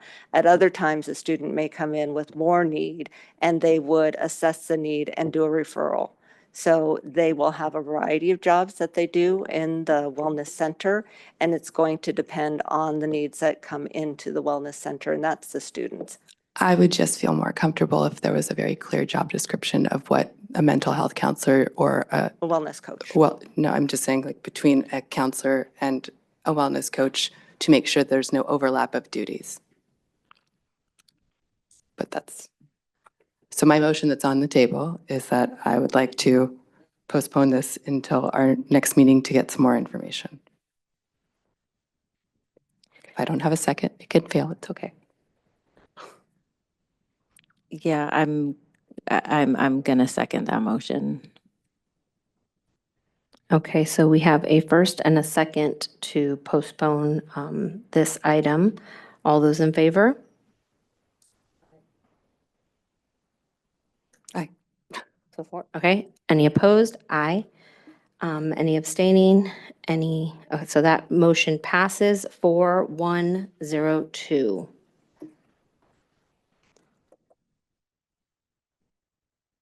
Nope. It's too bad. Grant funded. Okay, so now we will move to reconvene to closed session. And yeah, thank you.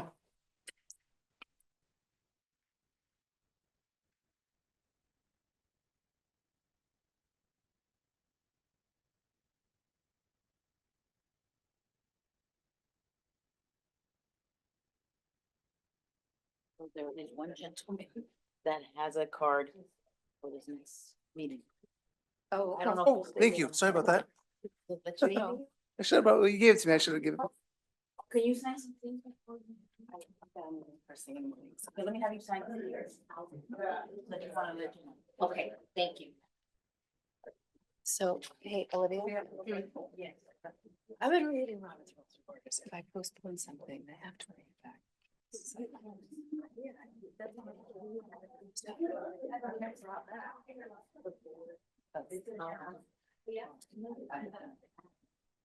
I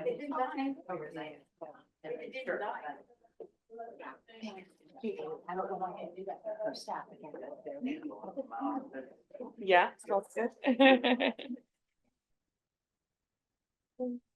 I understand. I think that the frustration is the whole point of doing agenda setting to advance is to not have seasons until March. In advance, but we're getting used to it. It's not gonna happen overnight. Yeah. We're all getting into it. And then the thing is that we had it, it's been out for 2 weeks. I don't.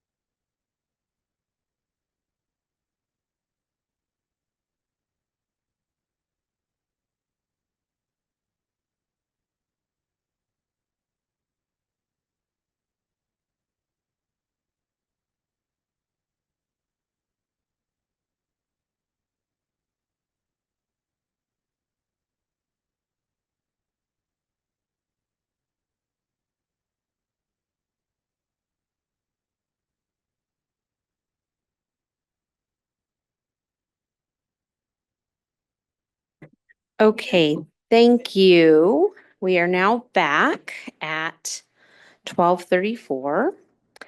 And I have a report out of closed session. For item 2.1, I have the Board of Trustees in closed session held on September 10th, 2025, voted to approve the proposed notice of intent to dismiss placement on immediate unpaid suspension pending disciplinary proceedings and statement of charges against a certificated employee. The roll call vote was as follows. Ayes, trustees Flores, Navarro, Carrasco, Turley, and Flynn. And absent was trustees Medina and Dodge. Also for item 2.1, I have during closed session, the board took action regarding an employment of a classified school bus driver instructor trainer. By a vote of 4-0-1-2, the board voted to dismiss employee number 8102. And for closed session item 2.2, I have during closed session, the board took action regarding the employment of a classified school bus driver behind the wheel employee. By a vote of 5-0-0-2, the board voted to demote employee number 205. And for closed session item 2.5, I move to approve the certificated personnel report as presented by district administration on September 10th, 2025 with 1 and 15 action /items. Do I need to say September 11th? Because it's September 10th/11th. With 1 and 15 additional action items. Do I have a second? Second. Thank you. All those in favor? Aye. Any opposed? Any abstaining? Motion passes 4003. For closed session item 2.6, I move to approve the classified personnel report as presented by District Administration on September 10th/11th, 2025, with 15 and 27 action items. Do I have a second? Second. Thank you. All those in favor? Aye. Any opposed? Any abstaining? Motion passes 4003. And I have a couple announcements. PBSU is pleased to announce the selection of Josh Phillips as the new interim principal of Ansoldo Elementary.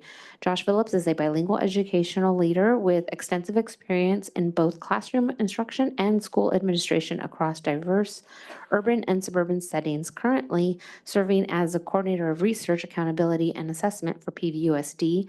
His work on the Alice District Safety Team and Teaching and Learning Committees underscores his commitment to safe, data-informed, and student-centered learning environments. Before his current role, Joshua served as an assistant principal at Calabasas Elementary, Aptos Junior High, and Walter Colton Middle School, where he led PBIS and wellness initiatives, coordinated site-level instruction, and student supports, and played a critical role in staffing, scheduling, and academic planning. Joshua holds a master's in educational leadership and policy studies from CSU Northridge, a clear administrative services credential, and a bachelor's in history with a minor in Latin American studies from UC Santa Barbara. We are excited to welcome Josh in his new role. Go All-Stars. And lastly, we are pleased to announce the selection of Alejandro Chavez as the new PVUSD Public Information Officer. Alejandro Chavez is a seasoned leader with more than 2 decades of experience in public service, nonprofit leadership, and community engagement. His most recent role is serving as the executive director of the Salinas Unified Business Association, where he oversaw strategic planning, board facilitation, branding, public relations, and government affairs for more than 500 businesses. His professional background includes serving as principal analysis and chief of staff to the Monterey County Supervisor's Athletic Director at Madonna del Salso School, Community Development Director for the United Farm Workers of America, and Executive Director for Phoenix Services. He brings a unique blend of policy expertise, coalition building, media relations, and program management to every role he undertakes. Alejandro earned his Bachelor's of Art in History from the University of California, Santa Cruz. He holds an Associate's of Arts degree in art with an emphasis in art history from Merced College. Bilingual and bicultural in English and Spanish, he has led initiatives in grassroots lobbying, labor relations, policy development, and budget oversight. His commitment to community advancement, coupled with his strategic leadership and deep understanding of governance, makes him a valuable asset to any organization. We are excited to welcome this experienced educator to PVUSD. Welcome. Thank you. And now with that, I will announce that our next regularly scheduled board meeting will be on October 1st. And I now adjourn this meeting at 12:40. Thank you.